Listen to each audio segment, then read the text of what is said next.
Like, listen, right? I don't like Stanley. Stanley, the Navy man, thinks he's so wise. He reads all I think the them only books person I have with been the was Stanley. squint in his eyes, been still so wild, like ships in the sky. But whose words And are Nate, Stanley those? doesn't state the obvious. Like, You don't think one parent influence is detrimental? yes, he does. I literally said they need The to nature of understand American that culture. it's a white If they people want to problem. beef with you, Okay, it's called Stanley versus the world. And just assume their character by stereotype? I think people do that every day. Okay, I didn't ask you. Do I think it's okay?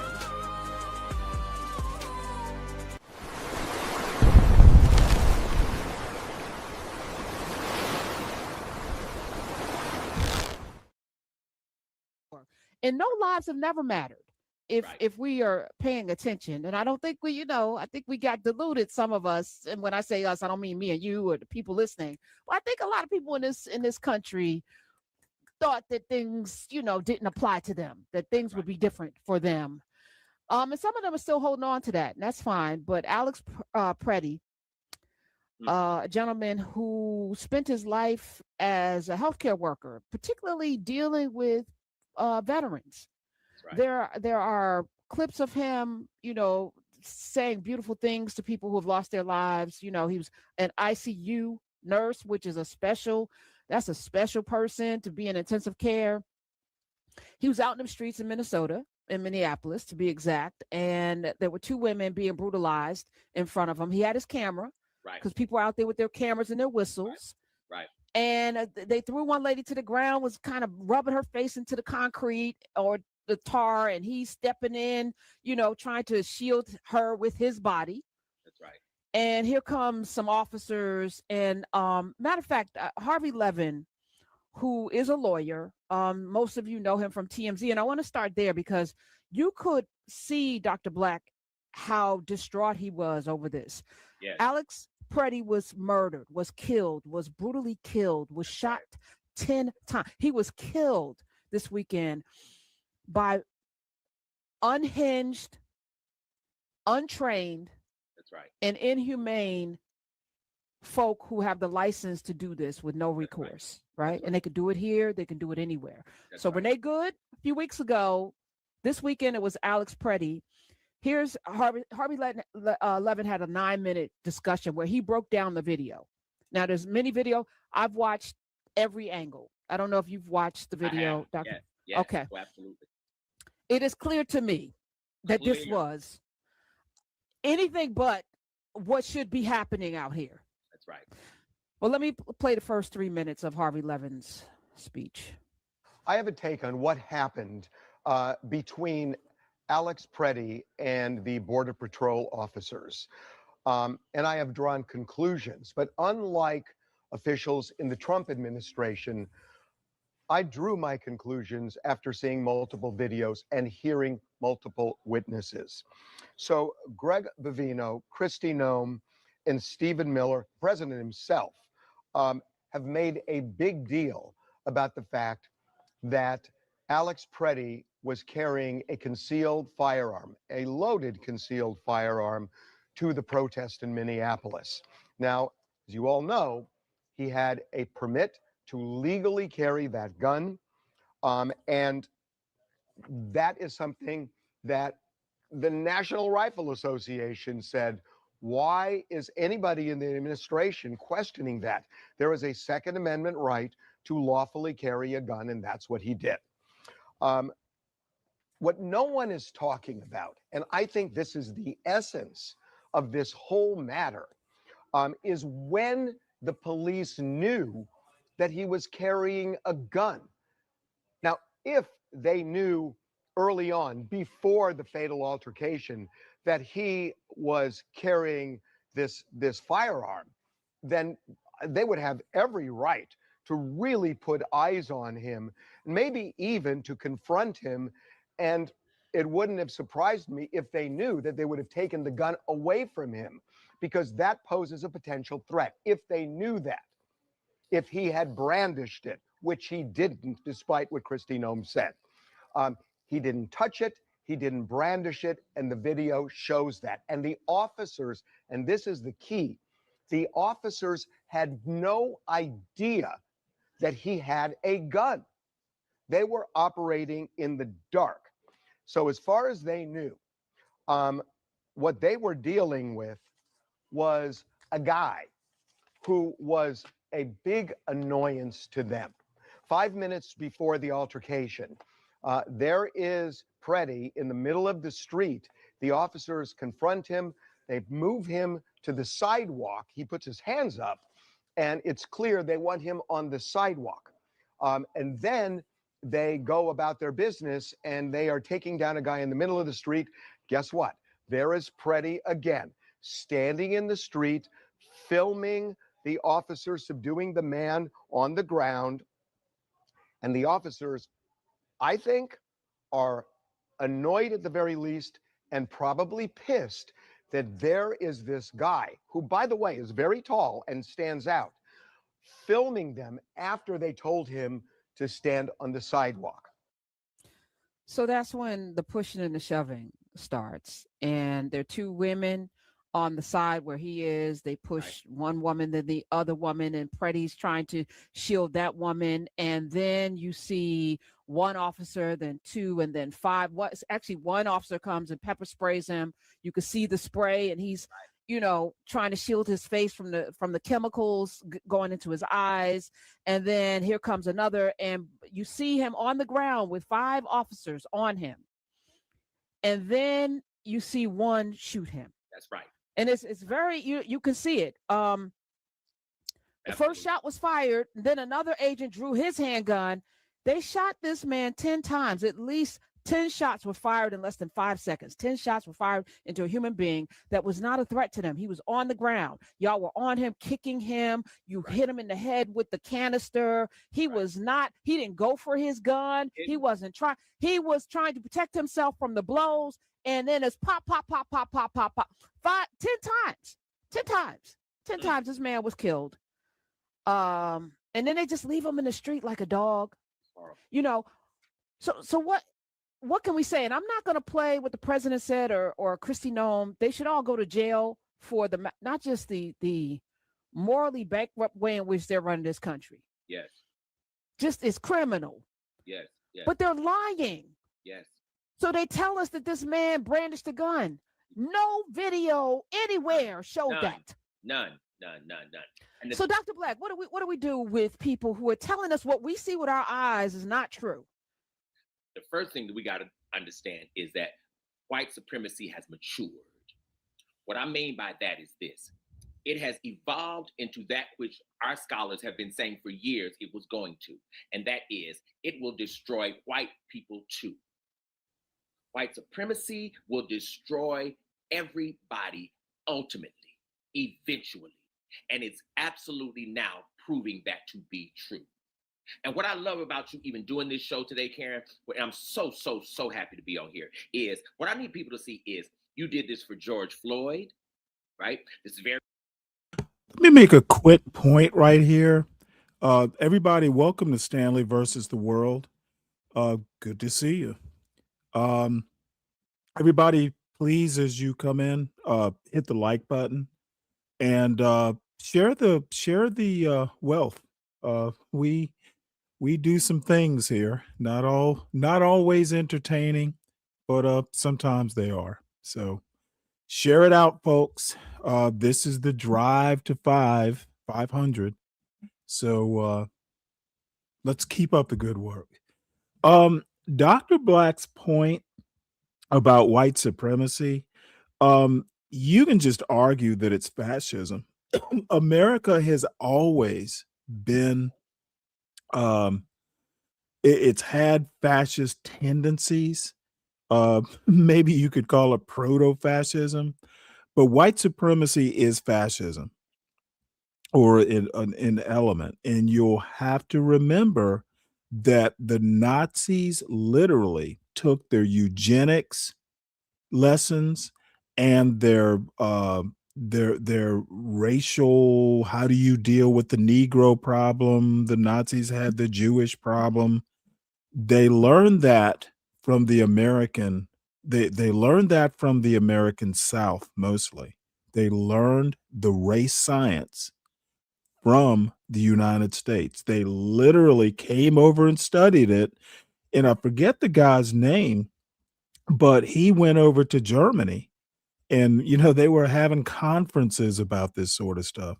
So, yeah, white supremacy has matured, but it's always been what it is. And I'm gonna also point out that during Reconstruction, the quote carpetbaggers, um, this sort of racist stuff against white people who, let's call them allies. Um, KKK used to kill white people too, folks. So this is really not new. It's really history rhyming. And maybe I'm biased, but I think black people actually know what America is more so than your average white person. So I'll just leave the homily there. What's up, Clarice? Very important. In other words, we have always been concerned about this country's willingness to arbitrarily kill human beings. They just happen to have been black mostly in the past. Alex Preddy was a white man, but we're no less concerned. We're no less concerned. We're equally committed. And this day absolutely shows that. And talking about Miss Madam Good and all of this is very, very important for everybody to see. By the way, now I don't know that I buy this, but there are people who think that these ICE agents got mad because he was protecting a black woman. I don't know that I buy that theory, but the theory's out there. We're talking about the killing of American citizens by American ordained police forces, y'all. That's what we're talking about. The color really was only. I also want to point out, I'm trying to figure out why were the ICE, or actually there were Border Patrol, by the way. I think one was Border Patrol, one was Border and Custom Protection or something. I don't even know what agency that is. But the thing is I'm trying to figure out why they were so agitated in the first place. It wasn't like it was a riot. The only people rioting there were the feds. Because primarily it has been us up to this point. But what we have to understand now is, how does white supremacy destroy whiteness? Because white supremacy does not hold all white people as supreme. It doesn't even hold. Wait, Dr. Black. It doesn't even hold this. This is not white supremacy, and we've given the label. I don't even know where this label came from, because it absolutely makes no sense, right? It's never been about protection of white women's virtue, as they told the lie back in Birth of a Nation with the Klan. It was never about that, which gave us every horror from all of the lynchings to Emmett Till, right? Which was a lynching. We're preserving white virtue. While you whip these white women's asses, you deny them any rights whatsoever. They don't have a voice. They couldn't own property till the 1970s. They couldn't vote. They couldn't do anything. But you are riding in the night with masks on to preserve them from the rapists who are in their house, by the way. They're being raped by you with impunity. You have trafficked and raped. That's what you do. That's absolutely right. It's absolutely right. But what this is, and you're right, this is really not white supremacy. But what this is the protection of white patriarchy. Okay, let's unpack this. Larry calls it white narcissism. We're finally, I think we're going to finish Sky Full of Elephants next week. I think we got 35 pages left. And let me tell you how delicious it is reading this book with now, it started with a couple hundred people. We whittled it down to like 99. It has been such a revelation for me to go page by page into the mind of Sibo Campbell, who imagines a world without whiteness. And whiteness being this construct, this kind of viral, Yes. it just kind of gets into people and Yes. it makes them really violent and selfish and all of Yes. the things, right? Yes. And it's so diabolical that it has human beings attaching themselves to it, That's which right. is the wild thing. Like, why would you want to be in alignment with this? Like, you have choices here, right? You don't have to be, but Right. they've made it so attractive somehow that you might possibly, it's like that apple. You might, if you just taste this apple, you will, Absolutely. everything Absolutely. will be all right. Absolutely. Absolutely. And that's the allure of it. That's the allure. The allure is they attach it to materiality. They attach it to the quality of your life. They attach it to what they think will be the greatest outcome and the greatest future conceivable. And so many people are oppressed in this country and have dreamed of the very thing they're attaching to these ideas and these notions. But it's not real, right? None of it's real. Race is not real. It's not a real thing, right? And these supremacies, it's not real, y'all. It's not real. But for oppressed people, the dream is more real than their reality. Now, that's a very interesting point. He's essentially making a class point. Po whites basically being told by their social betters, for want of a better term, that, hey, you know what? You can be like me. You can be rich, you could be Elon Musk, and your start in life is actually being hindered by that Mexican working in the chicken processing plant, which I don't even understand.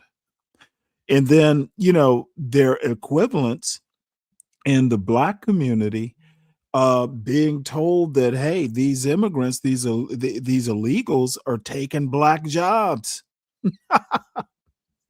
A bunch of people have fallen for this far right MAGA foolishness.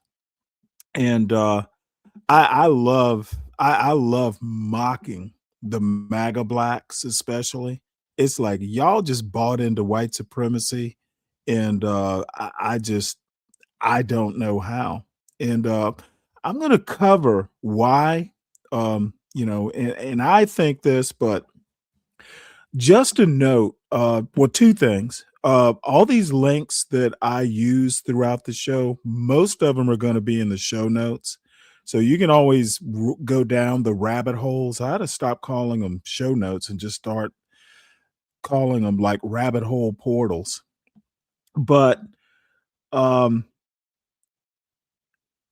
going to talk today finally about CKJ3, something CKJ3 wanted me to talk about, which is how Blacks have voted throughout American history post Reconstruction, I guess. But it's even more nuanced than 1964, that Barry Goldwater, the exodus of Black people from the Republican Party to the Democratic Party. It happened over a few years. It wasn't like one election. But even before the 1960s, Blacks did not always vote Republican. There's one major time that they didn't. So, essentially we're going to talk about, I guess the overall theme is going to be the loneliness of the Black Republican. And there's a reason why these MAGA Blacks are lonely, because they're idiots.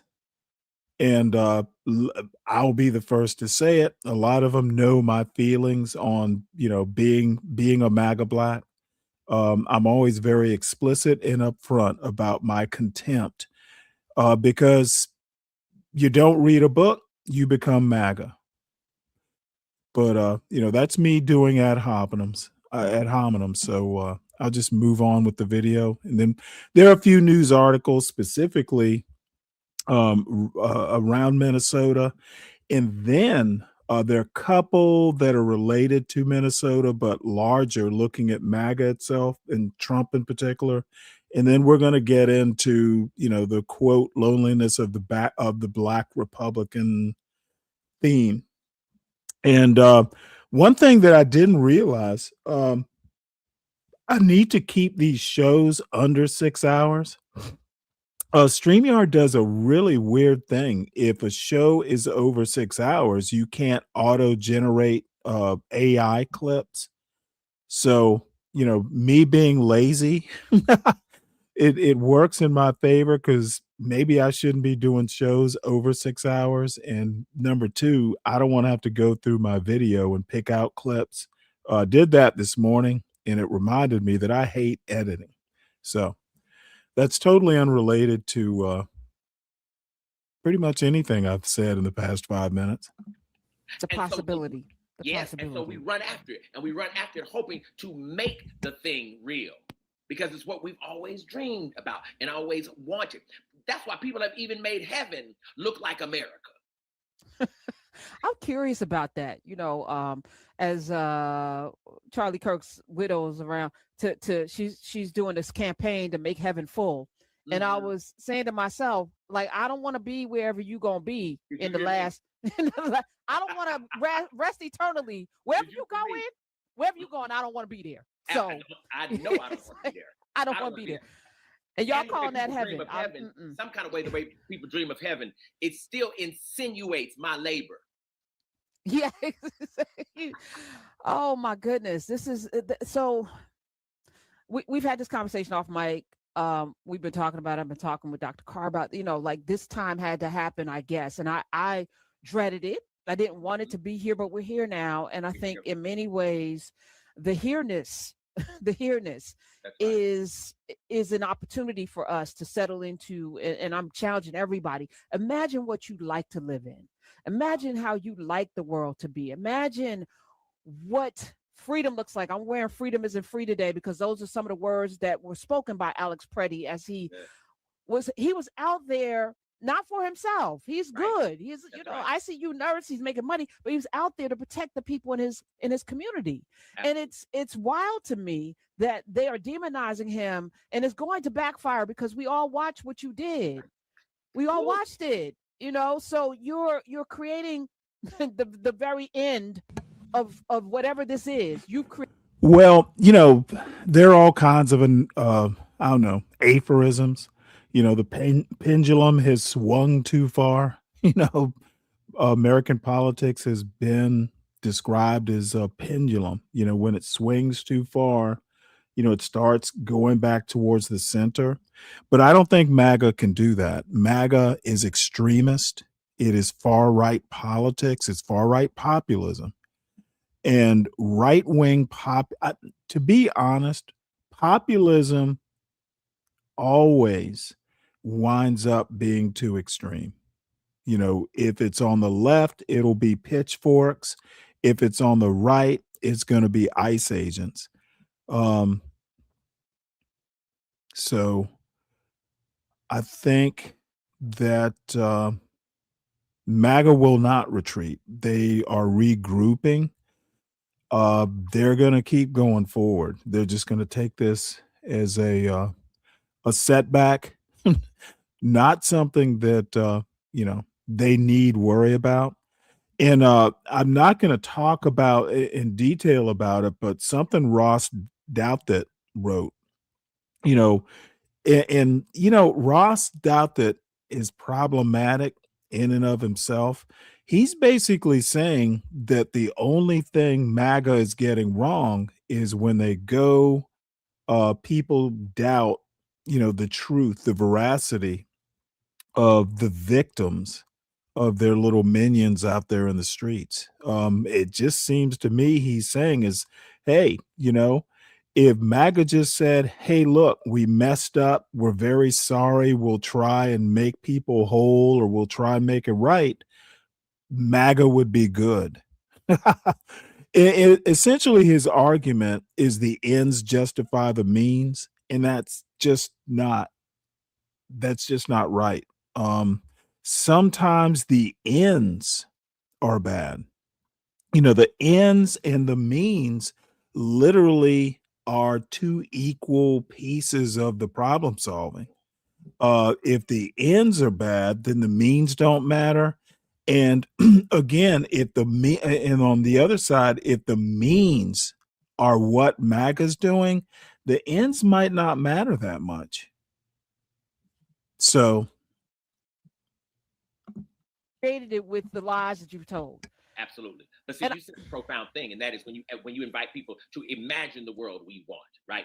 Like imagine it first, and then let's bring it to pass. But there's only one little caveat in there, Karen, and that is this: too many people's imagination is as incarcerated as their very beings have been. So some people's imagination, I wouldn't follow that either. Oh, facts. Definitely.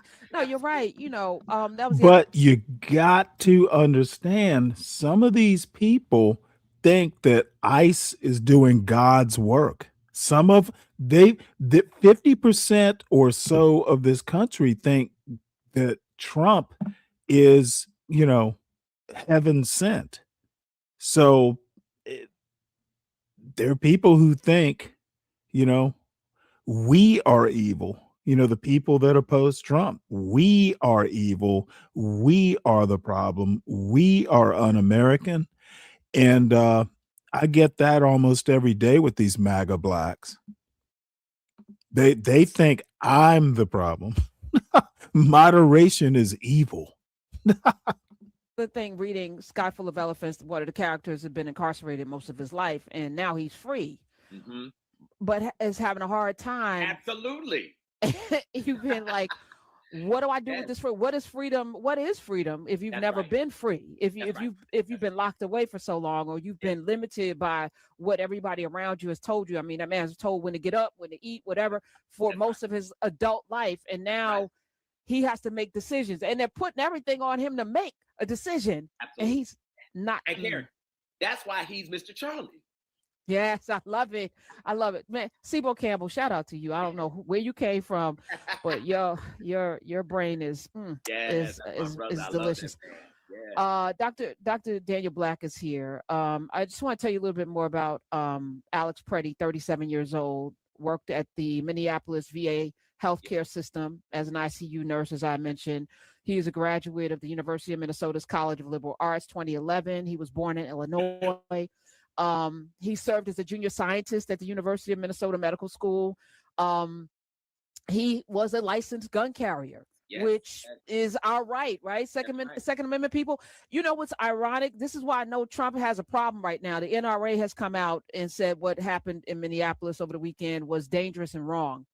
There's backlash from the NRA. They in a post, U.S. Attorney Bill S.A. Lee cautioned against approaching law enforcement with a firearm, but that's not what happened. That's a lie. He did not approach anybody with a firearm. As Harvey Levin, who was a lawyer, pointed out, no one knew he had a gun. That's right. Until they had him on the ground. That's right. And they took the gun from him. So what the administration is saying is that you have to give up a right, a Second Amendment right to approach a fucking law enforcement officer.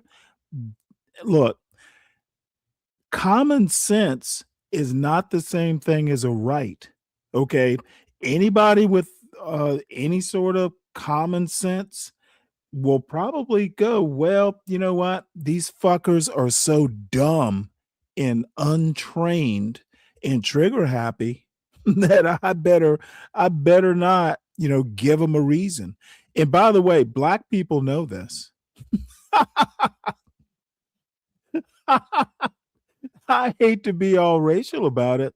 I don't think a black person would take a firearm to one of these protests or anything like that, because we know something about the past. Shit, it could be a counterfeit $20 bill, a non-lethal $20 bill, and you die for it. So, black people know better, but this is fuck around.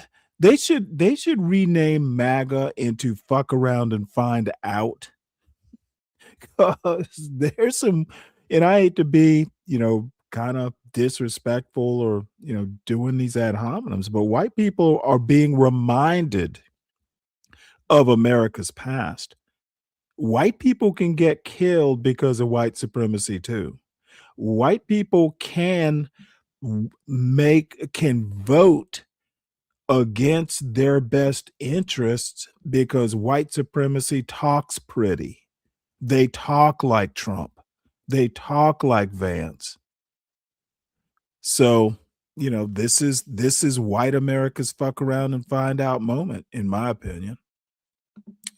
And the thing is the reason they're just finding out is America does not teach American history.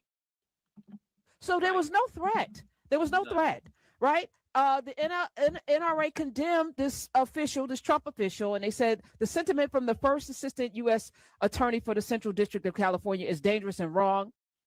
The NRA commented on the Minneapolis shooting, accusing government officials of inciting the violence. The NRA, they're not supposed to do this, Dr. Black. That's right. Something's happening. Something is going on here. Something is going on here. In other words, this thing called power, right? This thing called power is absolutely outgrowing people's ability to control it. And that's the issue here. Power is never obedient, y'all. It's never submissive. Power will never be contained. Power will never be controlled because power wants to run things. And the irony of all ironies, Karen, for me is this man was an ICU nurse and then he needed one. Yeah. Oh.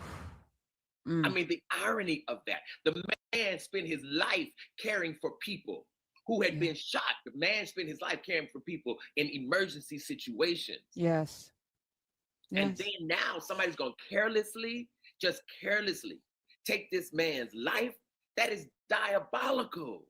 And high five each other like it was they were at in the wilderness. Absolutely. That they had just taken down big game. Like there's something depraved. They high five here. I didn't see that part. 866-801-8255. Preddy was declared dead on the scene, so he did not make it to a hospital to even have a chance. You fire 10 shots point blank range into somebody's head and body, you're probably going to end their lives. And then to turn around and lie, his parents were not having it. They were like, nope, lies. Even his ex-wife, even his ex-wife was like, I'm not surprised that he was out there. He was out there when George Floyd was killed. Right. He was out there then. That's who he is. She said, I'm not surprised that he was participating in something like this. This has been his character. Matter of fact, I want you to hear him. This is him praying or saying some words over the body of a veteran who there was a flag, American flag draped over this veteran. And he took it upon himself, Alex Preddy, to say some words in the hospital. And this was in 2024. This was last year. Final honors that was delivered to this soldier. Alex Preddy gave it. Play it, Smiz. Terrence Lee Randolph, March 30th, 1947, December 10th, 2024. Today we remember that freedom is not free. We have to work at it, nurture it, protect it, and even sacrifice for it. May we never forget and always remember our brothers and sisters who have served so that we may enjoy the gift of freedom. So in this moment, we remember and give thanks for their dedication and selfless service to our nation in the cause of our freedom. In this solemn hour, we render our honor and our gratitude. That's a patriot, right? Somebody who respects and holds these truths to be self-evident. He actually is upholding the Constitution in ways that this administration probably don't even know was in the Constitution. They're out here just freedom isn't free. It's not free. It's not free. And one of the things that I've really done, but I want to give honor to the life of Alex Preddy, right? I think that's just so important in this hour. And might the ancestors absolutely exalt this great brother, and might the ancestors lift him up, and might we call his name in the libations, because really we're calling the libations for spirits, right? And Alex Preddy was absolutely, and what's so funny is I keep calling him Alex Pretty, right? I mean, there's power in names, the power in names. And then I thought about pretty and good. Pretty and good. It was not lost on me either. And I know there's some people that are uncomfortable with you putting Alex Preddy in a ancestor position, but this is the work, y'all, and it's difficult work because I'm gonna tell you what, he is going to be considered by some in the Black community a 21st century John Brown. He was out there protecting a black woman, and it's coming. You know, he will be and see, this is also going to be something weird, and this is just my thoughts, or a kind of a weird prediction, but Alex Preddy is going to be the anti Charlie Kirk. Okay, the MAGA blacks and their little masses are going to want to sanctify Charlie Kirk. Well, the anti MAGA folks now have an Alex Preddy who is clearly murdered. So, guy's going to be considered a John Brown white. So, salute to that. It's really hard to leave space at all. Like I see people, you mad at the NRA because they're angry that this man was killed, but they said nothing about Philando Castile. Yes, the hypocrisy is rich. Rich. But we have to keep we have to keep calling it out. That's right. And at the same time, it's not that we have to be better. We are better. And we're better by demonstrating by living lives centering human beings as opposed to power and money. It's so powerful you said this, Karen. I mean, I literally have chills because there has to have been somebody on that Underground Railroad who saved some black runaways who were white. Yes, we know that they were. We know that. We know that. And in our spiritual tradition, us as African people. And let me go ahead and stop here. Welcome, Deacon Dave. I'm glad you're here. Now, this is going to be like holy water on the Wicked Witch of the West, talking about white people who have protected black people in the past. The Underground Railroad being the one that kind of comes to mind, or Michael Schwimmer, one of the three that got murdered in that, what is it, the Mississippi summer, Freedom Summer. So I know this like hurts your feelings, or it's going to make you melt, Deacon Dave, but there are white people who actually understand that America is what it is, and who read history books, and who would just shake their heads at the MAGA blacks. Especially, this is the other thing that fascinates me. These MAGA blacks will swear they don't have a party. They will swear. And like, honestly, I haven't met a MAGA black on YouTube that has admitted to voting for Trump. All of them are like, I don't vote. And I know some of those motherfuckers are lying. The MAGA blacks don't vote for Daddy Trump. It's hard for me to believe, but I'm not going to go after them. They're secretly ashamed that they're MAGA blacks, but oh, I just like what he's doing. I didn't vote for him. Not to call their names is absolutely to violate our spiritual traditions, because what we're really doing, we're really highlighting righteousness, not a person. Because there are some black names we should never call. You better say that. Oh man. All right. 866-801-8255. But yeah, I was shocked this weekend when I was like, they didn't kill another person. That's what I said too. Not another person. Like, what is happening here? Oh, there's gonna be more. I'm confused, which is of course the tool of this energy that we're in. I'm confused because why do they think that this is something that's not going to bring people against them? Or is that the goal? So if that's the goal, then what's the end game? Because when the masses of people who don't look like me and you, by the way, right, find this outrageous, and this is what I'm seeing. I'm seeing person after person, like people who've never spoken or saying stuff. That's right.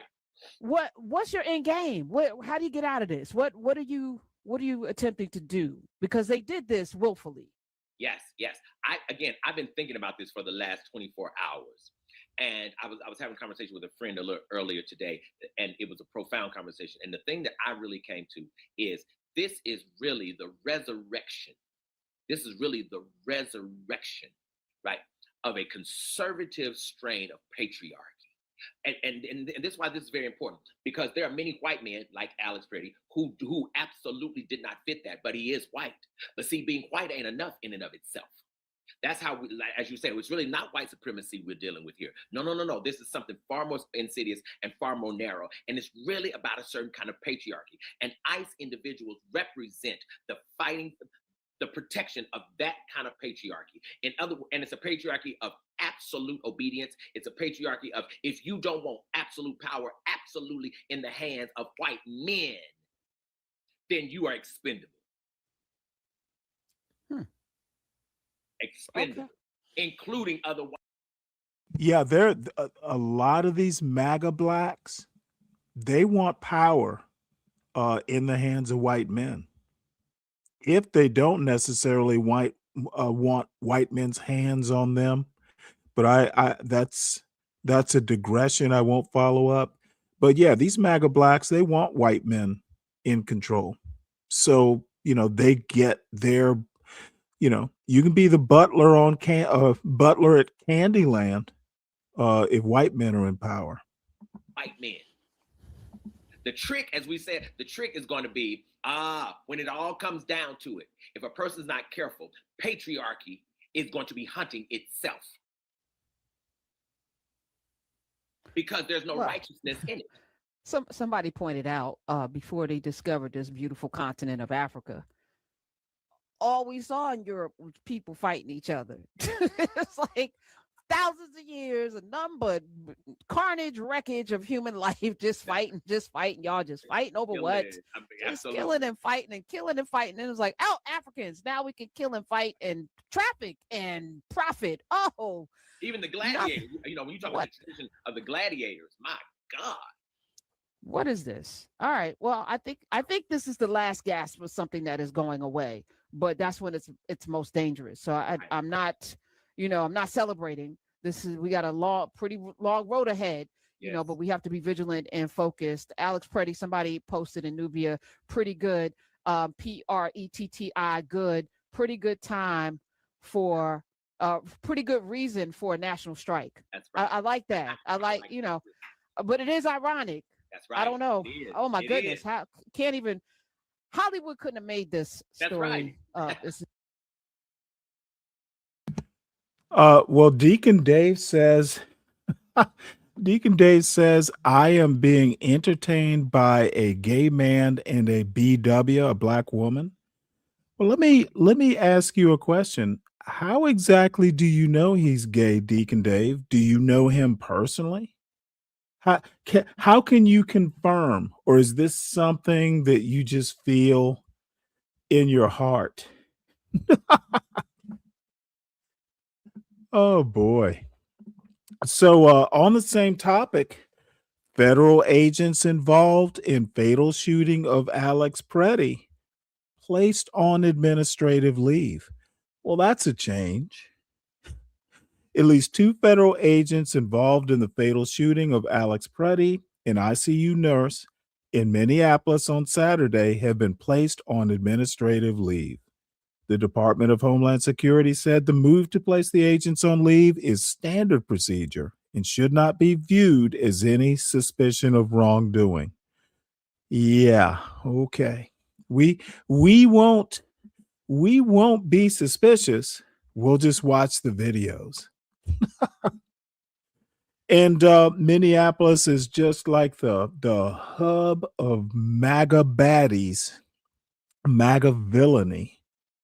Ilhan Omar attacked during Minneapolis town hall on immigration crackdown. A man sprayed Democratic representative, a frequent target of President Trump's, with a strong smelling substance before being removed by security. Mr. Trump suggested he might look to de-escalate the operations in Minnesota. Dude, This is exactly what people were predicting about MAGA. All of a sudden, you know, opposition political leaders are going to be the targets. Dude could have had a gun. He got real close to her. This is what MAGA wants, and the MAGA blacks are all in on this shit. These MAGA blacks hate this woman. So anyway, let's watch this video. And DHS Secretary Kristi Noem must resign or face impeachment. I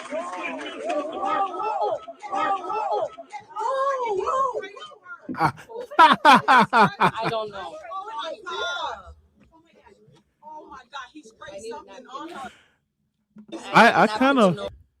I kind of like the way she charged this motherfucker. She's like, "You pussy motherfucker, you just sprayed me with something." But what I want to say is he could have just as easily have been more dangerous than he was.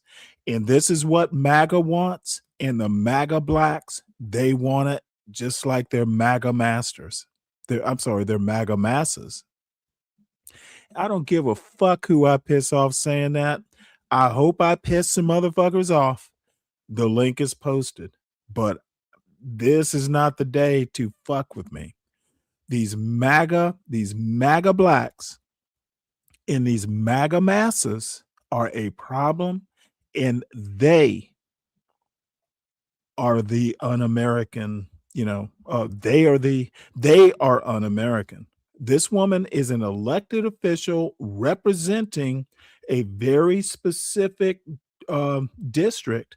Why the fuck is the president targeting her other than he's a fucking racist? And he's inspiring other racists to basically threaten the lives of elected officials. These guys have gone too far.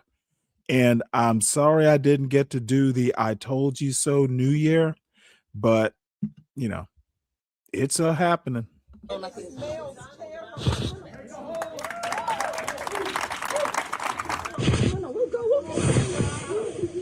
we will continue. No. You need to go get checked. No, we will continue this. So not going to get away with it. You need to go get checked. I don't know that's what they want. Please don't let them know. It's not about him, Ilhan. We're going to keep talking. Just give me 10 minutes. Here is the reality that people like this ugly man don't understand. We are Minnesota strong, and we will stay resilient in the face of whatever they might throw. Well, I guess that I guess she wins. So that's what you got there, folks. Minnesota strong. And I actually have a buddy I went to college with that I was supposed to talk to last week. I'll probably catch up with him this week. I mean, we've known each other for fucking like 35 years. And he's got some thoughts on this, and I may ask him to come on and do an interview. I don't know that he'll want to do it, but he's one of the good guys, I'll put it that way. All right.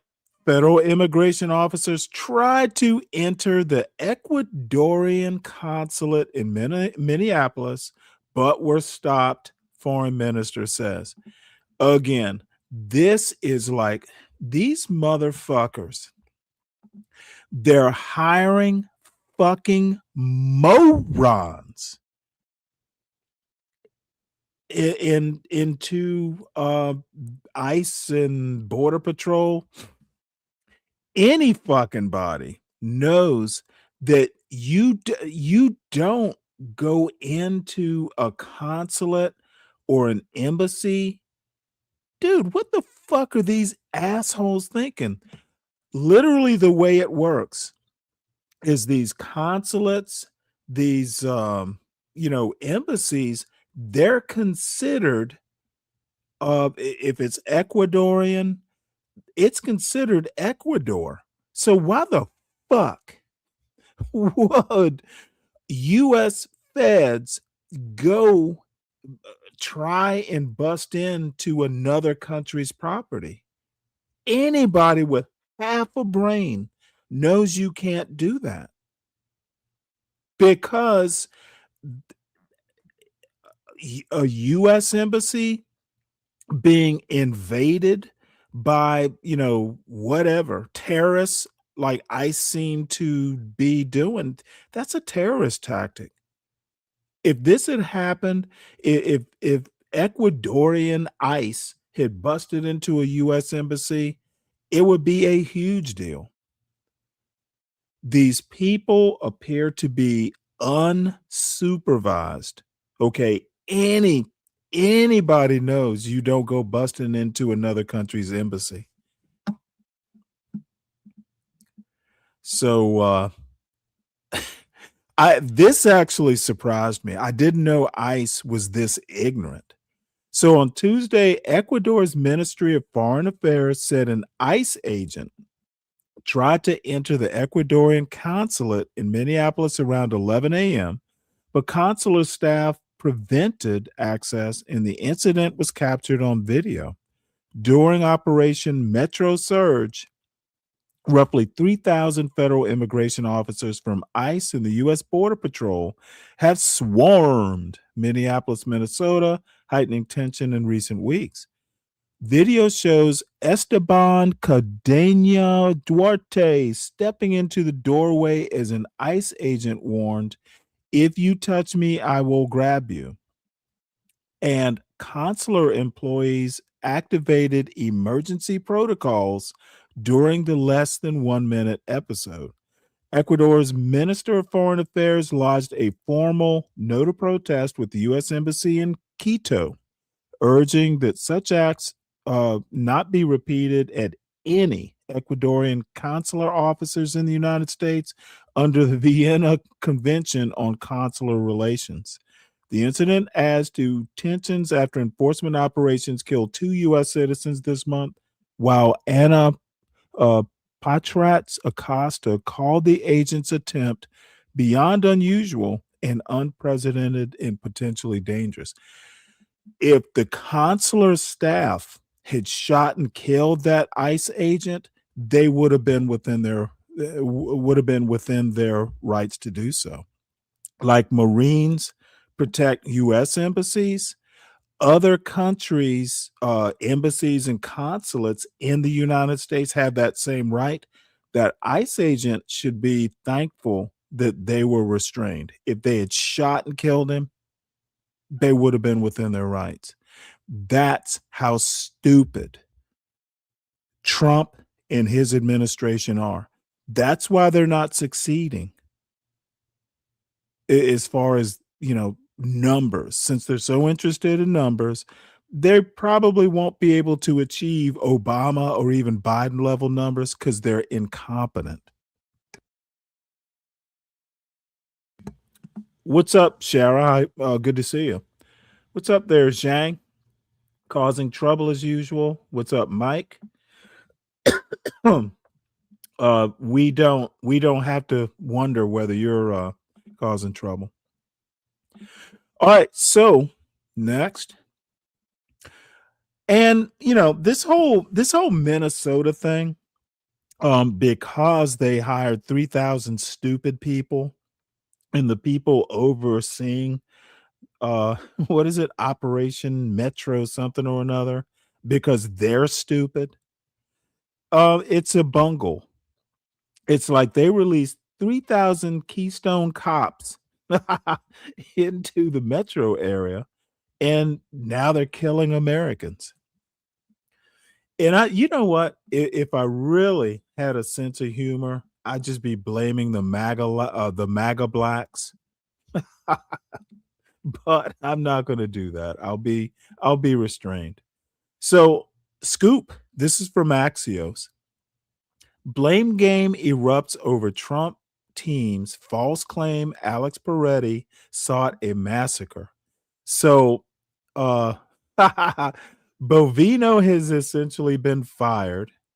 Christy Noam is blaming Stephen Miller. So this is hilarious.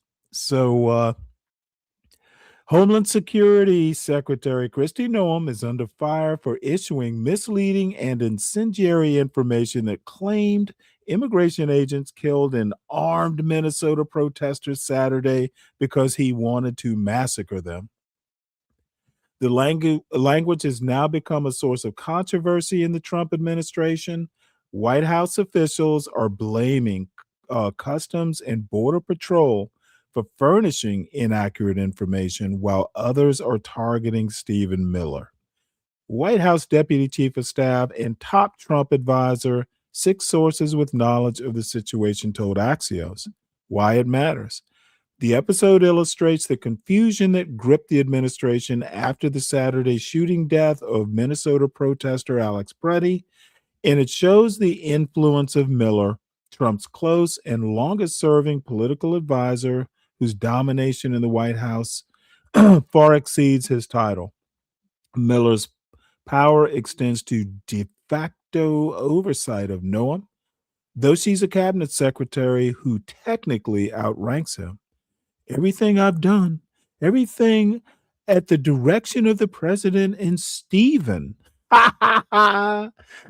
Noam told a person who relayed her remarks to Axios. So all of a sudden, Stephen, they're throwing each other under buses. This is awesome. And let me reiterate, it's because they're stupid. Trump couldn't get away with half this shit because he made the mistake mistake on his agenda's behalf of hiring people who were smart and could stand up. This time he hired a bunch of yes men, like Secretary Noam saying that she is being she's being like, this guy isn't even in her chain of command, but at the direction of the president and Stephen.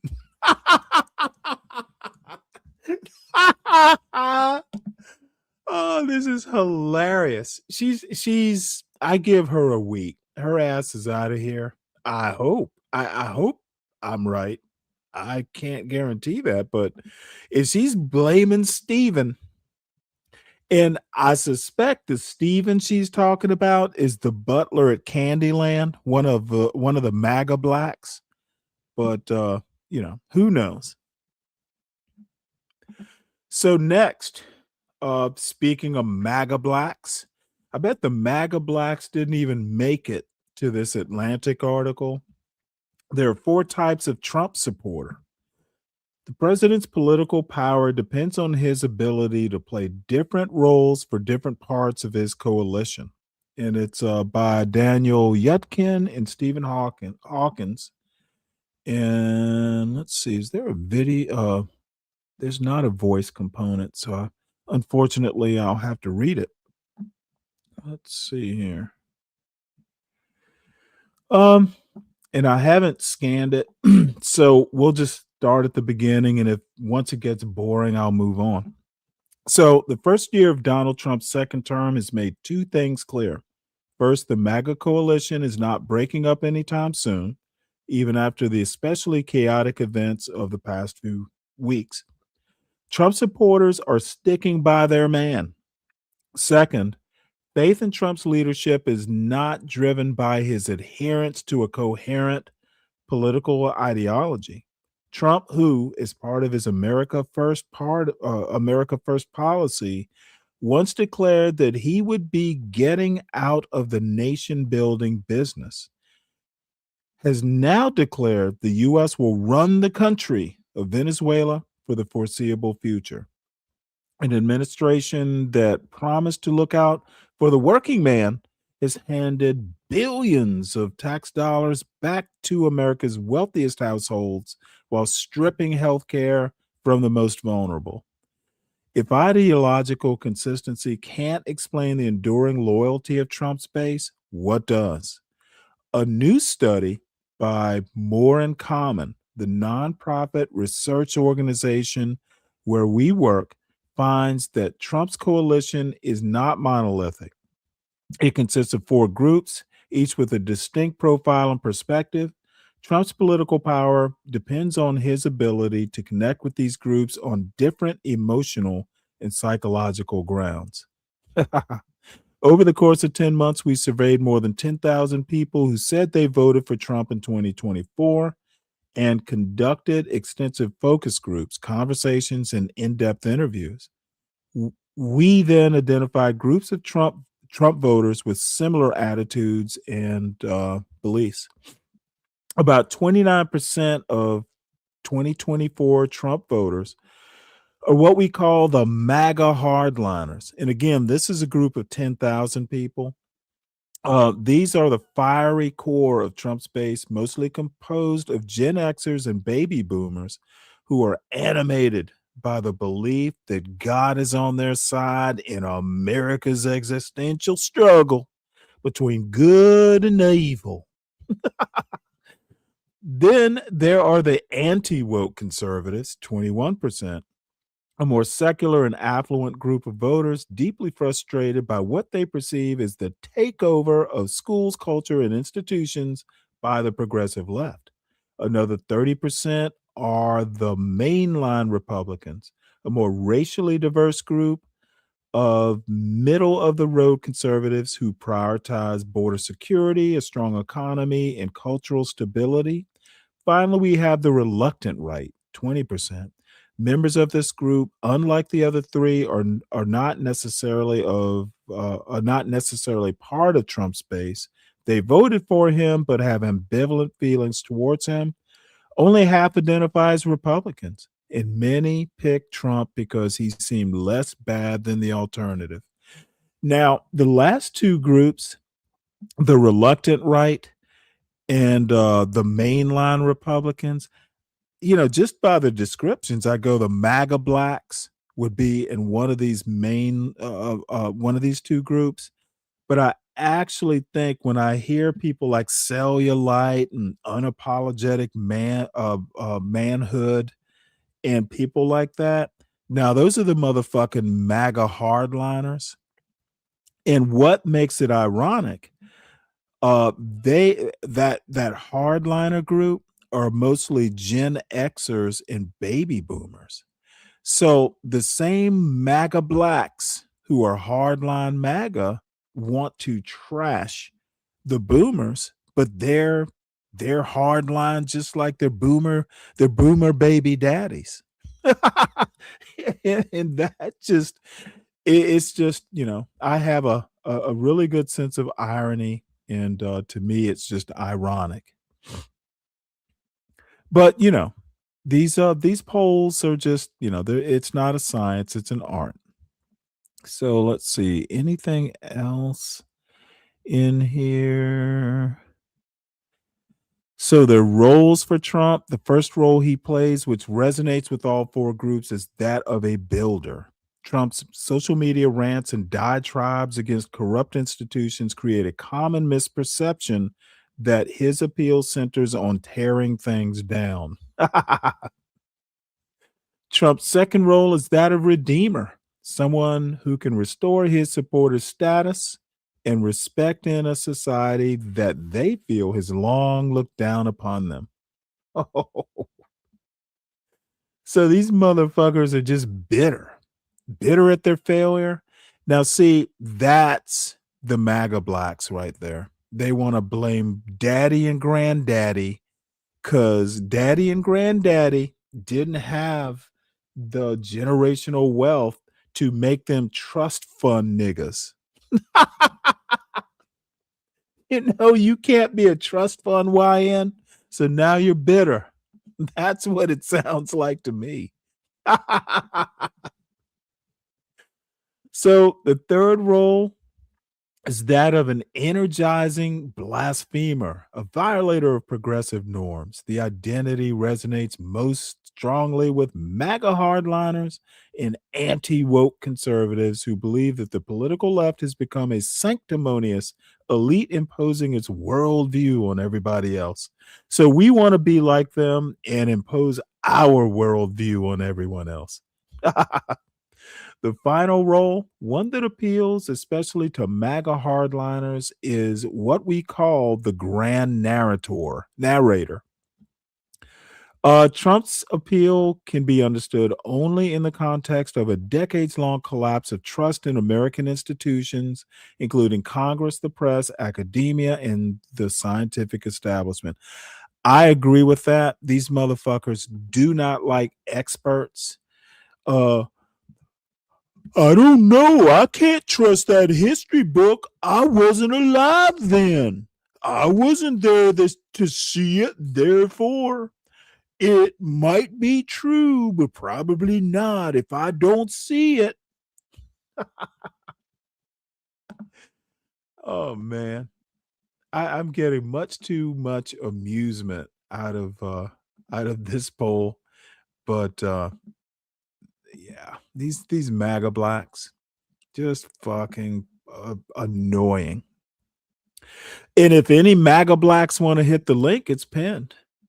Feel free to come up and just be ad hominem. As you can tell, I've had a couple beers and I'm loaded for bear. Come on, MAGA blacks, hit the link. All right, let's see. Where do we go next? So we'll shift gears here. The Fed keeps rates steady despite relentless attacks from President Trump, who wants borrowing costs to be much lower. Of course he does. By the way, there's a theory out there that one of the reasons Trump wants lower borrowing costs is he has loans coming due. But that can't be true now, can it? Two policymakers dissented, voting for a rate cut. So anyway, rates remain unchanged, and Jerome Powell remains defiant. And FBI executing search warrant at election office in Georgia related to 2020 vote, Fox News reports. And this is actually something that Imperius brought to my attention. A lawyer for the I can't remember who she was representing. I guess the county of Fulton County, which is the county that Atlanta proper exists in. Basically, there was some ballots that weren't signed by election workers. It's a step in the process to validate votes. So, and it's a multi-step thing. It's really just a way for the Trump administration to keep shit like this alive, the doubts in the 2020 election. So FBI executing search warrant at election office in Georgia related to 2020 vote, Fox News reports. On Wednesday, FBI Atlanta executed a court-authorized law enforcement action at the Fulton County Elections Hub and Operations Center in Union City, calling the matter ongoing. DOJ Civil Rights Division and the State Election Board previously sought 2020 election records via an October 6th subpoena and an October 30th demand letter, respectively. Local media and eyewitnesses reported multiple law enforcement vehicles. A source told Fox 5 Atlanta that FBI agents were there to take custody of 2020 Fulton County ballots. With Georgia long singled out in post-2020 probes, the episode has national resonance as defendants earlier this month filed a motion to dismiss based on state court jurisdiction, while the government cites Title III of the 1960 Civil Rights Act. They're literally trying to make a mountain out of a molehill. And, I've said before that, some of these civil rights bills from the 1960s, especially the 1964, I swear there were poison pills in there. And I don't know whether it was planned.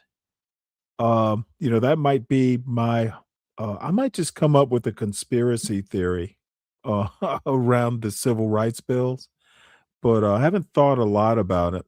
But that might be something I should work on, over the next month or two. But this is going nowhere. 2020 is over. Now, we get told to forget January 6th, but, November 2020, we can't forget that. So, let's see here. Let me make sure that I'm doing this in the right order. So, this is a video that CKJ3 sent to me, and the topic is history of why African Americans switched from the Republican Party to Democratic. And this is Michael Imhotep, who I basically know from the Roland Martin show. I've occasionally in the past have watched, I think it's a Saturday morning show or something like that. But I'm not a hotep, so I don't really get into, the Egyptology and all that stuff. But CKJ3 recommends it. And shout out to CKJ3, who is a major supporter of the show. And whilst I'm thinking about it, you have your opportunity to support the show by supporting the host. And, Cash App is in the banner that's scrolling across the bottom. The other way you can actually support the show is do what CKJ3 does and contribute a show idea. I may do it, I may not, but if it's interesting, I have no problems exploring it. So CKJ3, the link is posted, or anyone else who wants to come up and comment. Where we're going with this is we're going to talk about Black republicanism and modern Black intellectualism. So I'm going to guess that there is, because we're not going to watch all of this video, I don't think. But that's pretty much where the show is going. And boring or not, it's something that's interesting, at least to me. You do, but I'm not sure. I'm sorry. I haven't mentioned that Speak Radio sends me a lot of stuff as well. He's a major contributor to the show as well. So I'm sorry. I was talking about CKJ3, but I'm glad to include you in that spotlight. Is CKJ3 and Speak Radio gonna be the new Anton and Corey? Let's find out. I'm interested. Maybe we can just start our own, cat fight. Of Reconstruction gradually accelerated in the early 20th century, the early 1900s, pushed by demographic shifts such as the Great Migration and by Black discontent with the increasingly conservative racial policies of the Republican Party, in the South, Republican Party in the South. A decades-long process ensued in which African Americans were effectively pushed outside or left the Republican fold because of its increasingly ambiguous racial policies. All this had to do with policies. It wasn't because we loved one party. It wasn't because we loved Democrats or things like this. This had to do with policies impacting African Americans. Okay. And keep in mind that politics is the legal distribution of scarce wealth, power, and resources, and the writing of laws, statutes, ordinances, amendments, and treaties, their adoption, interpretation, and enforcement. This is a good way to understand what politics is. So by the end of this era, the major political parties' policies and a re-emergent activism among younger African Americans positioned Black people for a. You ever listen to a guy and you just know right off the bat that he has not done the actual reading? Here's the deal. The policy he wants to talk about, I'm not even sure you could call it a policy. I don't even know what the fuck.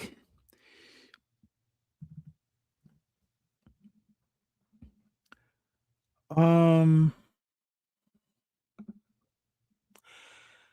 don't even know how to chastise him. Why the Republicans,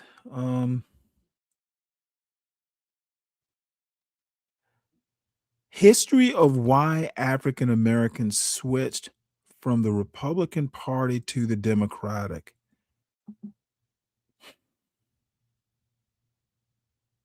You know what? I'm going to let it go because I would imagine he would point out that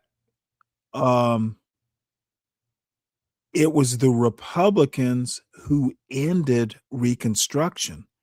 And, the cellulites of the world and the, unapologetic manhoods of the world. It was literally the Republicans. And the problem is Republicans were not a monolith. It was the radical Republicans who were really behind and forced Reconstruction into existence. The Republican Party was not of one mind when it came to everything from Black citizenship to political power. And why this isn't the premise, but you know what? He's going to do it the way he wants to do it. I would just do it differently. Policy. How can you talk about policy and not talk about the end of Reconstruction? That was like the mother of all policies for Black people, Black Americans back then. The mass movement in the early and mid 1930s to the Northern Democratic Party. The Northern Democratic Party. You have to make a distinction between the Northern Democratic Party and the Southern Democratic Party, often referred to as the Dixiecrats, who were the Southern segregationists. Okay, so even though there's still one political party, you had different factions of the political party. Just like today, you have different. No, you can't make that assertion. God damn it. You've got to include years. You got to include the circa. What year are you talking about? Were there Dixiecrats? There were Northern Democrats before the Civil War. McClellan, General McClellan, if I recall, was a Northern Democrat. And he was problematic. People doubted his loyalty to, the North. Which year are you talking? Antebellum? Are you talking Reconstruction? Are you talking post-Reconstruction? Are you talking 1964, the 1940s? Again, this is just spouting shit out. You got to narrow down the arguments and present them in an organized way. Different factions of the Democratic Party. You have the established Democratic faction, you have the more progressive Bernie Sanders wing, all of the Democratic Party. Same thing in the Republican Party. Okay? What? All right, so we have to understand this history. So weakened to the point. What? Okay, someone in the and I'm gonna stop this right here. CKJ3, Are you in the audience? Look, what somebody in the audience tell me what history has he presented? History's a set of facts. You can kind of demarcate or you got to throw years in there, or eras, something. You got to put the guideposts or mile markers, whatever you want to call them. He's presented no history. Someone help me, because I don't see anything that he said that was useful other than blacks didn't always vote Republican. After the year 1900, curried Okay, there's a favor year. with the political power structure to preserve their grasp on local patronage jobs dispensed by the National Party. Therefore, Southern white GOP officials or Republican officials embraced Jim Crow. Southern white GOP officials embraced Jim Crow through political factions such as the Lily White movement. Let me tell you something that's actually more interesting before the Dixiecrats. Woodrow Wilson was a Democrat, a progressive Democrat, by the way, who is a virulent racist, born in Staunton, Virginia. Used to live like, 50 miles from it. You go down 81. I've been through it many a time. So anyway, Democrat, progressive Democrat, staunch racist. When he got into office, he re-segregated the government. He literally said, like, black mailmen, why do we need them? And just got rid of them. But the interesting thing is W.E.B. Du Bois basically brought in a significant black vote to get him elected. That's like the worst thing W.E.B. Du Bois ever did, and I'm pretty sure he regretted it. But for some reason or another, I don't know whether it's because Woodrow Wilson was like president of Princeton. W.B. Du Bois was nothing if not a, kind of a dyed-in-the-wool academic. Maybe Woodrow Wilson's academic credentials, but yeah, that was a bad thing. Blacks voted for blacks in a fairly large number voted for Woodrow Wilson, and W.B. Du Bois, civil rights leader, was leading that charge, leading that pack. But what I guess what I'm saying is it would have been nice had he started at a point and stepped us through all the way up to where we are now. And this is 7 years old. So, it might be a little time late, but rest assured, we will talk, because the lady that I've talked about a lot, Leah Rigor, who wrote the book called Loneliness of the Black Republican, there's going to be a little bit of an actual historian, kind of giving us some information. So let's listen to Michael Imhotep a little bit more, because it is interesting, I guess. Which excluded blacks and black and tan societies, TAN, which extended only token political roles to African Americans. The party gradually ceased to serve as an outlet for the politically active cadre of Southern African Americans. So you have to understand some of the history of the Republican Party, which was founded in 1854.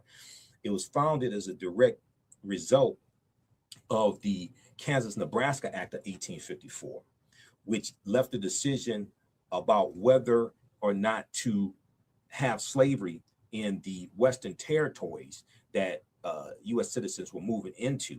It left that decision up to those people moving into those territories as opposed to being dictated by the federal government. Okay, so the Republican Party was organized by groups of abolitionists who were in opposition to slavery, and they were the counter to the Democratic Party at the time.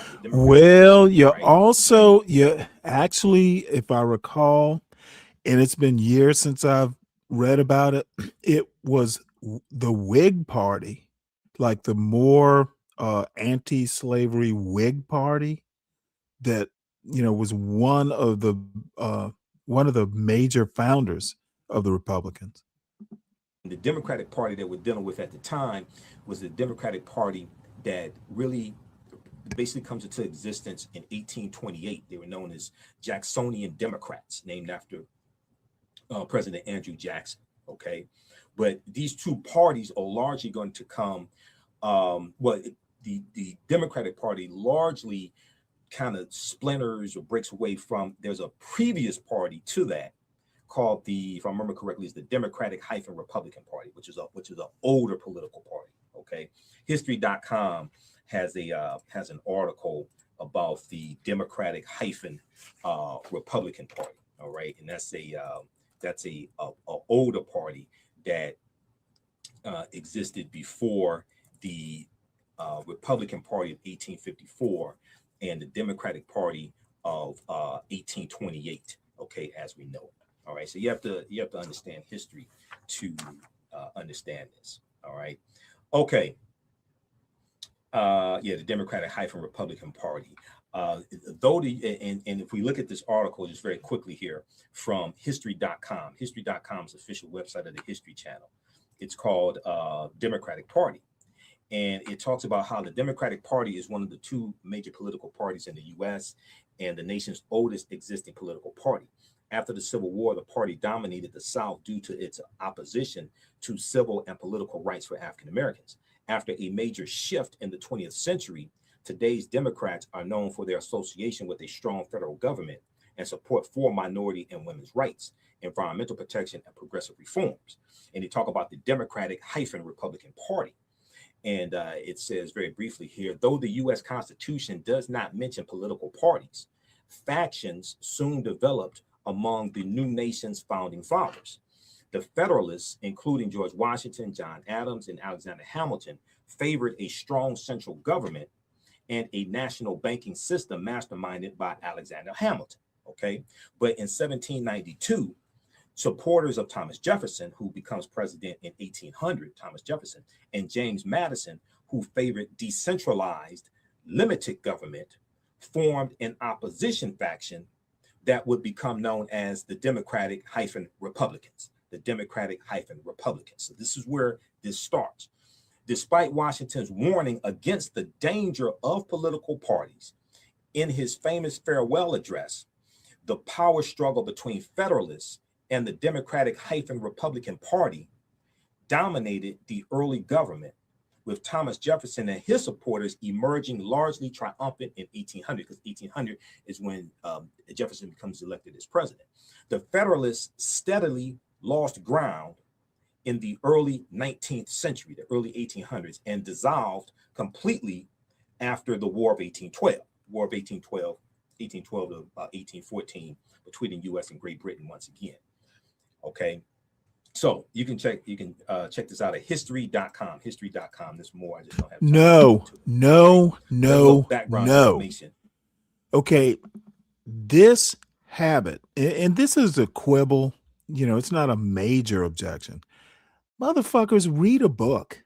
Stop going to history.com or johngalt.com or any of these .coms. Fucking read a history book. It will be much more detailed. It will have footnotes, and you don't have to take anyone's word for it. Don't go to history.com.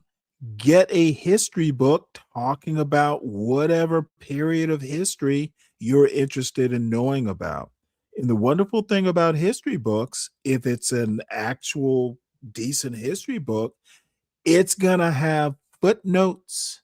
it's going to have, all the references, all the source materials that the author of the book or the editors of the book actually went and used to compose the book. So if you want to know what the author was kind of, how he got or she got that idea, they'll list the footnote, they'll list the reference. Don't go to history.com. It's not the best way to learn American history.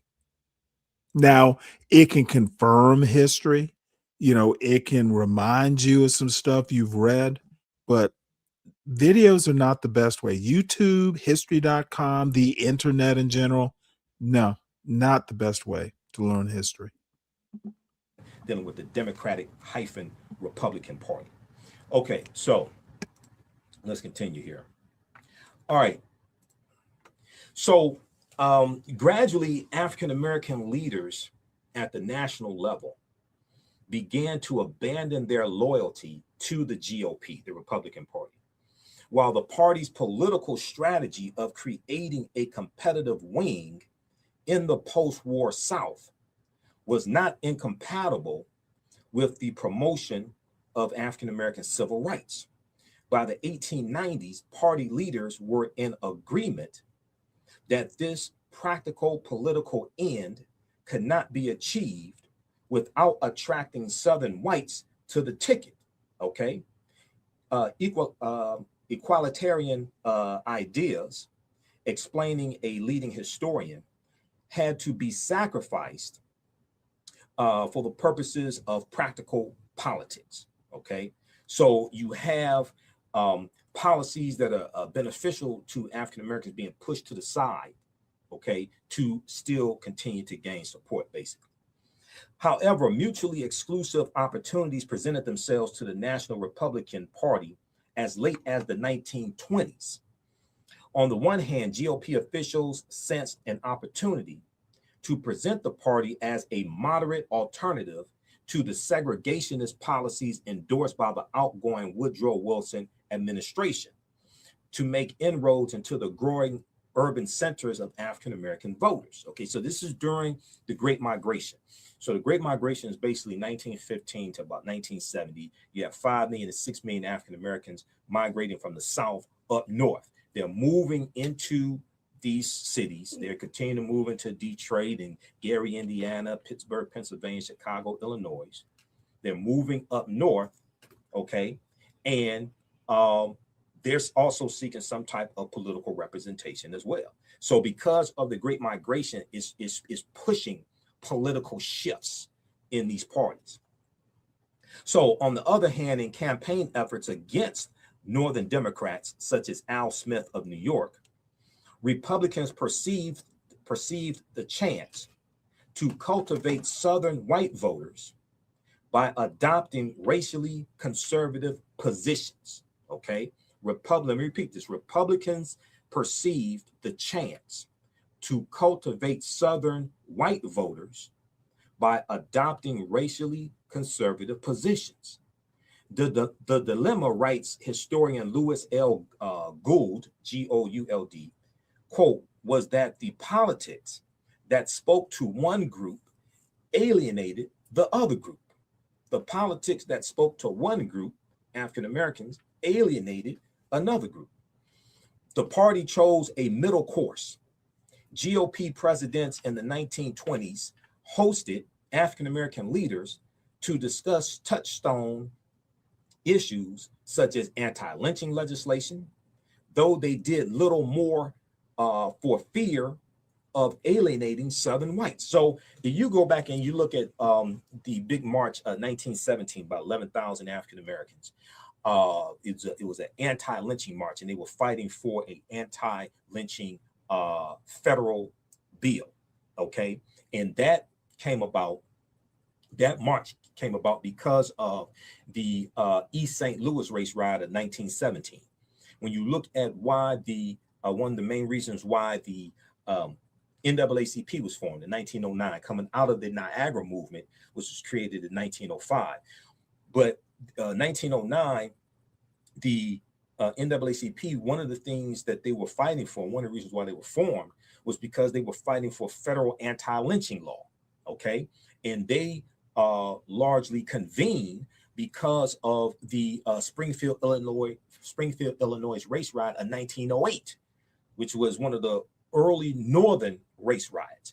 And when you study the history of the formation of the NAACP, it caused people like Dr. W.B. Du Bois and Ida B. Wells and others, it caused them to think that maybe the solution to the problem was a interracial organization, as opposed to just, say, like the Niagara Movement, which is the African-American organization, or the organization that the Niagara Movement splintered from, which was the Afro-American Council, founded in 1898 by Bishop Alexander Walters and Thomas T. Fortune. Okay, which was an earlier one of the early African-American civil rights organizations. You had the National Afro-American League, which was founded about 1892, and then you have the Afro-American Council, which was founded in 1898. Okay, and by 1903, in the Afro-American Council, you had two factions that broke out. You had a pro Booker T. Washington faction, okay, that was more of an accommodationist type faction, and then you had the other faction that was more progressive, which was Dr. W.B. Du Bois. So Du Bois is going to separate from that, and they formed the Niagara Movement in 1905. Okay, all right. So, so the dilemma, as historian Lewis L. Gould said, was that the politics that spoke to one group alienated the other. The party chose a middle course. GOP presidents in the 1920s hosted African-American leaders to discuss touchstone issues such as anti-lynching legislation that they did little more for because of fear of alienating Southern whites, because they needed the Southern white vote. Okay, the party's relative lack of enthusiasm for changing segregation practices in the civil service, okay, civil service jobs, enforcing the reduction clause of the 14th Amendment, or endorsing fully the enactment of an anti-lynching legislation, convinced many African Americans that the political priorities of the party of Abraham Lincoln were no longer compatible with those of the African American community. So as these demographic shifts change, as more African Americans are moving into these northern cities, you have a change in the priorities and the policies of the Republican Party, and they're perceived to no longer be beneficial to African Americans, who were largely Republicans. So at the 1926 National Convention for the NAACP, the NAACP pointedly resolved, quote, "Our political salvation and our social survival lie in our absolute independence of party allegiance in politics and the casting of our vote for our friends and against our enemies, whoever they may be and whatever party labels they carry." Let me repeat this. So they're talking about 1926. They're talking about African Americans having no party affiliation, but voting based upon our issues and policies that are most favorable to us, regardless of party affiliation. At its 1926 National Convention, the NAACP pointedly resolved, quote, "Our political salvation and our social survival lie in our absolute independence of party allegiance in politics and the casting of our vote for our friends and against our enemies, whoever they may be, and whatever party labels they carry." Okay? But when they talk about our friends, they're talking about based upon policies. They're not talking about drinking buddies. They're talking about based upon policy. They're talking about getting something tangible for your vote.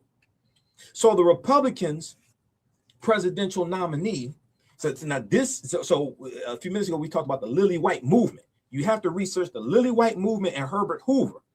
This largely comes about 1928, and this starts a seismic shift, okay?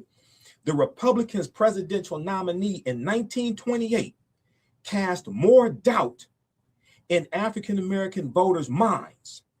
Herbert Hoover's handling of the relief efforts after the devastating 1927 Mississippi River floods disappointed the African American community. Sounds like Flint, Michigan water crisis. Tone deaf. No, it doesn't. Tone deaf, not to be confused with tone loc. Tone deaf to issues that resonated with African Americans. Herbert Hoover catered to the lily white delegations at the Republican National Convention. The platform contained no meaningful or substantive concessions to African Americans' interests besides a perfunctory sentence about the necessity for anti-lynching legislation.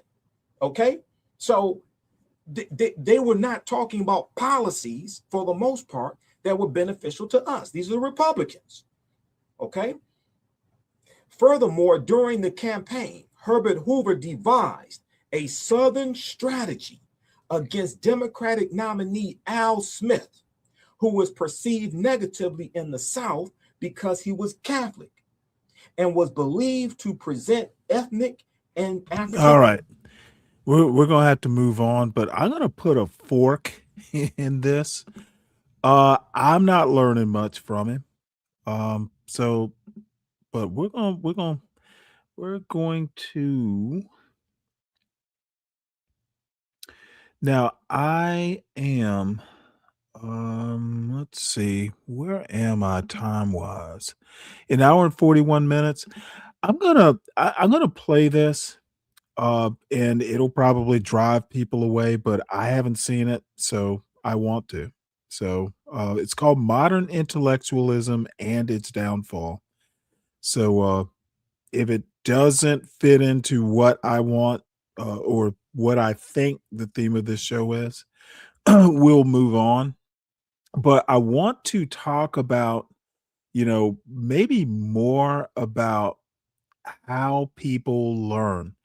We got a lot of people talking about stuff they haven't read about, but they've watched history.com. History.com, I don't know. I'm on the fence about stuff like this. There'll be the Nidishes and other people who go, well, books aren't where it's at.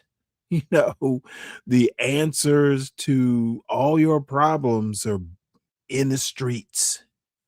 And I just disagree with that. It depends on what you're talking about. If you want to talk about why Black people stop voting for one party or the other, the only way to learn it is in books. They're not going to be talking about, political science generally on the streets. And so, I don't know. Let's see what this young lady has to say. Hello and welcome to another video. Ooh, she's British. A little bit over a week and I have a lot of things that I would like to talk about. But first, what probably I'm wearing, won't be relevant. This is a blouse that I knit myself last year and it's based off of an original 1950s knitting pattern from Japan. So I translated it and then redrafted everything so that it would fit me. And then I also designed a skirt to go with it. So it has the color split at the middle as well. Can't really see this it is a good way to all that well start right a now, so discussion maybe about I'll take a intellectualism. picture later or something to show how it looks. Having said that, let's talk about literature. So first of all, I would like to thank everyone for all of the nice comments and also the book recommendations.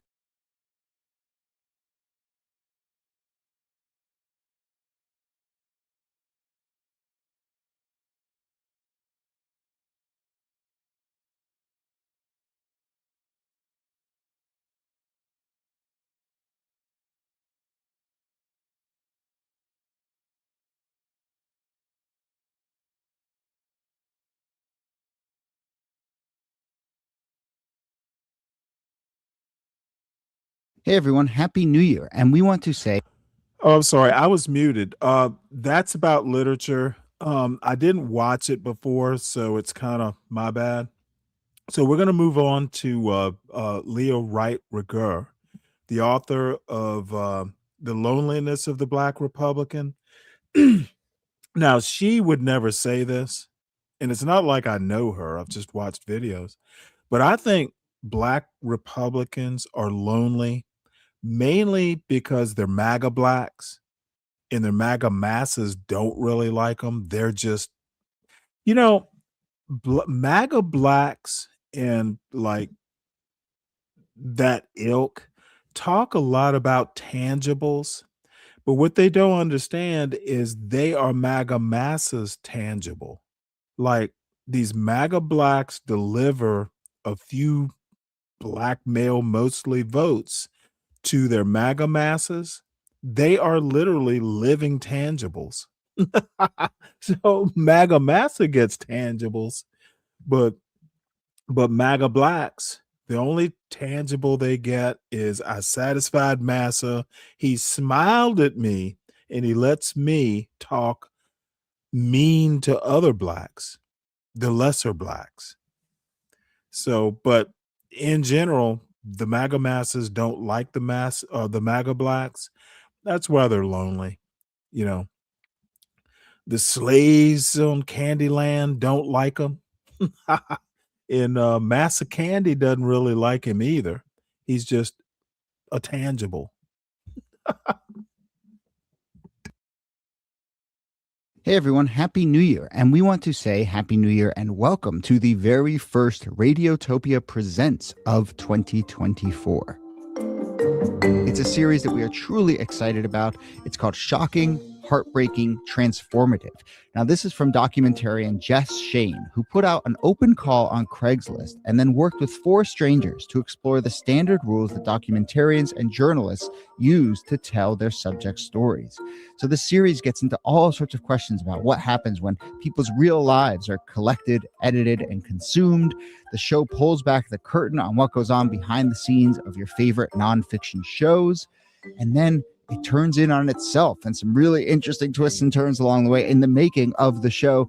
I've gotten to know Jess a little bit over the making of this show. Every time I chat with her, there's a new wrinkle to this story. It is really incredible. So go check out the new Radiotopia Presents series, Shocking, Heartbreaking, Transformative. It is out now on your favorite podcast platform.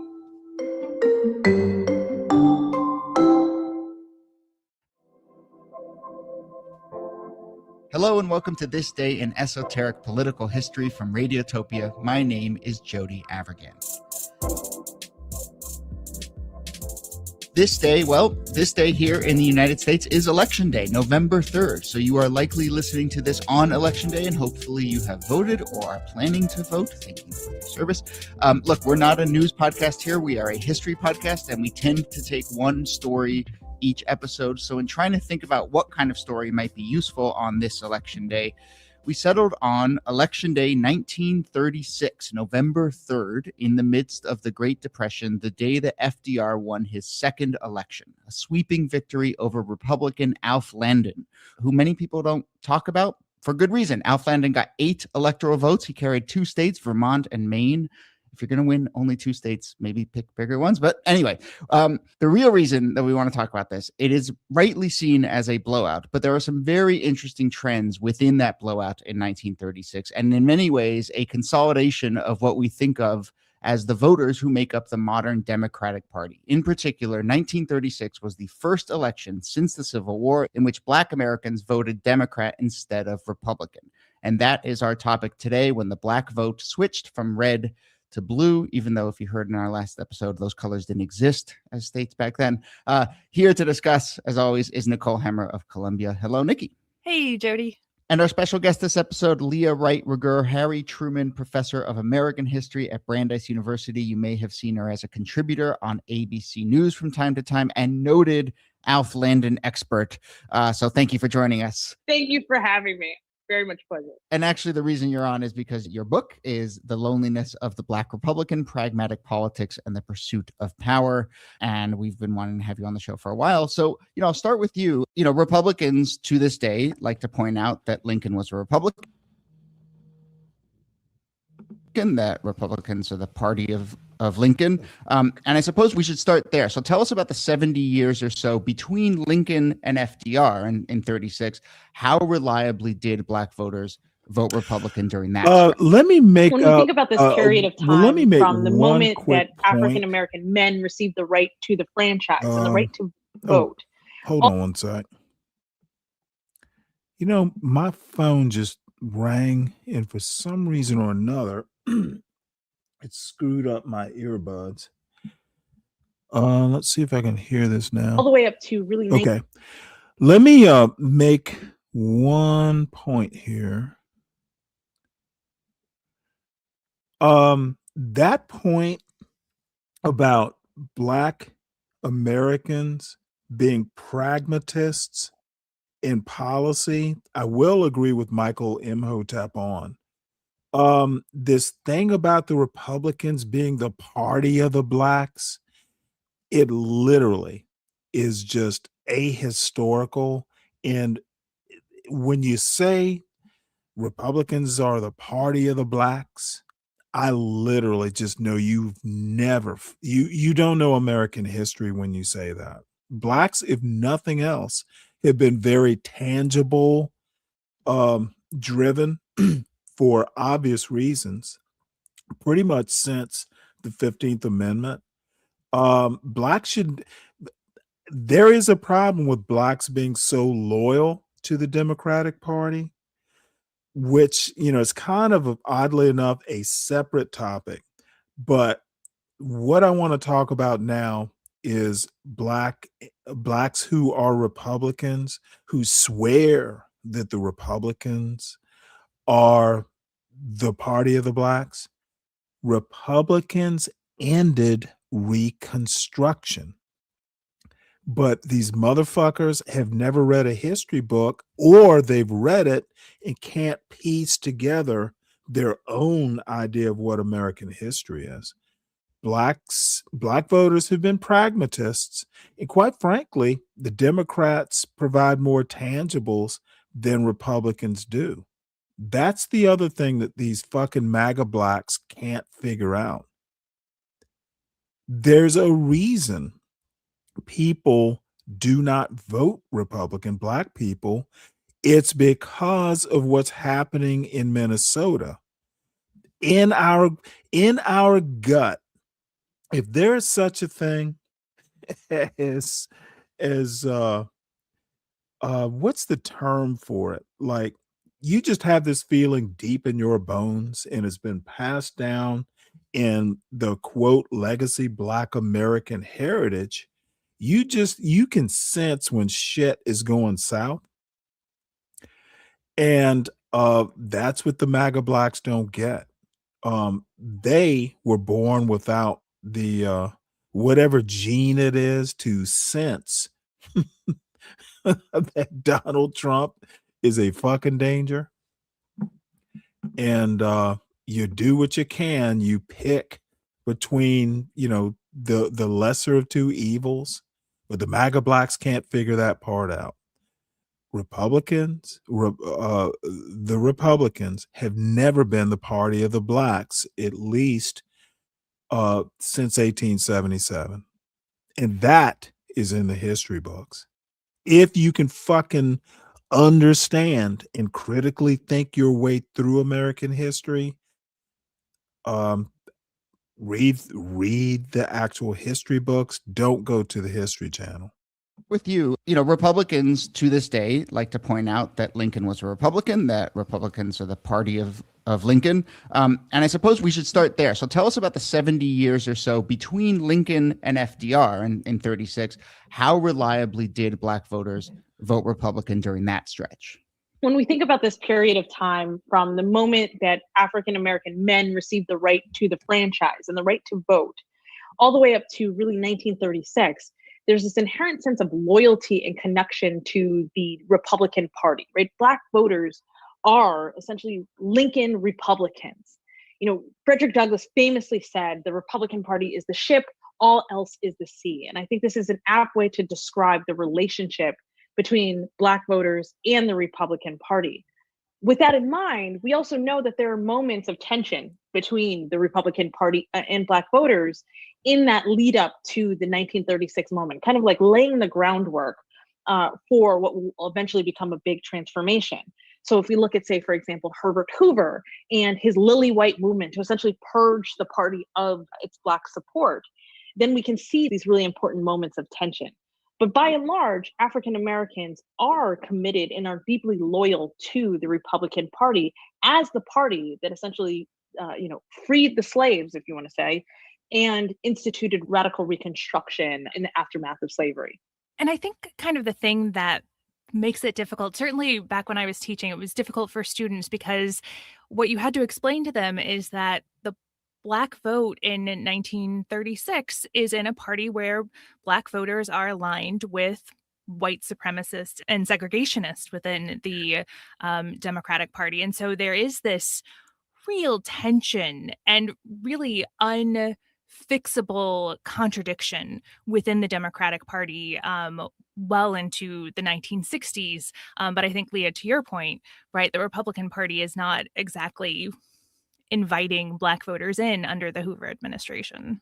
Oh, no. One of the things that we see is that in 1932, Black voters do not support the Democratic candidate. They do not support Franklin Delano Roosevelt. So they're not part of the initial New Deal coalition. But one of the things that Democrats realize, particularly Northern Democrats, because Southern Democrats are still very much like, get out of here. We're not interested in Black voters. We're interested in suppressing the Black vote, right? Through a variety of means. But Northern Democrats realize that Black people are actually ripe for courting, given that they have nothing to lose by leaving the Republican Party, right? Because they point out that they could have coalitions and alliances with Northern Democrats where they could have racial progress, economic progress, right? And they're also looking at the kind of efforts of the New Deal and saying, this is something that actively ministers to the needs of African Americans. So there's this whole moment where the realignment is very much present and very much obvious, but Republicans simply aren't picking up on it because they've taken Black voters for granted and really don't see them as a valuable part of their political alliance. But what is your sense? Well, two things here. That taking Black voters for granted should be noted. I think the Republicans of what I guess it's going to be 1936 did the same thing that Democrats have been doing for decades. And I also need to make a correction here. I'm not a historian. I've just read a lot of history and sometimes my memory is off. I think it was 1936, not 1932, that Blacks really went for Franklin Delano Roosevelt. So I do make mistakes. The other thing I want to note, the third thing, is notice Dr. Rigueur is not shambling and rambling like me and Michael Imhotep. She knows her shit. She sets a starting point and she walks you through all the way up to 1932. She doesn't waste your time with, words like tangibles and all this. She gets to the point. And that's what I expect. If you know your shit, you don't have to do a whole lot of dancing around. Get to the point. And if there's rebuttal, interrupt me right there so we can get whatever contention you have and continue with the voyage. History is a narrative. When you write a history book or you're talking about history, the story part of history is actually the point. A coherent and brief, get to point A to point B to prove whatever point you're trying to, make overall. And Michael Imhotep just goes all around, the barn or whatever the metaphor is. I know it's complicated. It's a mix of the two, but what is your sense of, is it more that, the Republican Party is driving Black voters away, or is it that Democrats are finally starting to provide a welcome home for them? So I think part of what we see is that the 1932 to 1936 period introduces something so radical that it actually transforms the very fabric of American politics.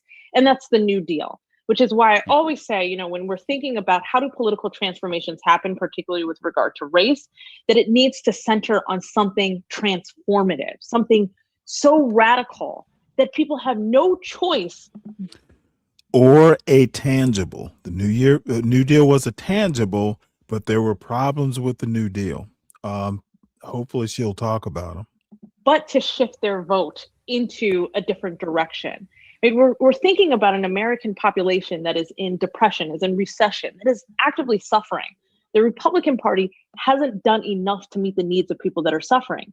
The New Deal and pushing forward a social welfare agenda that is colorblind, perhaps unintentionally, perhaps intentionally, you know, we can discuss that, but pushing forward this in a way that benefits African Americans that are in need in ways that they can feel it in their tangible day-to-day lives.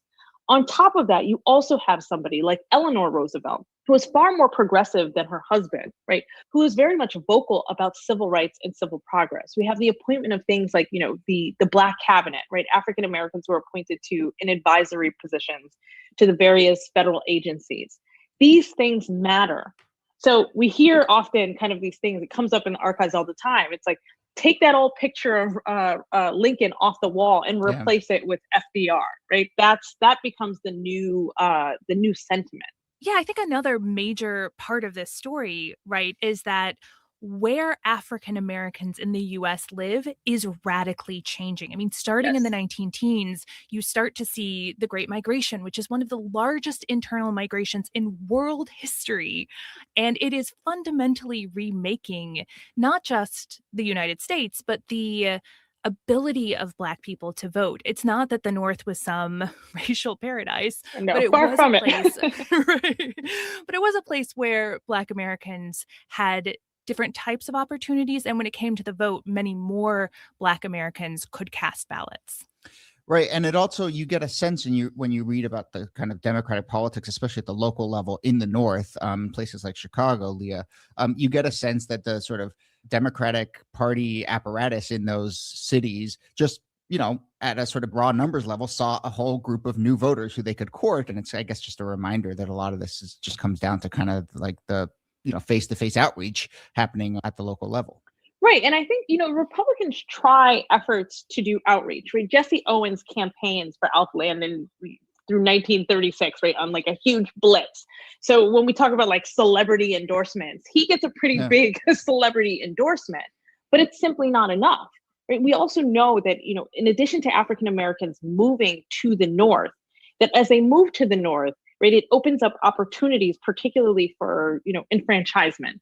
And so we see too that as they are voting on the local level, because all politics is local, that Democrats, you know, in cities like you mentioned, Chicago in particular, but also New York, Philadelphia, even Cleveland, are actually saying, wait a second, we can actually assume power by forming these alliances with African American voters. Now we can do it through machine politics, but we can also do it by kind of just saying, you know, we will include you in these policies and in these programs. Yeah. So, Nikki, let's spin this forward a little bit. In this election in 36, it's 60-some% of African Americans vote Democrat. You know, as we're saying, that's the first time it's sort of flipped. And 76% of Northern Blacks voted for Roosevelt. As we go forward in decades, I mean, my sense is you look at some of these charts that gap just continues to grow and grow and grow. But are there other important markers along the way? Well, I think so. I mean, in the sense that still by like 1960, 40% of the Black vote is going to the Republican Party. And so it's not that like immediately all Black voters just wholesale abandon the Republican Party. There are people like Martin Luther King Jr. who voted Republican. There are more celebrities like Sammy Davis Jr., who's friends with Richard Nixon. So there's a transformation that happens slowly over time. That loneliness of the Black Republican that Leah writes about is a process, right? It's a atrophying of the Black Republican vote over many decades. Yeah, so I'll jump in here too to say that, you know, one of the things that's remarkable about the transformation that we kind of mark as starting in 1936 is also that it shows that it's deeply uneven and it's not static. So one of the things that we see is that African American party affiliation doesn't change in 1936. The majority of African Americans still identify as Republican. And what ends up happening is over the course of the next couple of years and next couple of decades, that begins to change.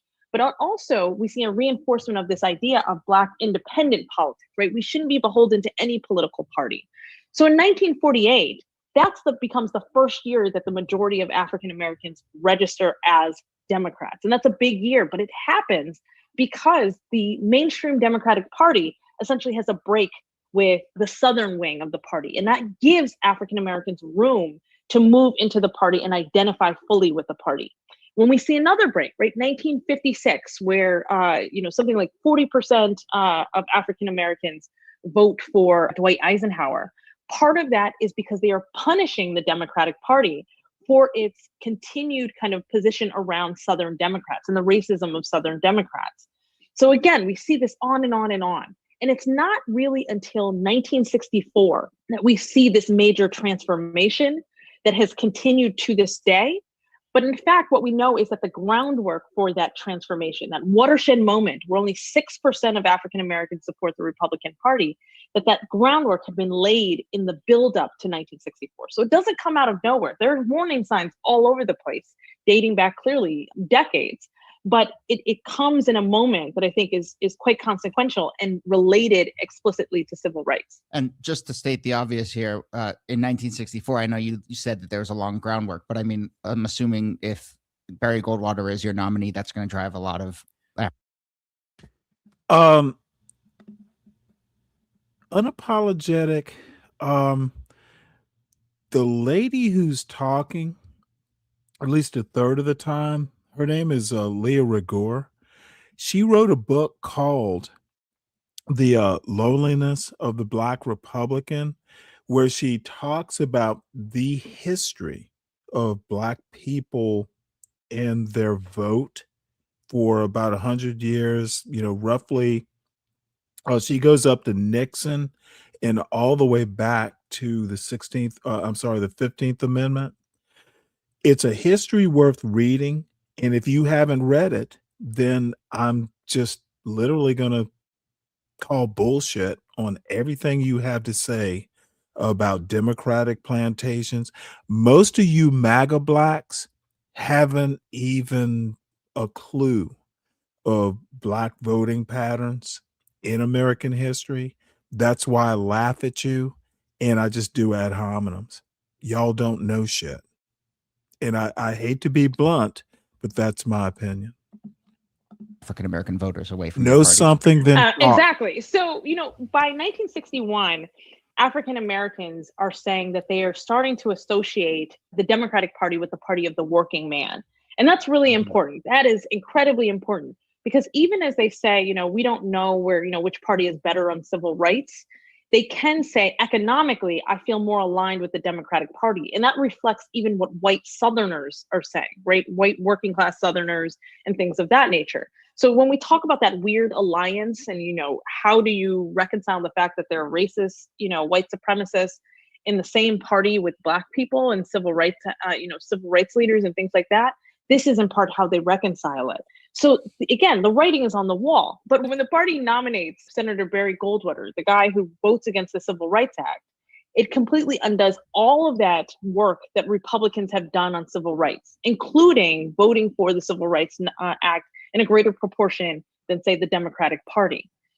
And so you hear a lot of sentiment about how I didn't leave the Republican Party left me, right? Figures like Jackie Robinson make this argument. And there is this attempt within the Republican Party after Goldwater loses an absolute wipeout in 64 to try to lift up moderate and liberal Republicans, including people who are much more progressive when it comes to Black civil rights. But that's not the direction that the party is going in. And so I'm actually kind of curious, Leah, I feel like we hear a lot this year the Republicans are going to get that Black vote that they didn't get before. This is something that the current president loves to say, that the Black vote is growing dramatically for Donald Trump. What do you make of the attempts to bring Black voters back into the Republican Party? So first, let me give you a little bit of context.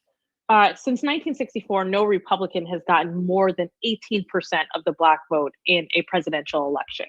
And that's me being a little bit generous because the numbers are kind of funny prior to 1980 because pollsters didn't really do a good job when it came to Black voters prior to 1980. But let's just say on the high side, 18%. And so part of what we're seeing when we look at these numbers and we say, oh my gosh, Donald Trump got 8% of the Black vote, something must be happening. Well, yes, something is happening. It's reverting to the mean without Barack Obama. Right? So Barack Obama, in a lot of ways, is the anomaly because a lot of Black Republicans break with the party in order to support the nation's first Black president. In order to get the kind of numbers that say a Richard Nixon gets in 1960, or to get, even what a Dwight Eisenhower gets in 1956, you would again need to see something transformative along the lines of the New Deal. There would have to be something that completely shifted, right? The thinking and the ideas around the Republican Party and that long history of hostility and antagonism around civil rights and civil liberties and these kinds of things and racial issues that would make it essentially fine or non-taboo for Black communities to support this political party.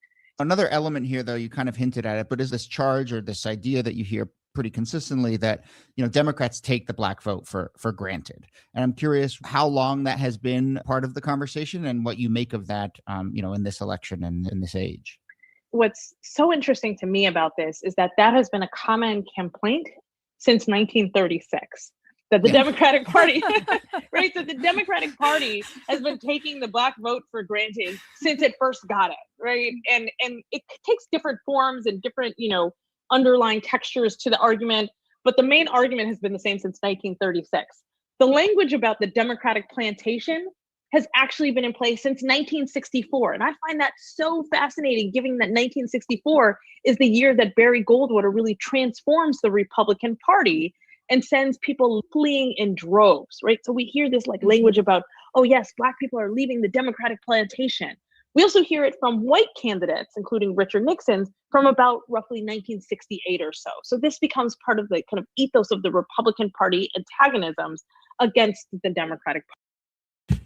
Yep, you heard it. And I don't know if y'all know, and we're going to hear quite a bit more from Dr. Rigueur, who is, she's a hero of mine. And she is a Republican, by the way. I think she is. I think she says she votes Republican. So, she's not what unapologetic ignorance is calling a liberal, whatever he said. Bottom line is honestly, I've read the book and I probably need to go back and read it again. She honestly is, in my opinion, the way I understood Blacks who vote Republican, she made a sea change in the way I think about Black Republicans. And the problem is YouTube MAGA Blacks have disappointed me. That's why I feel so comfortable shitting on y'all. Y'all don't know shit. You have History Channel knowledge when you ought to be reading history books. But that's just how I feel. I'm only a content creator. Party. Now, with that said, the power of Black votes comes in large part because Black voters vote as a block. And that block has a tremendous amount of power, particularly in the primaries and particularly in the general election in certain swing states. At the same time, because Black voters vote as a block, what ends up happening is that a party, right, can begin to take that vote for granted. They can say, we can do things. And this is particularly true if the opposing party is antagonistic to that marginalized group. So in a lot of ways, this idea about a party taking you for granted and one party ignoring you ends up being true, right? So it's both, it's a double-edged sword in the sense that there's tremendous power in voting as a block, but it also cuts into the kind of negotiations that Black voters can do within this kind of short-sighted two-party American political system. I mean, it is interesting, though, and certainly in 2020, I think the primary. Salute, Nacon. Look, this is why I talk about history as sloppy as any non-expert. She is literally an elite historian.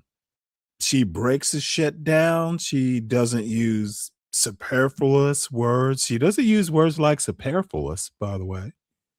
That's why I love her. I love a historian who can break that shit down. The difference between some, random YouTuber talking about the Democratic plantation and the way she broke it down and just shit on the concept and explained it in about 2 seconds. This is why I love hearing, and reading this stuff.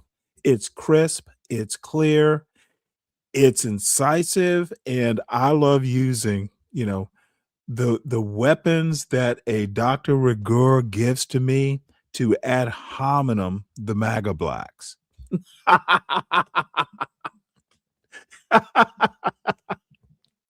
And Nagon, we're gonna try not to use the N word. I put my foot down. I put my foot down. We will try and avoid the N words. Process, and coming out of 2016 and 2020, the primary process for Democrats was so fractured and fraught, and Biden prevailed because of that black vote that I think all other parts that other candidates were maybe overlooking or taking for granted. It sort of maybe put a highlight on that, and just maybe, I don't know, I'm sort of spitballing here, but maybe, previous Democratic primaries have been less fractured so that you haven't had to really look at the coalitions that exist within the Democratic Party. And this year is, a year that showed all sorts of different fractures within both parties and have forced us to kind of reckon with the different blocks in the way that you're describing. Sure. And I think one of the interesting things here, too, that stems out of this kind of essentially two-party competition argument is that for African Americans, increasingly what we're seeing is the fractures within the Democratic Party, right? And this is, I think, Jody, what you just mentioned. Very true. We're seeing these elections have really exacerbated this very fragile alliance that has existed since the New Deal, and have also exacerbated and exposed the tensions that exist between these alliances and the Democratic Party as a whole. So one of the things that happens is that Black partisanship, because African Americans and Black voters are the most partisan of any racial group in the country, and that's true of both genders as well. But this partisanship actually ends up obscuring the very real problems that African Americans and Black voters have with the Democratic Party. So when they have these problems, what ends up happening is that, one, we do get a number of African Americans who say, I feel like political institutions, including my chosen political party, have failed me. And that affects something like turnout. We also see that Republicans use that as a way of as a divisive measure, as a wedge issue in order to generate lower turnout, right? So essentially to depress Black voters, but also to try and siphon off strategic Black votes. Let me make it, and I hate to disturb a professional historian, but Zhang, just a little light enlightenment. The quickest way to lose your wrench is to adopt the demeanor of a Mike 123. Nagon is an honored guest here. Please treat him as an honored guest, and I'll leave it at that. In different areas. So this has essentially been the bulk of the Republican strategy, outreach strategy to African Americans since really 1976. So as we start to wrap up here, I mean, you've mentioned a couple times that certainly this election in 36, that we're talking about some of the other elections you've mentioned, that these realignments happen in moments of crisis, in moments of tumult. That's when sort of big voter trends shift. We are seemingly in a moment of crisis and tumult. So, I mean, do you see any of this shifting in any way, given the sort of nature, the rocky nature of our modern politics? So, I'm a historian, and historians hate to speculate, right? Like, future. Do it anyway. But there are a couple of things that I see. So I always tell people that, if the Black vote declines in the 2020 election, we shouldn't be surprised. But if the black vote increases for Donald Trump, we also shouldn't be surprised because, again, there's been this really, tight range. I want to point out this is 2 years ago. So this is before the 2024 election. So what he's going to say about Donald Trump is going to be interesting. Don't know what he's going to say.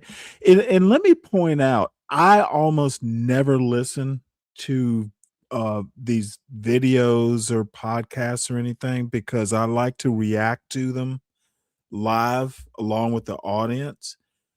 I almost never read opinion pieces before, they get presented because I want to react live. If I were a responsible content creator, I would curate these shows. But number one, I'm lazy. And number two, I like dude, I'm a shoot from the hip kind of guy. I'm a quick react.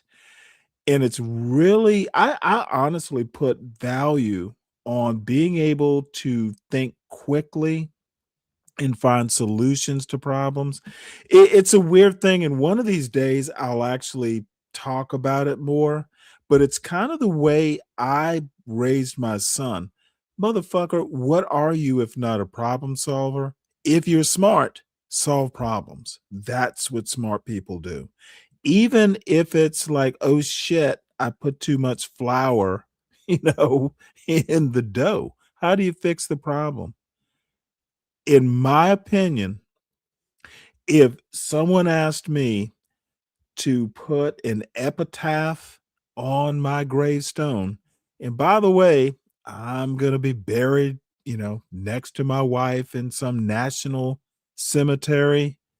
And I know where the national cemetery is. She's buried there. It's just going to happen that way. My epitaph will be he solved problems. And that would literally be it. It's the only thing I'm good at doing, in my opinion. So I have digressed too much, and I have had one too many beers, but I'm enjoying myself. Good to see you, TMKC. And it was good seeing American Man. I was polite. He can clip this bullshit and take it back to Bob's Boondocks. And by the way, I love Bob. I love Black Suit Defy. The rest of that crew over there, they're weirdos. Quite frankly, not up to snuff intellectually. So, what's up, Savage? Can you give me 1 sec? Because there was something else I wanted to say. Yeah, if you can just give me 1 sec. What was I gonna say? You know what? Just go ahead. It'll come back to me or it won't. So what's going on? That's my bad. Not much, man. I was just coming up to see if my mic worked. Seems to be working fine. Is it clear? Because I know I'm so glad that you came up here to test your mic on my panel. You're golden. Nah, I haven't talked to you in a while. No, it's fine. Have you been listening for a minute? Yeah, I've been listening for a little bit. Just a little. Because this is something that our major patrons, the CKJ3, literally sent, like, hey, this could possibly be something you do a show about. And that's what I'm doing. And, it's fascinating because, people like cellulite, and by the way, I like cellulite. Any young black man who's into politics as much as he is, oh, look, they are allies, even if we don't agree, on the nuts and bolts. Right. Unapologetic is the same way. They have their ways of thinking. And I have my opinion about, their ability to actually know what they're talking about. Right. However, black people engaged in politics is the way it ought to be, and at least they're listening to the shit. 99% of the MAGA blacks don't read books. The History Channel is where they get their shit, or from Sharon's channel, or what, dude. You don't learn history from YouTube. You don't learn history from the internet. Period. There's only one way to do it, and it's hard work doing the reading, doing the thinking about it as well, and doing the writing about it if you're in school. Even the way I learned, and you cannot do politics without history. And quite frankly, you can't really do it without philosophy, or at least having some, familiarity with it. Because these motherfuckers, especially in the United States, the founding was based in a lot of people like Cicero, these Roman law and ancient this and classical that. Stanley, You cannot talk politics without having at least a passing knowledge. Stanley, I would say this. Hey, Nago. What's up? What's up, family? How you doing, man? Hey, man, tomorrow. MOT's up in here. Awesome. Yeah. What's up, man? Yeah, I want to say very quickly, I do believe that you can learn some history from YouTube, because YouTube does have some excellent videos that can key you on. They're a great addendum to your reading work. Well, yeah, I'm a little. You're right. Okay, but I then would say, there you've got like Eric Foner doing like those Yale courses where there's like 15 lectures. But the thing is even, and maybe it's the way I learn. I learn more from reading and lectures. Yeah. I mean, so there's good stuff. You're right. Totally, Stanley. You're right on the money. What you're saying right there is a priority. That's bottom line. That's the first thing you really got to do. No question about it. I believe in books. So they're very critical. There's no question about it. Audio books or reading, I'm reading a book, you have to, to absorb really the thinking, and you have to engage with it. And then once this is the thing that people don't understand. And you'll have to understand, I'm kind of raging here. I get a lot of shit. Well, Stanley, all you know is what you read in books. Dude, books are to think about after you read them.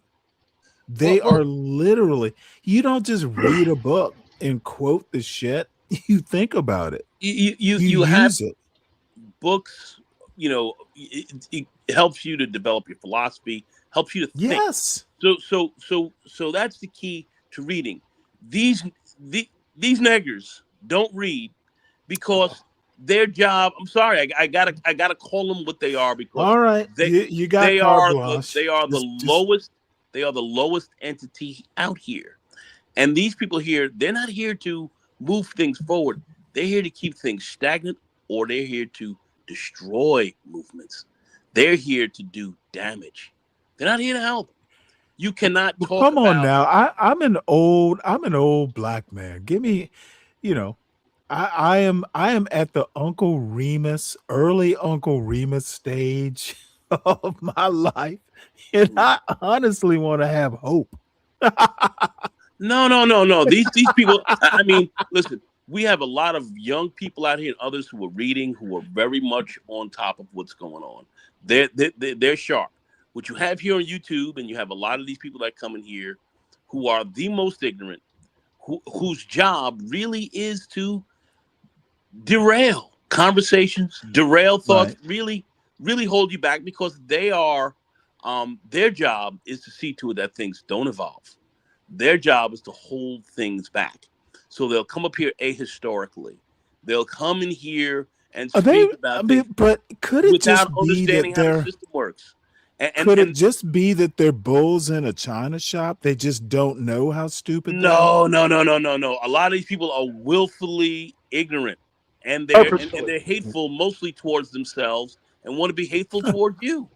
A lot of people are extremely ignorant people, and the bottom line is you have to understand that when you're dealing with these folks, because they are not here to advance anything. You ask them the last book they read, they can't tell you.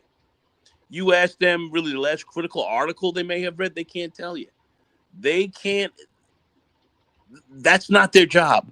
Their job here is to derail, and then want to sound big and sound great.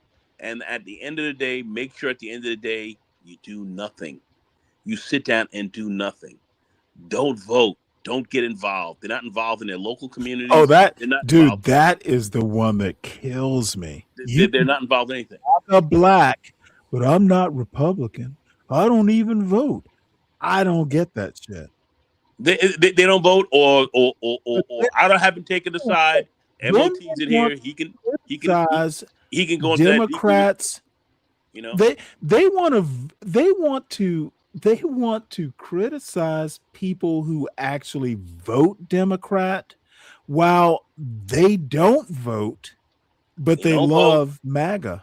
That is just so fucking destructive. And they're on their knees, kissing the white man's tail because they think his ice is colder. They certainly believe that.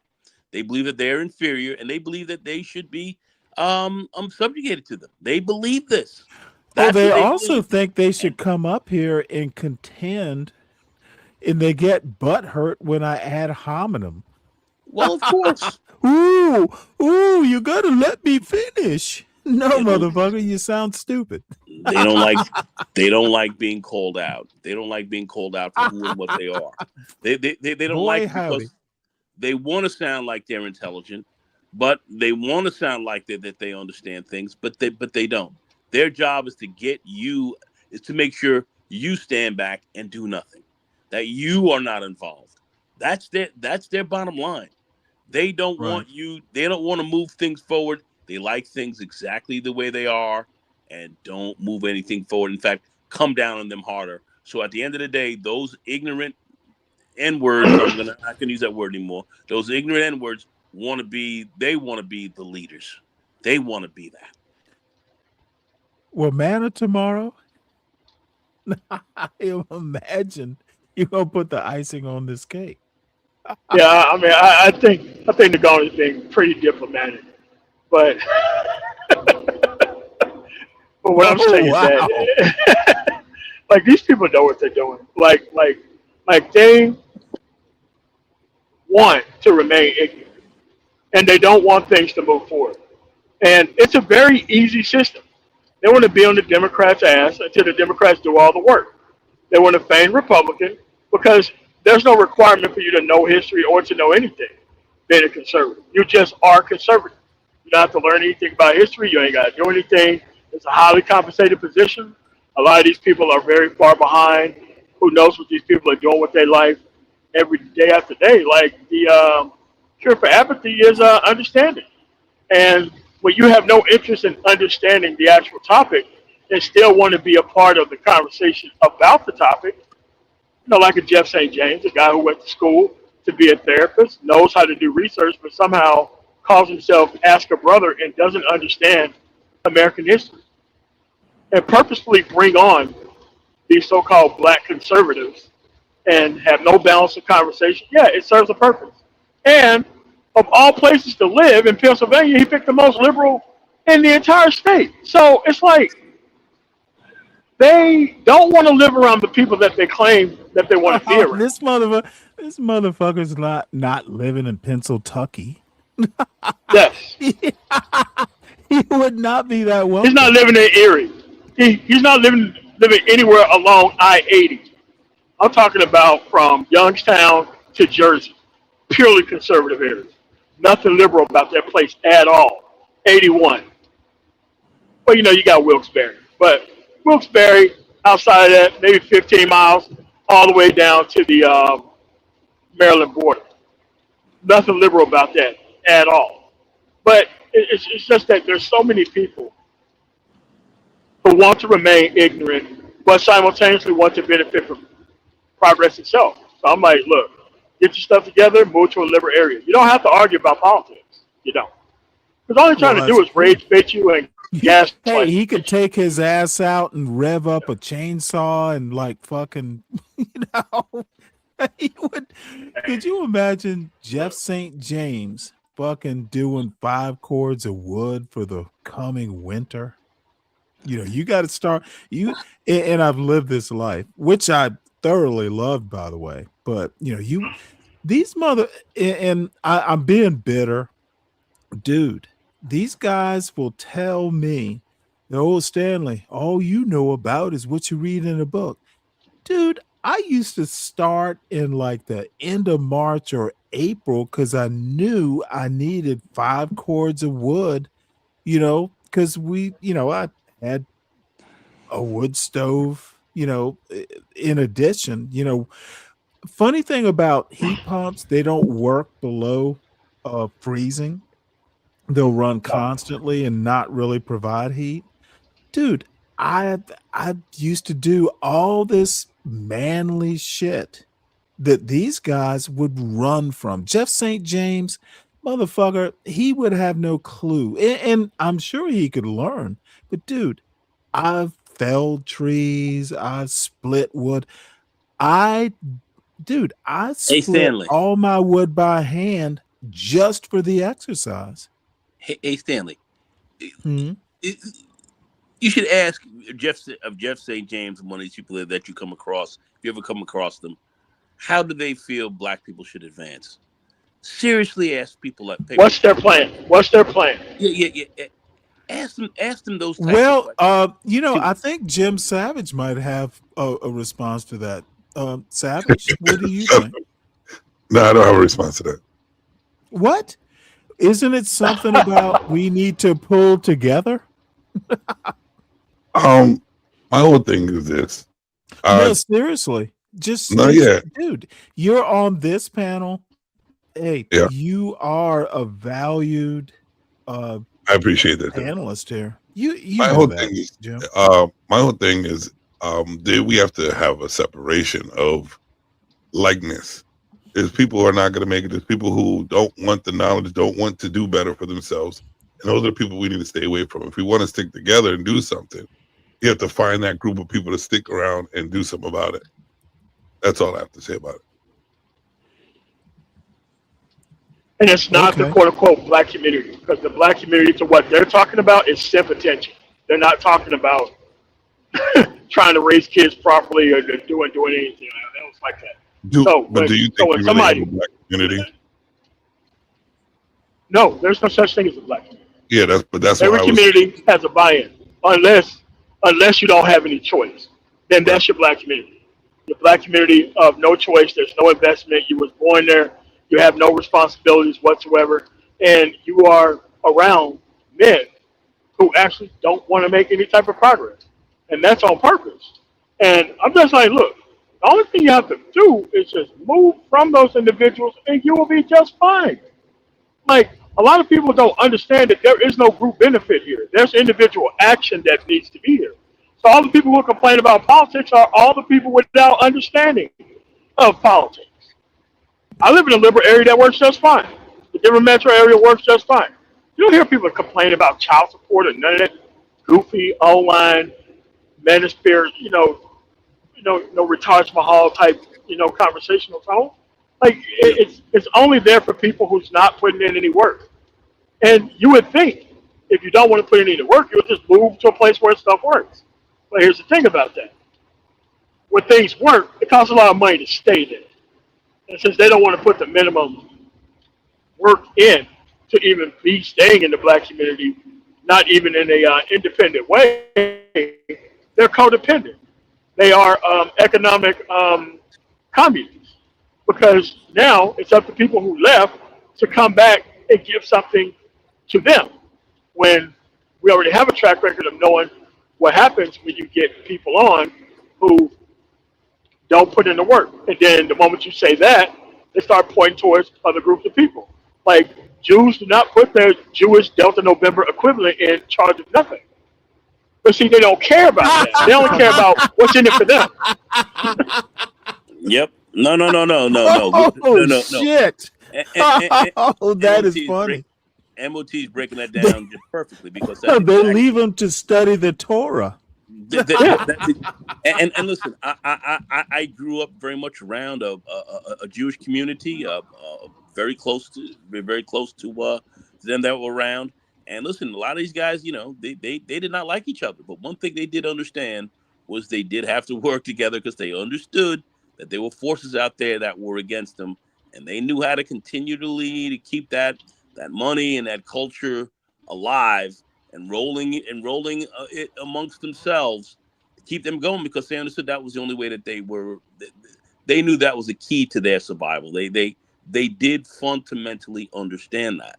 And it didn't mean that they loved each other, didn't mean that they were all kissing or whatever, but they were all at synagogue, they were all, they all went to Hebrew school and all that, and they were very strong and very historical on their history. They understood who and where they came from. They understood that was very important to them, and that was a big form of how would I say adhesion in that group that adhered each other to kind of together, because that's something that they never functioned ahistorically. They just didn't operate like that. They may have tried to change your history and mess your history up, but you couldn't really mess with theirs or their cultural piece. So that was something that they kept deeply intact. And that's something that that we here in the Black community or Black America have done very much as well. We've done that a lot, and you have those who are functioning outside of that, really trying to, erase that, if you will, really trying to destroy that. And that's where you have these Delta Novembers coming through here who are ahistorical, very ignorant, do not care, don't understand it, don't understand how things work, and kind of sit back here and just and talk crazy, and then let these people sit back, pass laws against you, and do all these other kind of things that you you fought for. And these guys will, if you leave it to these people will take all that back and set you back as a third-class citizen, not a second-class citizen. I mean, this is the path that these people want you actually to be on. What benefit is that? I don't know. I feel that they should be destroyed. I think these people who And the problem is should be destroyed. Since the beginning of this country, the whites have been duped into dude. It is almost amazing how white people have bred that white class to believe this bullshit.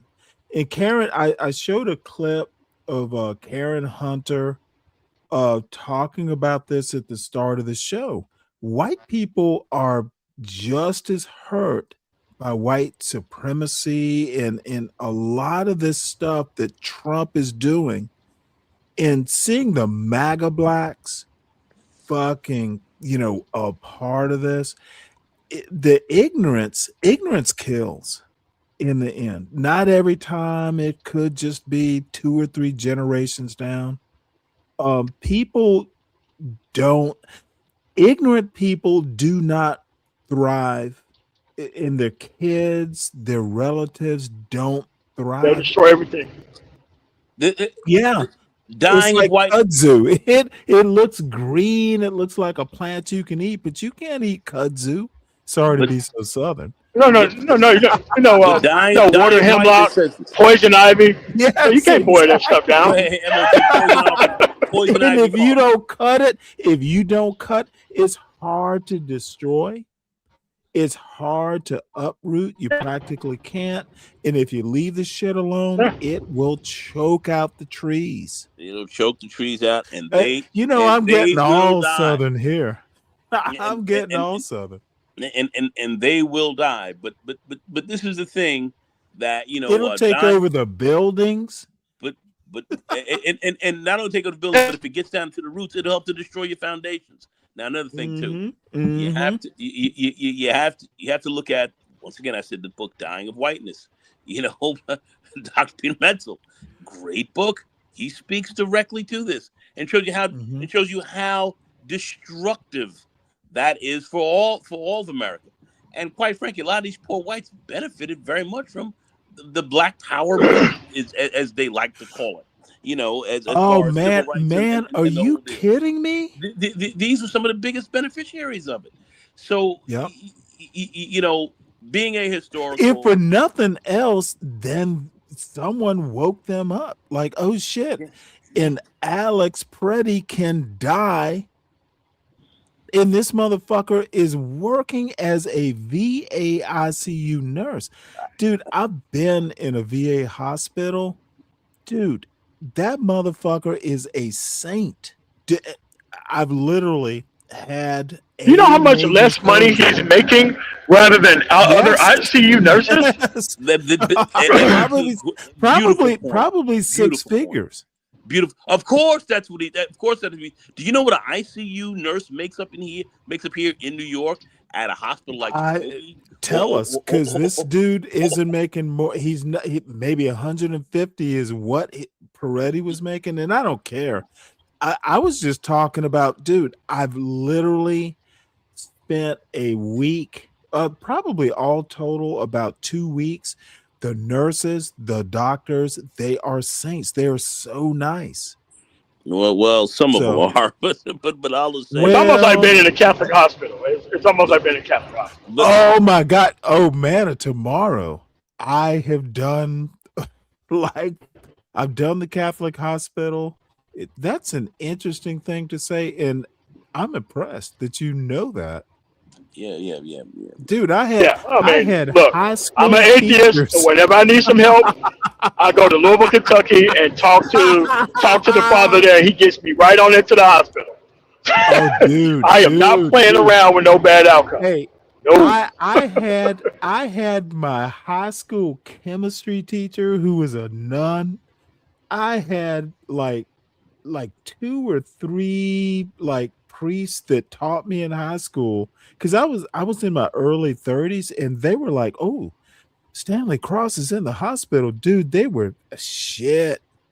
Those Catholic hospitals are out there. Dude, that's the best. Those motherfuckers don't. Oh, dude, let me tell you something. This is so funny. So I'm getting prepped for surgery. This is St. Joseph's in Savannah, Georgia.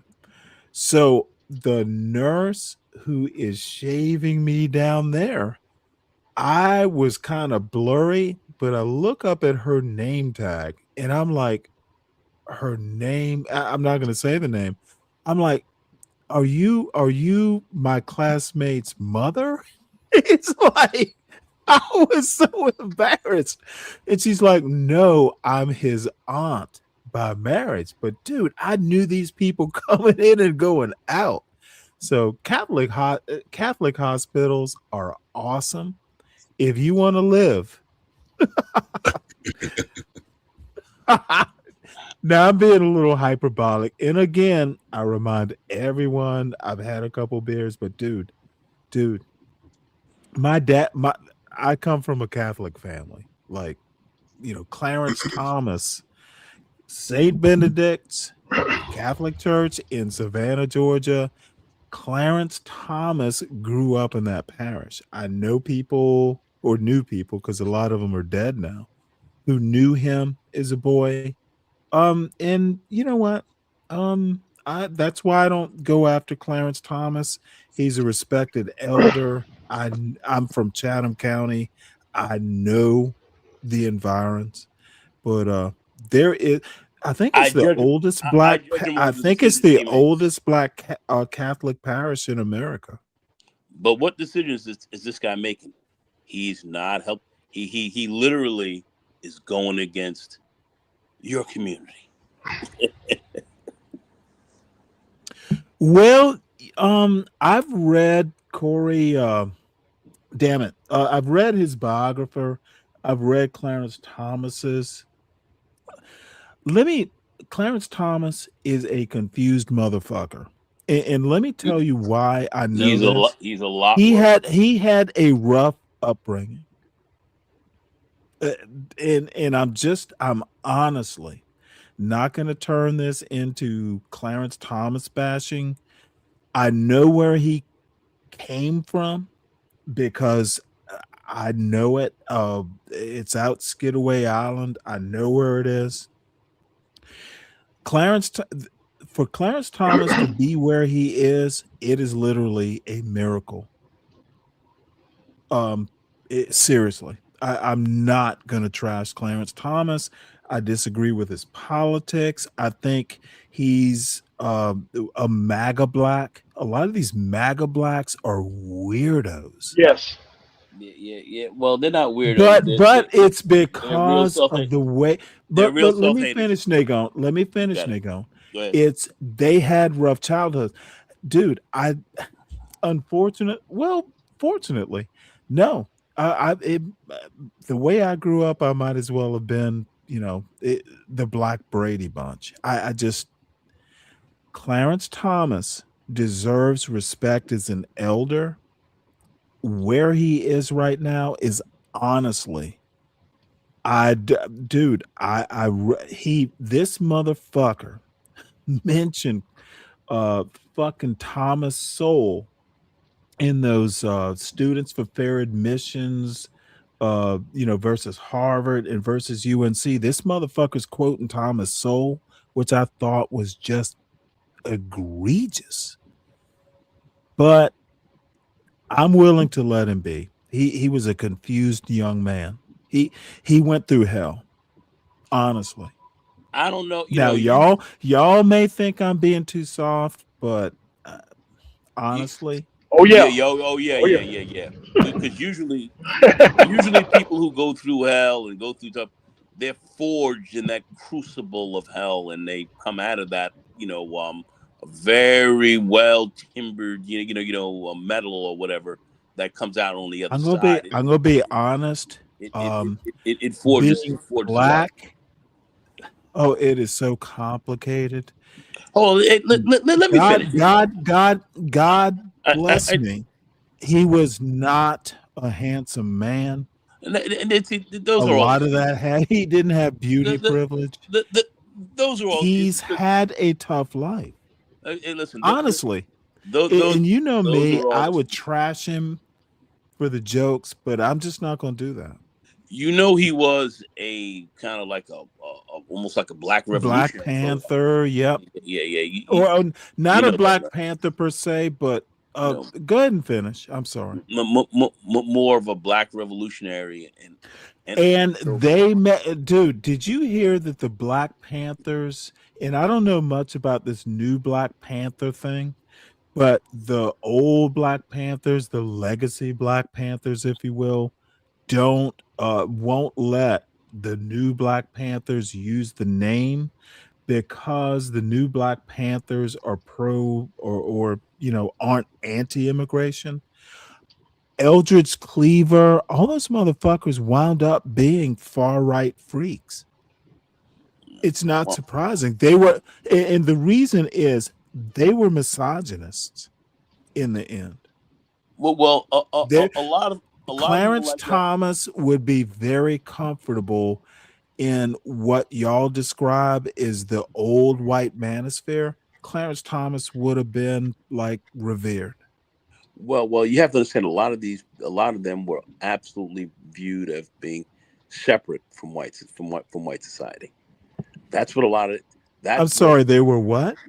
Being separatists from white culture, white society. Yeah, absolutely. Nationalists would be the word. Their deal was to form their own nation, separate themselves. Yes. Separate themselves. Yes, but they were a lot like the 1800s. The races can't get along.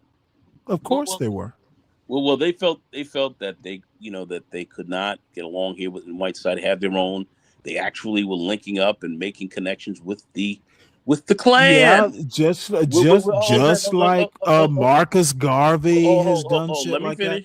But here's the more interesting thing. You keep going over. They don't think, I bring up my honestly, point. All right, okay, some of them didn't think men and women could exist together outside of the marriage bed. They're weirdos. They're extremists. No. At the extremes. A lot of these guys were tremendous separatists. A lot of them. They may have had their own issues, but they had separatists are extremists. Hey, listen, I'm not going to disagree with that.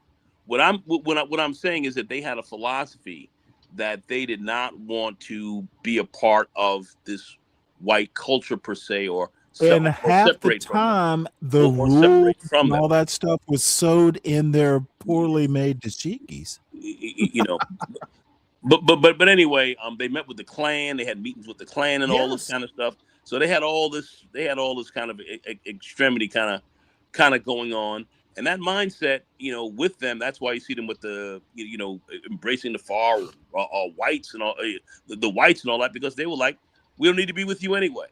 That's kind of, that was kind of the view. We But want our own. how is We you want know? our own But the nation. thing is That's a big part of the thing. how is getting rid of affirmative action inconsistent with black separatism? We don't need help from the white man if they don't want us. Clarence Thomas is perfectly consistent. Yeah. But like I'm saying, but Clarence Thomas also was head of the EEOC.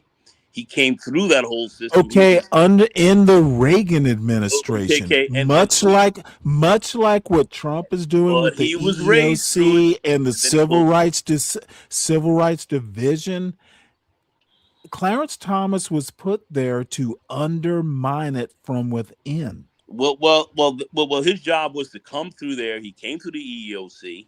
All right.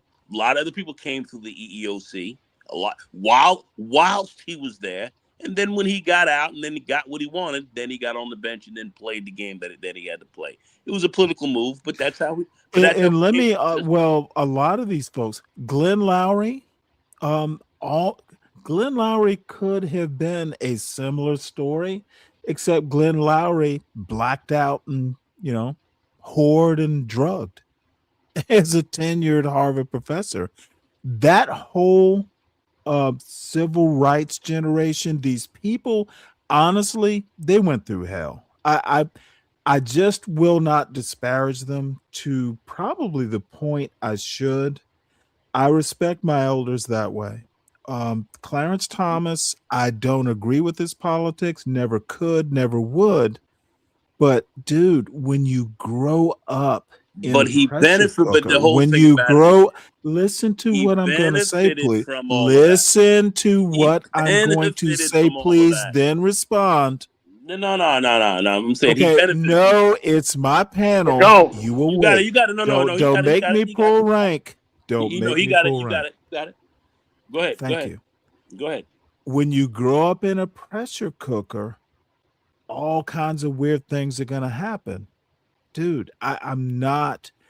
It's a problem. But Clarence Thomas, the dude grew up.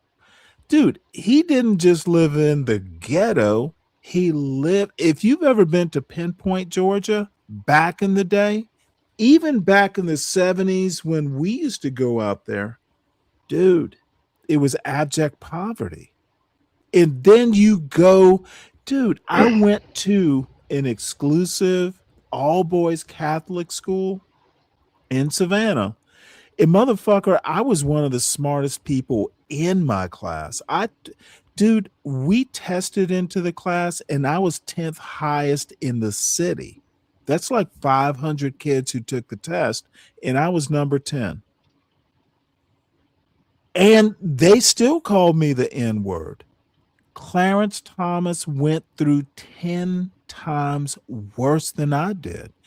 At least I could fucking go home and like hang out with loving parents, not my mean granddaddy. Dude, he went through hell. I went through this. I grew up in the same Catholic parish, went through similar schools. I'm just going to have sympathy for him. I am not going to disparage him. He's a weirdo, but I understand how he became a weirdo. And there, but the grace of God. That's really my attitude.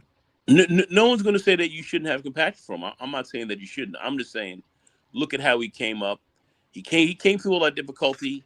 I just described how he came up, Nagong. That's why I have compassion. I understand. I understand what you're saying. But look how he came through. Look how that how would I say, what black people fought for, how he became a tremendous beneficiary of that as well.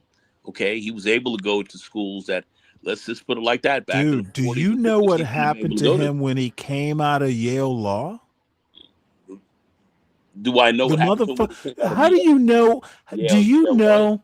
Do you know he couldn't get a job at a white shoe law firm? Jay Danforth, he became like either attorney general or worked in the attorney general's office of Missouri. Yeah, a lot Jay of Danforth, motherfucker couldn't find a job on Wall Street or one of these yeah, that was a lot exclusive of it. jobs, and that's why he hates affirmative action. It Well, was like apparently what happened back in like the early 70s is they're like, well, you went to Yale, but you're black. And the only reason you got there was because of affirmative action. You're probably not that smart, and we can literally just go look for another law firm. The man went through hell. That's why he hates affirmative action. you could say that, but And he's wrong about affirmative action, by the way. I don't agree with his point. He was he was the tip of the spear. And he wasn't, dude, if he'd been Julian Bond, that motherfucker would have like fucking, dude, he just was not a Julian Bond. If you get my drift. And if you don't, I can spell it out for you. no, we're not going to get all through that. Your deal is you feel. Oh, but I can go there. I need you to know that I can. You feel as though that you have compassion. Oh For no, him. I know. I know my argument. I cannot sit down and say that you shouldn't have that for him. I'm not in a position to say that because you can feel the way that Clarence Thomas came up at, he was the tip of the spear, and he did not become hardened. He became weakened. Some people don't have strong minds. I don't think Clarence Thomas has look, motherfucker, who did Clarence Thomas replace? Thurgood Marshall? Now that was a motherfucker who actually grew up as an adult through Jim Crow and fucking had the brain who could defy. Clarence Thomas did not. Clarence Thomas is not super smart. However, he's smart enough, and he probably knows. And look at me doing psychology of Clarence Thomas, which I don't intend on doing much longer. Clarence Thomas is smart, but he's not tough. And there may be reasons, all I'm saying is that salute to Clarence Thomas. He's where he is. He's been wrong on the merits of a lot. I've read his decisions. This motherfucker's weird.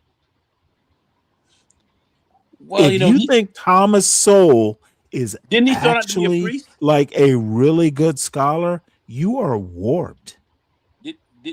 Didn't Thomas start out to kind of be a priest? Am I correct? He did. This pre-existed my high school existed. Yeah, he was in a monastery. Yeah, but be careful. And then he found how racist the church was. Technically, where I went to school, they were trying to train priests. And shit, I thought about being a priest. I'd make a good Benedictine. We were trained by Benedictines. Yeah, but then he kind of ran into that racism up there in that church, and he kind of I did in Catholic. He stepped out of there. He stepped out of there after that. He left. Yeah, and his grandfather was like, his grandfather basically abandoned him after that. Well, he one thing. Have you ever seen the Clarence Thomas documentary? There's a whole documentary about all. I watched it. Yes, I did. Yeah, man. Good for you, brother Setback. Yeah, we went through that. Yeah, we looked at that. So anyway, we probably need to segue out because my darling Mo Love is here, who I want to flirt with via chat and embarrass her Anyone else on the panel? Man of Tomorrow, Savage. No, not about Clarence Thomas. My words are quite. Yeah, and I'm sure I have Yeah. disappointed someone out there about my take No, on no, no. Clarence I Thomas, get your but point. it's No, my no, take. I get your It's point. my Yeah, take. I get your point. No, Dude, I certainly have get your point. I get your point. I grew up. I was born and raised in Savannah. Look, let me put it to you this way. Clarence Thomas is not well liked in the black community in Savannah. So let me, dude, I used to go to church until I was 17 almost every Sunday with my parents. They never fucking mentioned Clarence Thomas. So Clarence Thomas is, let's not use the word pariah. He's just not mentioned. And he grew up there in that black community, in that church that I was baptized in, by the way. Hey, listen, we can segue. I mean, listen, you're down with them. I don't share your I exact didn't feelings say I about was down with him. I um, just said I'm not going I to don't share it, disparage him. but and I will disparage him on occasion because I think he's And going you are against. welcome to shit. You can do it on this show. Yeah, But all I have to I'm not gonna say is I understand his struggle. I'm not going to. It's going to be one of those things where I will mock him for mentioning Thomas Sowell in a Supreme Court decision about affirmative action, but I'm not going to go after him personally. Well, like I said, I'm looking at his. And I would anyone else. I'm just not going to. I would call. If I called him a homeboy, he might get pissed. But I'm not going to do it. Let me ask you a question. I'm not going to go against my Okay, homeboy. I'm going to ask you this very quickly, and I'm just going to leave it alone. When you look at the Supreme Court decision, when we start looking at the Voting Rights Act and what they're, in that whole section 2 that they're looking to eliminate, that he will vote to eliminate on, what's your views towards that? Do you think that's correct in what he's doing? Is that something that shouldn't that he shouldn't be disparaged over to some degree? He thinks that black people, he thinks black people are equal to white people. But he also thinks that black people have to work harder to prove it. That's why he's against affirmative action. Hey, black people aren't dumber than white people, but the only way to prove it to the white man is to work twice as hard. How much harder do you That's have? where I disagree. 10 times hard, whatever the number is. Slavery? I'm just saying, how much harder do you have to work? What I'm trying to say is people like Thomas Sowell, Clarence Thomas, especially Shelby Steele, they think that black people need to suck it up, work 80 times harder to prove to the white man. They are all into Booker T. Washingtonism. Hey, the white man, if we prove we are, it might take 200 years to do it, but if we work 80 times harder, they will finally one blessed day go, they are our equals. And they are literally ahistorical in that hope. and you do understand. And you do understand this is not about hard work. But I would mock Booker T. Washington. I would mock all these motherfuckers, but I'm not going to mock Clarence Thomas. I know. Look, I'm not going to respect a direct elder. And I've literally known people who knew him. Look, I could mock him. It's not like it's gonna come back to me when I walk down Broughton Street in Savannah. The motherfucker was hurt deeply. What kind of weirdo leaves a fucking pubic hair on the Coke can of a beautiful woman like Anita Thomas? He could have just said, "Hey, can we go out on a date?" This motherfucker's doing weird shit. What was the worst? She could have just said no. You do understand that's why they put him on the bench, right? They put him on the bench to be. You do understand why? If your point is that they were going to make a mockery of Thurgood Marshall's legacy, yeah, I'd agree with that. Oh, dude, of course. And that's the only reason why he was up there. Is for just and thank God that is there's exactly. a Ketanji Jackson Brown. Have you ever? And I listen to her. I listen to Supreme Court hearings every now and again. You know what? She is meticulous. She is contentious, and the white people don't like her. But she and y'all aren't going to like this either. She and Amy Coney Barrett are probably the two smartest justices there now. They are very good at asking questions.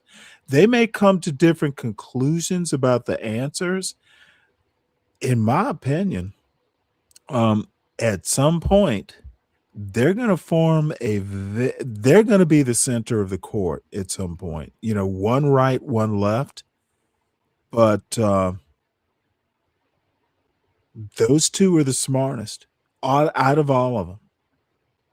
I listened to this stuff. Given what's on the court now, okay. Yes. I honestly think Amy Coney Barrett and Ketanji Brown Jackson. I think Ketanji is far sharper. I think Amy Brown. Well, she's incisive in her questions. What she's going to have to do is not be so emotional, though. I think she can't even write a brief. She can't even write a fucking brief, man. Okay, I'm telling you right now. And this might be after I die. I'm fucking 60. 20 years from now, I expect her to be Chief Justice. She's actually that smart. And dude, I'm a fucking idiot. I don't know, as they used to say in the South, shit from Shanola, but I know smart people, and she's actually smart. She gave a history lesson during those two affirmative action cases. She literally gave a history lesson. She taught Clarence Thomas history. Yeah, because Clarence Thomas is not he's not an intellectually crisp individual. He is not that. Good at studying, but he's not. I'm not gonna debate that. I think you're right. So let's look at this hero. Jim, any rebuttal? And by the way, y'all hit the link if you want to come up. Mo Love, hit the link if you want to. All right. Well, we'll listen to a little bit. I'm listening. Be back in about 2 minutes. This is actually the hero and maybe the focus of this show. This woman's fucking brilliant. We were talking off camera a bit about a formative moment in which Barry Goldwater, the conservative from Arizona, was nominated by the Republicans. Right. And Jackie Robinson, who believed in the spirit of Lincoln as a Republican, renounced the party. He wanted to support Nelson Rockefeller, the former governor of New York. Right.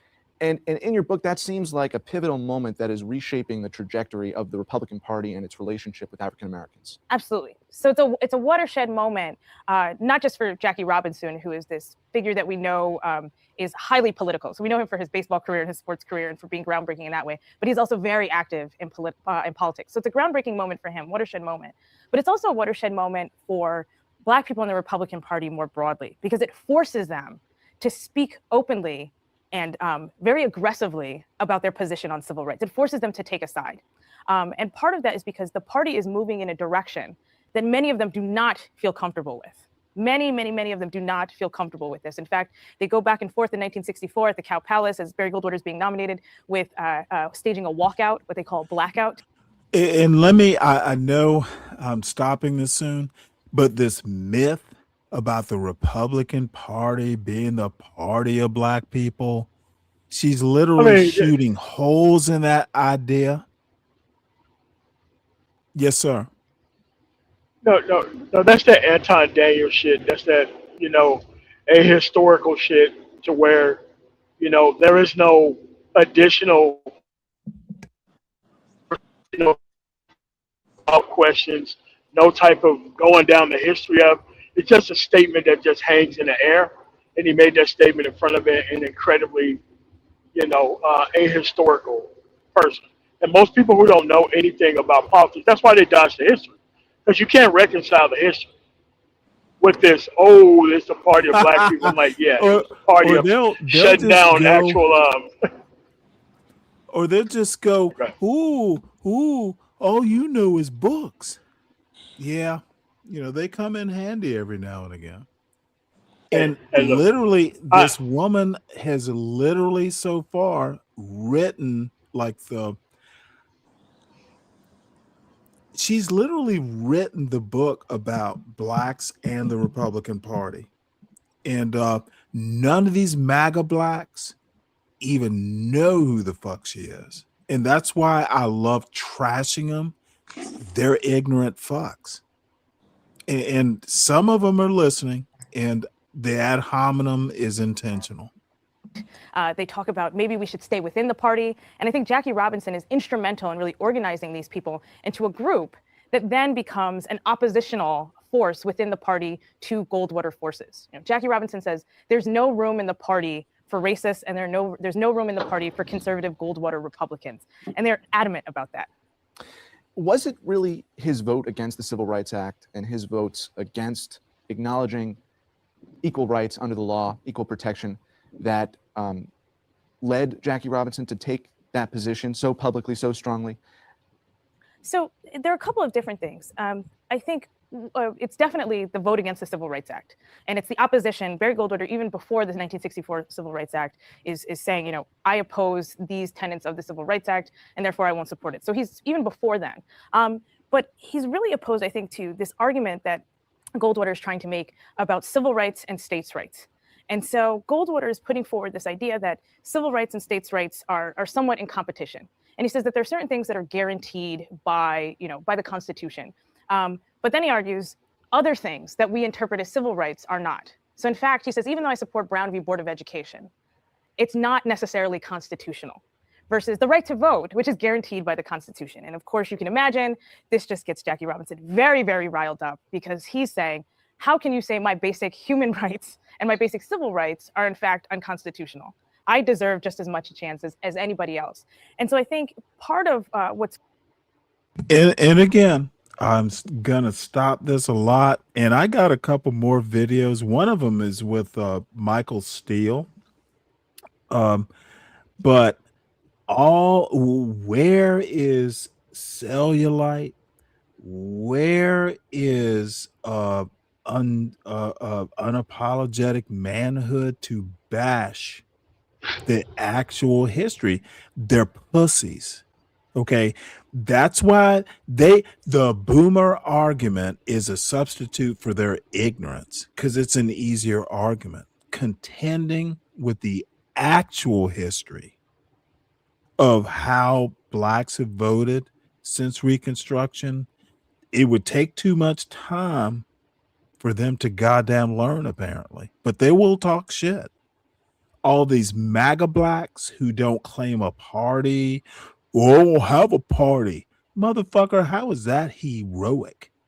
How are you a goddamn man who solves problems, who is a leader that women should follow, but I don't vote because I can't choose a side? I just sit on the couch and bitch at my bitch. That's the impression that I get from some of these motherfuckers. They are dumb. All of them. Until they prove me wrong, I just consider them dumb. Stanley, let me give you a slight correction.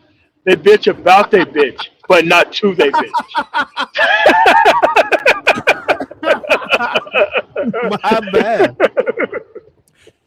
And again, I will warn everyone, I've had a couple beers, so I'm a little bit loose-tongued here, but dude, this is just, dude, even there are about 10 different arguments I can make right now.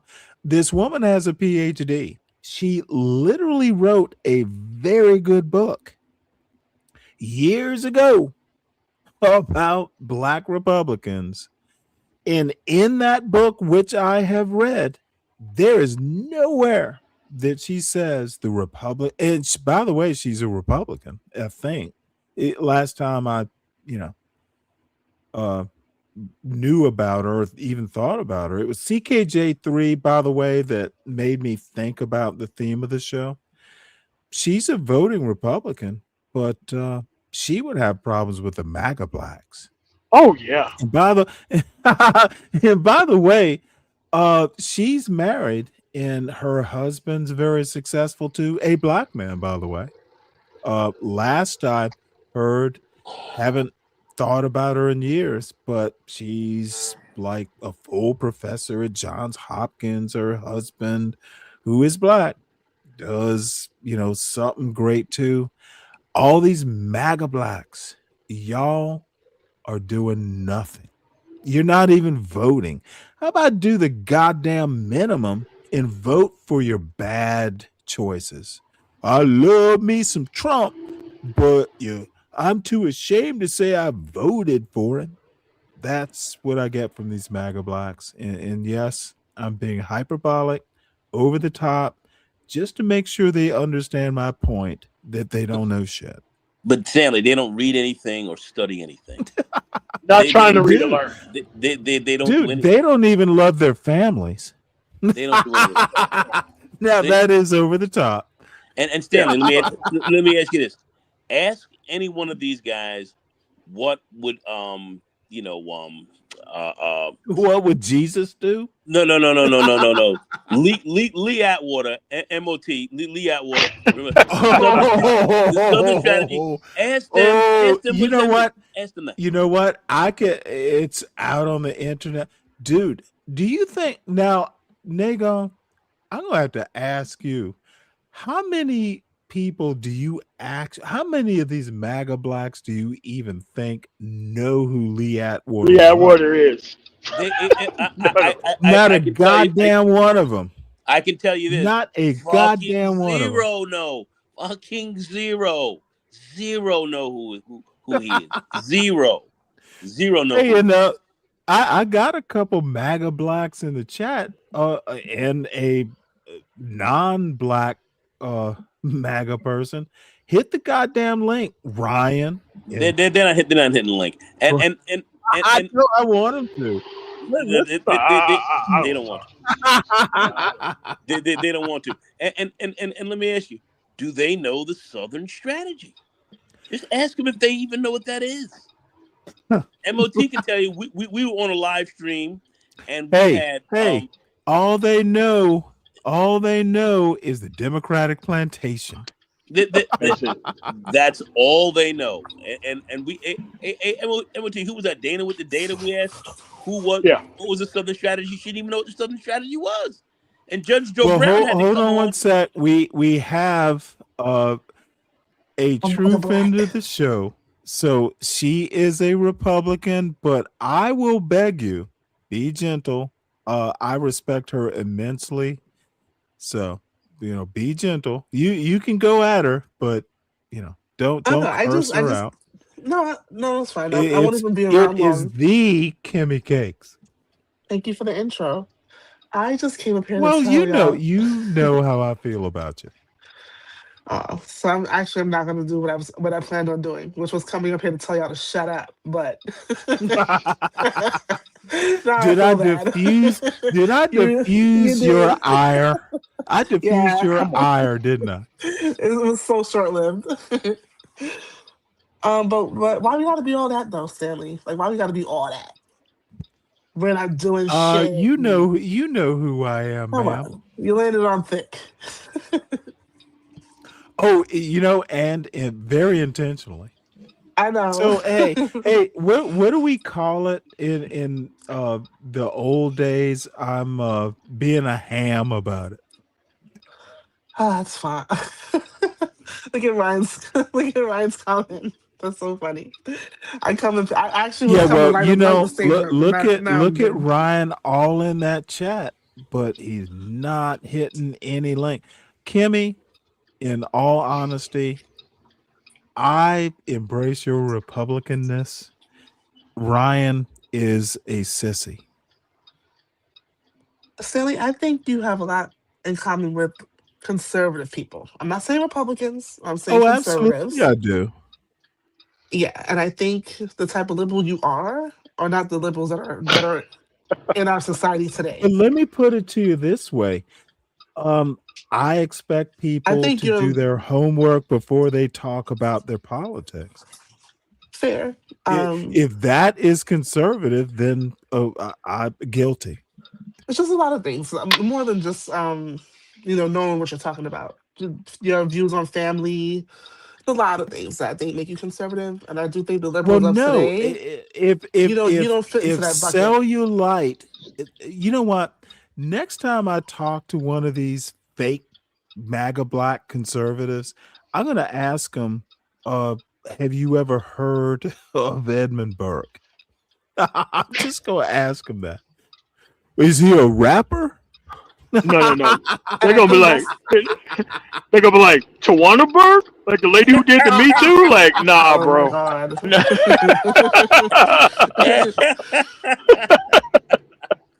Oh my God. I just think that like your views on family, education, like those are all very conservative aligned. And I think you're an original liberal. I think you're an original Democrat, but I think what has happened with these new people, there's something else. There's something else. Like, tell us more. There's socialists, be communists. gentle, MOT. I was watching No. She's actually smart. No. Tell us about these new conservatives that are not conservative. Please indulge me. I was talking about the liberals. Go deeper. About the conservatives. She might agree on this. I think what's going on with the conservatives now, and I say this all the time, and I think this is what Stanley runs into on these panels, is that these guys are not conservative. They just vote on a Republican ballot, and that's it. They're not conservative in any iota of anything about them. And can you describe? That's well Can you describe said. conservatism? Could you describe conservatism or what black conservatism would be? Could you describe that? Well, I'm honestly not going to put a race on it, just because I'm first generation American. Or could you define it? Well, that's step one. I'm first generation American, so I think like when it comes to like the deeper racial stuff in this nation, I don't really get it as much as someone who grew up here for generations does, to be honest with you. So I kind of stay out of that lane. I listen and I learn, but I don't think I'm one to really go deep on those topics. So how would you define? Nothing wrong with humility. How would you define conservatism? If you're conservative, how would you define that? I think it's a belief in family. It's a belief in your nation. It's a belief in wanting to do better for those that come after you. The progressives and liberals feel exactly the same way. Yeah, I'm not tripping. I just think that liberals maybe, progressives not so much. And hopefully you're talking about really? I think he's talking about the modern ones. This is going to be a free allow him to explain. Left progress. Well, let me explain myself first. Left progressives are populists in general. Marxism is populism. It's left leaning. It doesn't require an other. But no, I'm not I'm not a populist by any means. Okay. I do not believe in wisdom of the crowds. And Marxism is literally that. Well, no, let me Marxism is Marxism. take that back. Hold on. Progressivism is The progressivism, way Marx wrote, it was a critique of capitalism, and there was some philosophy. He had things to say. It's where Marxism has gone. Like the DSA types, I think they're as bad as MAGA oftentimes. And the only way you get what DSA or left of DSA wants, the only way you get what MAGA or right of MAGA wants I agree is with that. actually what Trump is doing right now. You disrupt, you destabilize, and you revolt. The Civil War bullshit, the left wants it as much. way out of it. But they're waiting. Yes. Oh. Have you ever heard Mamdani back in his younger days? Dude, that concept of useful idiot, yes, that's what the left is thinking of Donald Trump. Well, okay, so what are they trying to fight? Okay, fight for or against? Manna tomorrow. This isn't my guess. It's literally there in the literature. No, that's fine. I'm asking a specific question. So when you say the left wants a civil war, what do they want to fight against? No. You missed what I said. The left, the far left, the DSA types and left of them are waiting. Well, what does DSA stand for? Okay, you're interrupting. I think they should be in a class by themselves. Democratic Socialists of America. Do you think I don't know this? This might actually be an interesting conversation because sometimes you have to debate the left stuff too. Zoran Mamdani has a video. Dude, the concept of useful idiot. They want the right to do it. If you go on YouTube and you look at revolutionary black network types, no, they don't want to bleed. They want MAGA to do it. Destabilization. But I think they're not even Democrats. They're socialists and communists, and they should have their own party. Well, they align with some of the Democratic stuff. Why hyphenate? You know? Hold on a second. You're people here that can't even describe what conservatism is. Oh, wait, hold it. Do you think I can't? No. I'm not saying. You don't think I can? I'm not so much saying you. We have this person. We asked the question. She couldn't define. Okay, well, no, Kimmy can, but Kimmy is not. Before you go too far and be ungentlemanly, I'm just trying to Kimmy, let Kimmy, when she says she's not a political person per se. Well, I did say this is the general belief in traditional values, limiting government power and personal responsibility of free markets. That's pretty much conservatism. You wanted to take it to black and all that, and that's when I said I'm not. No. I was asking before. You may have looked it up after we asked, but you. Hey, no. But that's fine. No. Hold on, Nagon. Yeah. By the way, Ryan, just wait a bit. You'll get to talk. She's not that kind of conservative, and Kimmy is a friend. She will listen. She's not your enemy, Nagon. No. I was just asking. The incident. You're not listening. I want her to speak. No, I listen to everything on my panel, Nagon. He doesn't know how sharp you are. But, she does not. She does not Google. She's talking from the heart. And listen.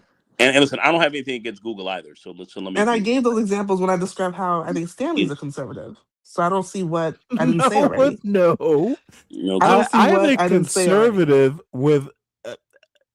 I'm a pragmatist. I think in terms of values, you are.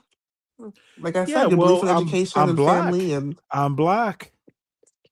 Well, that's fair. I would say that. That's fair. And you're black from a certain generation, so definitely I would agree with that. Thank you for calling me old, Kimmy.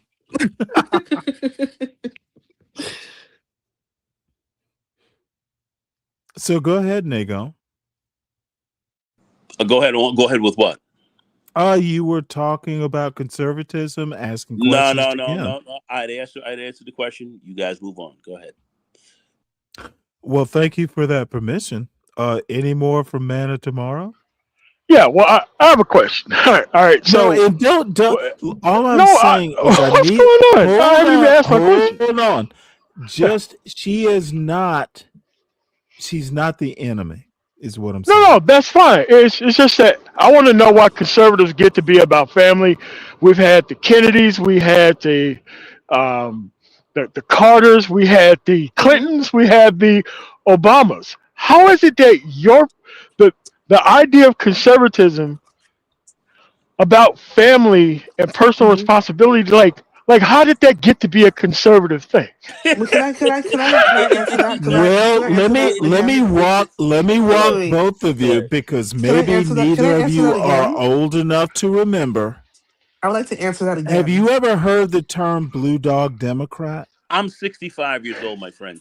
Okay, and I'll be 61 in March. It's too much So you compartmentalizing. do remember the term Nagon, blue dog Democrat, correct? Yeah. I know blue Would dog. you actually call Jimmy Carter a leftist?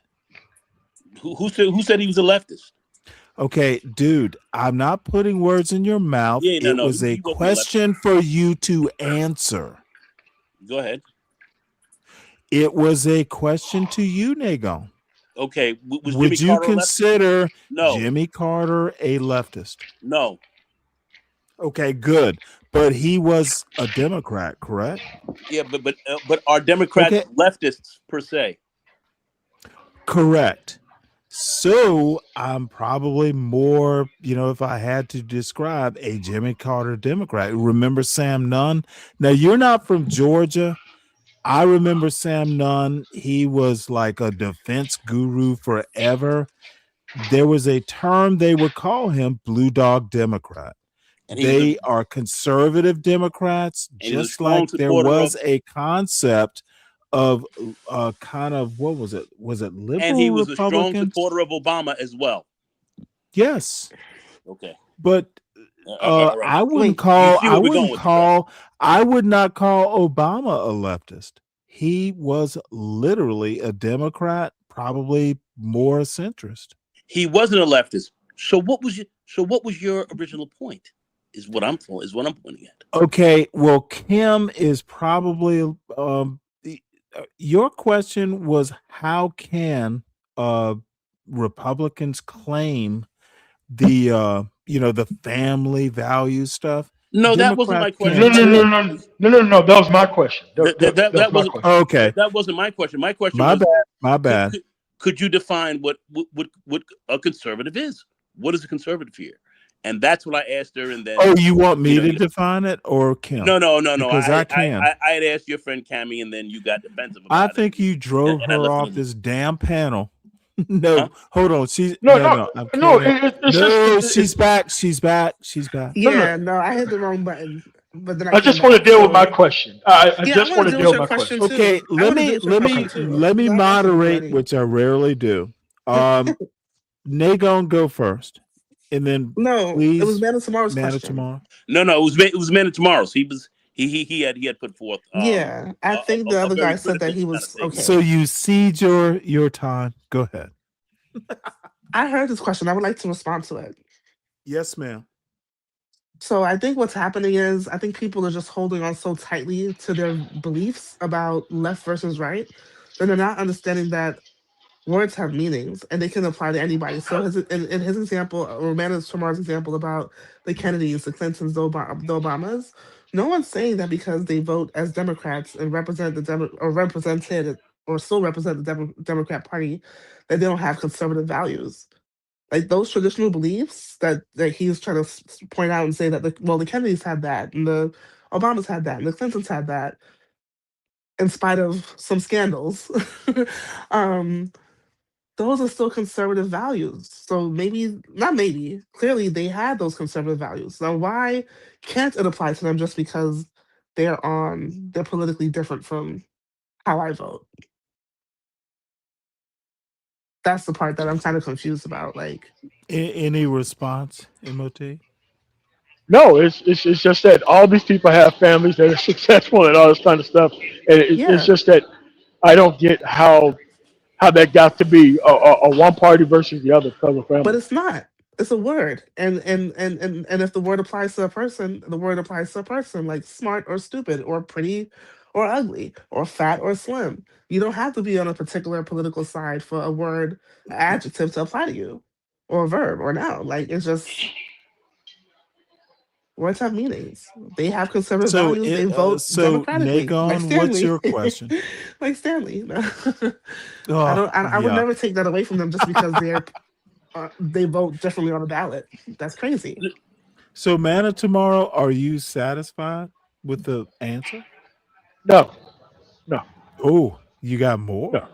no. No. Interesting. It's. I have no further questions. I got the explanation that Good. I need. So, Nagon, I think No, that no. maybe for someone else who would fight that because they vote differently and would not be open to the fact that both could be true, I think that person will probably be more of what I think Madam Tomorrow's looking for. These people on the internet are looking for a fight. They're not looking just to like understand each other. Nah, man. Nah. In fact, I'm looking really for if you're looking at your ideological views, how does that kind of line up also with different okay, well, parties? let me Hold take on. that Wait, question. I Are you can't gonna hear cut? him. Are you gonna cut me off, or let me finish what I was gonna Oh, say? I might. Okay. Go ahead. You go ahead. Oh, then I don't know what he Well, meant. I don't you know know what he was what, going to say. Kim, go ahead and field the question, but that's so easy. But I No, don't I even know was. what he was going to say. Yeah. I was going to really talk more about what kind of leads. Okay, You're gonna take that position. How ideology, does that lead? How does conservative that lead into politics? ideology versus values. And actually, I'm kind of interested. What And on how does that earth lead is into that politics? noise? Um, that's actually an interesting question. All right, So Stanley. can All right. you re-ask it, Nago? No, I'm not going to re-ask it. Just Okay, well, good. So it's ideology versus values. That seemed to be the question. But what is the no, actual not so question, much though? values, but policy, because that's ultimately what we're leading towards Well, when you go ideology Oh, is I party, don't know. policy. and Policy is then driven you move by towards policy. ideology. Policy is not policy in values, but sometimes ideology seems like a better driver of values. Um, but maybe clarify it so it's kind of easier to answer.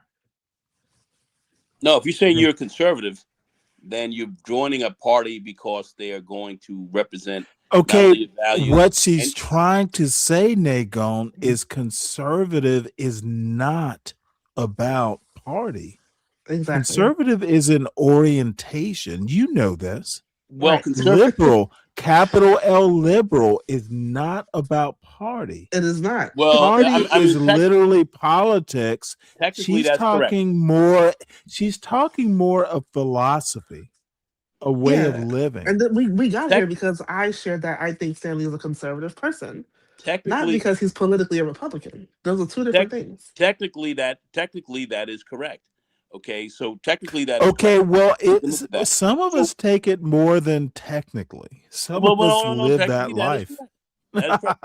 Because you can have conservatives who are certainly, and that was the whole piece we were getting to. You can have conservatives that are Democrats. Okay, you can have conservatives. Yes. Yeah. Like You can have Stanley. conservatives certainly that are independent. Conservatism is a Hmm. Okay, but you're looking at is it a very political it's a politically. political ideology. Okay, and I'm looking at it. Well, let me How does ask you, that?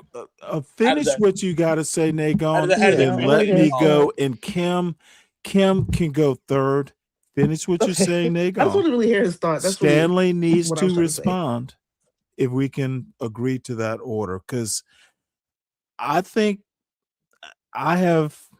There's some things. Um, you're thinking too mechanically. Philosophy, philosophy and religion, if you do a Venn diagram, sometimes they can be the same thing. You got to take when she said, and I understand what she's saying. And that's why we kind of get along. Politics sometimes has nothing to do whether you are a conservative or liberal. It honestly doesn't. Who you vote for sometimes doesn't matter, especially when you're talking family dynamics and all that sort of stuff.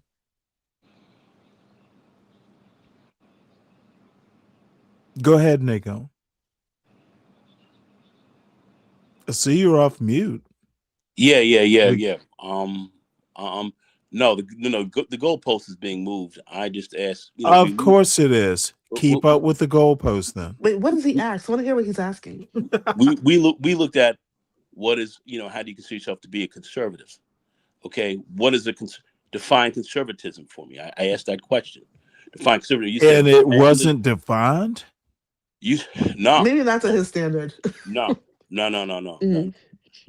Looking at from where that was, no. Okay, so what do you feel like is missing from the definition? Well, hold on a second. I would like you to fully answer the question. You said I did. Okay, you said and that, I rest right there. Some family values. When we look at conservatism from its from a standpoint, very small government. Government.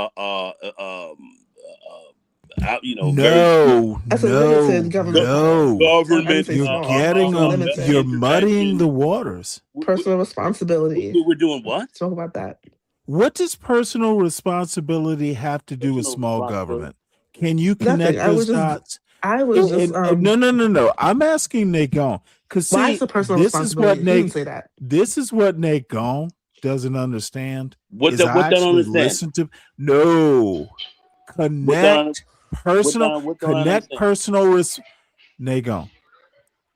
personal responsibility to small government, please. Just make the connection and then we can go. Yeah, but that's not his point. Okay, I don't give a shit about his point. I asked him a question. Can he answer it? What's your question? The question is, can you connect small government to personal responsibility? Can you connect small government? As she said, as a conservative, personal responsibility, and I actually didn't. I actually didn't even hear her say. Okay, that. Well, I don't care. Then, if you don't hear or can hear, because say I didn't hear. Can you repeat? But that's not what she said. Yeah, I did. But you said you didn't hear. Actually, she did, Nago. You are so in. Look, let's not make this into a competition of philosophies. It's not a competition. Of course, it's not. It's Stanley versus the world. But Stanley, however, everyone needs to let the moderator talk. What is your larger point? I'm just trying to understand what you're trying to say. Okay, what's the larger point, Nico? You said you're a conservative. Yes. You said you're a conservative. I was talking about Stanley. Say that again. I was describing Stanley, how I view him. No, I didn't hear you. I was describing how I view Stanley. That's what I was talking about. Okay. You were saying that's how you view Stanley. Okay. Yes, that's correct. Oh, okay. So you weren't defining how you defined conservatism. Is that correct? You said you were conservative. So that's are you confused? No, that's not what. So that was not your answer. Can I clarify for you? What I was saying is why, like, I view Stanley, even though he votes as a Democrat, he's a Democrat, but he's also a conservative person. And then you asked me to, and I was telling Stanley why I thought that about him, and because Stanley described himself as something else. I forgot the word you used. And then that's when you came with your questions about, well, what is conservatism? And then you just try to tie it to being only relevant to politics and not to how people operate in life.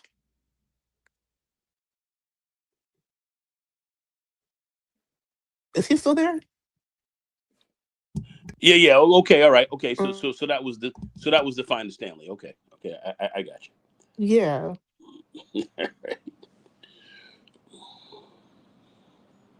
Now, my question to you is, what do you feel like? Go ahead. My bad. Sorry, you can go ahead, moderator.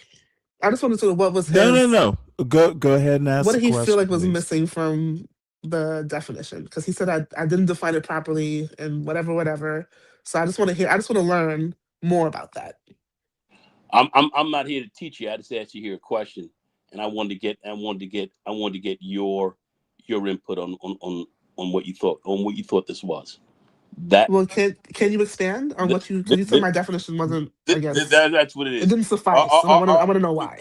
We were looking at this from a political perspective. Okay. Okay. Politics. All right. Politically, we were talking about Justice Thomas before, and kind of some of the things that that he's doing on the bench, and why and then Stanley was going into his soliloquy as to why he felt compassion for him and the whole deal. And I see. That's where your line of thinking was. Where my line of thinking is like I just joined the panel. I was telling him to tell Stanley shut up, and then let me take over from here rather quickly. Nagon and Kimmy, I don't see the difference. I do not see the difference between my orientation as maybe a more conservative idea of life. The politics is downstream of culture. So there might be a difference, but sometimes they get Venn diagrammed. So Nagon, my question for you is, and I think it was a good point you made, family values are not political. Or maybe it was Manna tomorrow. Family values are not political, but they are conservative. Can you deal with that point? You have to understand that is an ongoing piece throughout. How would you say politics, community, especially black, black politics, Democrats, Republicans, doesn't make a difference. Black people are family oriented. We certainly are very much. And the statistics don't bear out that statement, if you want to be honest. Statistics don't bear out that statement. Statistics do not bear your contention. So you're saying that black people are family oriented. The stats don't. Are you talking about from single motherhood? Or are you saying that black people are not family oriented? Okay, I'm not going to pick out a stat. Maybe where I'm coming from is tell me a stat that, dude, we can go all the way back to what a family is. No. But I think it's a weird point that you want to talk about stats when we're not talking about a statistical argument. It's really more philosophical. Okay, it's fine. But black people, you're saying that black people on the whole are not about family? Statistically not. But I think we are. Shit, I grew up in a family. But you gotta be careful when you make these broad general points, would be my point. Just like when you talk conservative or when you talk, liberal or when you talk DSA, you got to be able to make fine distinctions sometimes to make a point. And I think that when you ask someone, when you want to talk about conservative, you need to be very clear. When you say conservative, are you talking who you vote for or your personal values? I think you're way out of here. Black people are profoundly centered on family. Okay, we offer it, and I disagree with you. I definitely disagree with define it through deep communal bonds. Give me an example. Just give me an anecdote. Give me an anecdote. Give me an anecdote. Oh, by the way, my personal experience, and you and I have talked about it. You and I have talked about it. Just the church community. Just church community. Do you want to? That's a good example. that I grew. I just gave you that example. What are you talking about? Okay, well, good. Let's talk about the example you gave. But Don't we're not gonna natter go on. Don't natter on all day. Let's talk about the example you gave. You brought up the church. Have you looked at how the black church is losing members? Black church is losing members. There's nothing you said that can be supported statistically. So do we go with God or the statistics? Black church is losing members. The black church is not growing, is my point, Nagon. Is the black church growing in membership, Nagon? Is it growing? Depends on what communities you're looking at. Okay, where dude. You are. Yes or no? Depending on where you are. I would not have asked you the question if I did not know the answer. Hey, listen, the black church. You know me better than that. The black church is moving down, but you're asking me this question. Oh, is it moving down or decreasing? Are black people not family oriented? And yes, we are. Yes, we are. Okay, yes, we are I need you to take a deep breath. I am not your enemy. I'm saying it is. We are. Man. We're on the same side, Nagon. Well, please, we're on the same side. Take a deep breath. You just said that black people are not family. Is the black family centered around the black church? Is it centered around the black church as it was in the past? Not as closely. Not as closely. Okay, so now we're getting somewhere. Okay, but how can you say that? That's not the bottom line. Lord, I can't make my point now. If the black family, the connection, if the church is going down and the black family is connected to the black church, how is the black family flourishing without the black church? I think we agreed that we're losing membership in the black church. Okay, but is that the only thing that defines it? You asked me, and I gave you okay. Tell me what I'm missing. Okay, let me ask you this question: Are black families? Are you really going to ask me a question with a question? You said ask you a question. Should I just allow your question? You said ask you a question? Am I correct? You said ask you a question. No. Yeah, okay. Go ahead and ask me the question. Were you asking me a direct question there? Were you asking me a direct question? How is the black family flourishing? And I think I mentioned, and I think you agreed, that the black family is connected to the black church, if not deeply connected. If the black church is going down, if they're losing members, if it is not what it was even when I was a kid and I'm old, how is the black family flourishing if it's connected to the black church and the black church is not flourishing? I need you to make that make sense. That's the question. That's not the only determining factor of how the black family is flourishing. Is it a major factor? I would say I think it is. I would say, well, you may think it is, but many others may not think that. What's a bigger factor than the black church? I think that we're looking at black people are definitely more lined up in the what we would call the extended family household. Very much more, very extended families. In fact, we play that at a deeper role even than certainly than whites do. So, we do have families where we are mother, father, and if the father's not there, you have grandmothers and grandfathers and so forth. In the same house? As a granddad. If not in the same house, then very close to that same house. But certainly, even when I was married and my mother-in-law, who was grandma when I had my kids, she moved in with us. And when she got older, she ended up passing away. But she was that. I grew up in my household very much the same way when my grandmother had gotten very old. She couldn't really take care of herself. As we know, black people don't really like the old folks' home so much as others do. My grandmother stayed with us for quite a while. One of our great aunts as well. I don't think any. I don't think anybody likes the old folks' home. Family piece as well. Go ahead. No, I don't think any old person likes the old folks home. Yeah. Oh, But anyway, Unless you saw hey, one of don't want those to interrupt, but movies where I you do have get a young question again. when you but all are done. No. You go. but anyway, I don't agree.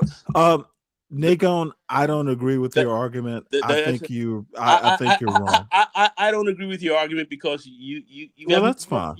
you haven't proved that black people I don't have to that's prove it. It's okay, just fine. Fair enough. it's literally like Fair. you pulled out the word a priori. It's Yeah. just a rhetorical argument.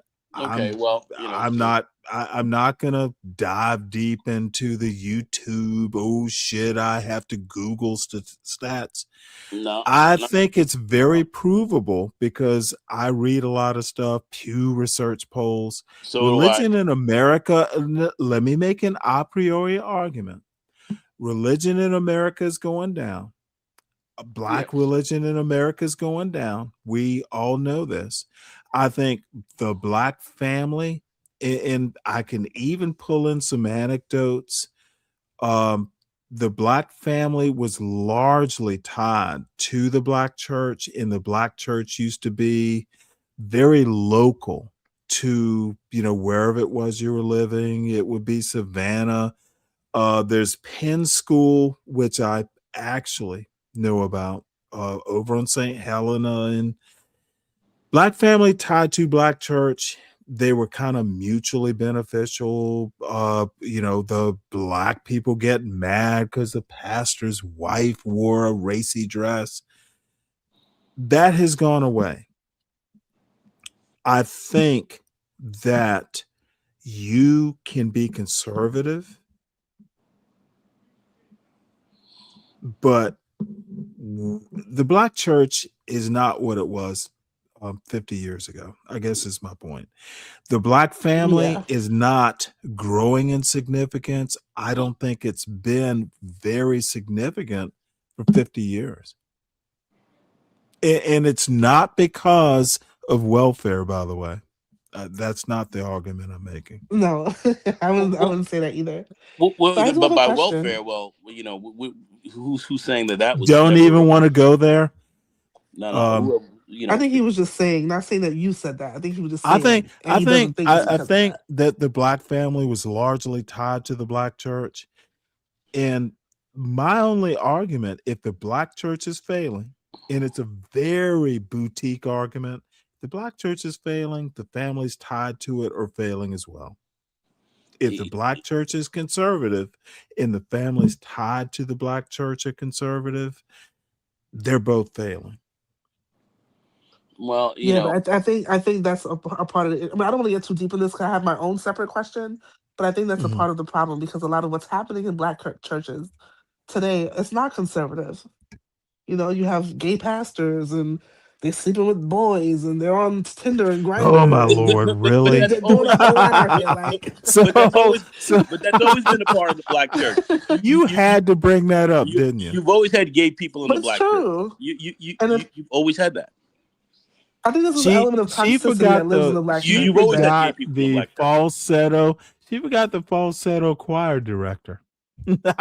You've always had that. Our church has always been accepting of that. When we start to look at when people As I LGBT live and or whatever breathe, else, it is. we certainly have been more acceptable, and more accepting of that because of our culture, and that goes back to Africa and so forth. I don't even want to get too deep But for into me, that. it's not really acceptance. For me, what I'm trying to say is that they're moving that is away a from part. conservative values, the black church, and that's what I think is losing. Well, I think when you want to talk about family family and you want to get into family structure, you want to get into, like I said, Obama and them, you conservative, Obama and you saw him, his wife and his children and the dog and everything else like that. That was a Democratic president, supposedly more liberal than let's say conservative, and those certainly were the values, But see, the problem when you thing. start describing Obama, the liberal and conservative, he's if just you one example. intersect it with He's just one example. politics, it does not. Do you mean capital L or little L? Because see, that's what some of these far right freaks don't understand. They don't understand capital C versus little c. they don't understand capital L versus little L. You And the say capital reason L is, versus little L. well, hold on. Let me finish my statement. What do It's you mean by that? because they don't read. Well, you know, a lot of people don't read. I mean, None of them do. All these young folks don't read. The black church is failing because they're not suggesting to their congregation that you read even the Bible. Because if you did, you might be a little bit more. And you know me, I'm not particularly religious, but it's just my personal thing. I think black people are failing. The white community, white America is its own problem because they don't read, and black people catch the flu or the bigger percentage of illiteracy. Stanley, if I can say this real quick, I think Please do. what I did not get to finish talking to you about because I got bombarded with other questions, and this is why I think Man of Tomorrow Oh, don't may be have mad. wanted to talk It's more. No, I'm my not mad. panels. They tend to be I am not rapid mad at fire. all. I'm just explaining how we never really finished that. Well, that doesn't sound right, but we how we didn't get to where I wanted to go, which is what I was Well, saying go that there. like You you have your are, in my mind, a traditional Democrat, politically speaking. And what I'm seeing today are people who are not Democrat. They're socialists, they're communists. I was in the city the other day. They're talking really. about malice people, but they vote Democrat. Why can't they have their own party? Is my question. Like, why do they have to attach themselves to something that they're not? Because they're not really Democrats. I really don't think they Well, are. that's So an listen, interesting Democrats. question. I don't think they are. Do you know what the Truthfully speaking, Democratic Party is supposed to be about? what I'm No, saying is that these I'm socialists that are interested in this. emerging, these No, malice, I these don't communists, know. and I mean, you know, the Democratic Party is a Big Tent party, right? That's what it's defined as. It's a Big Tent party. So that means it takes in many different types of political views and thoughts to be a part of its of its of its structure. So you're going to have people who may be a little bit more far to the left. You may have some people who have their right leaning but views, and No, but Big let Ted never Nikon included socialism and communism. please, ma'am. And as Let far as I know, Nikon finish because he's right. No. I mean, No, that's please part do finish. of what that's supposed to represent. So if you're You saying might educate Kim. so that might be what you're looking at with respect to the Democratic Party, just like what the Republican Party used to be. Republican Party used to have its left side, like people like Nelson J. Rockefeller and Who is not very popular, by the way. and Jack Kemp and these others. Even moving more I toward, personally like let's say, Jack Kemp. By the oh, way. okay, that's fine. That's really good. But But anyway, I was I'm just saying, also a teenager. these were the people who were, He's a quarterback. let's say people who were more towards the left, and then you had those who went more towards the further right. So the Republican Party used to be that as well. It's not that anymore, since the more liberal Republican side has been eliminated. But the Democratic Party certainly does represent all those differing types of views that would be a part of it, like big labor and so forth, and people who definitely may have moved more towards leftist leaning, more let's say more kind of a more radical view. The Democratic Party would have a place for them. Now I have a question for you after Kim. No.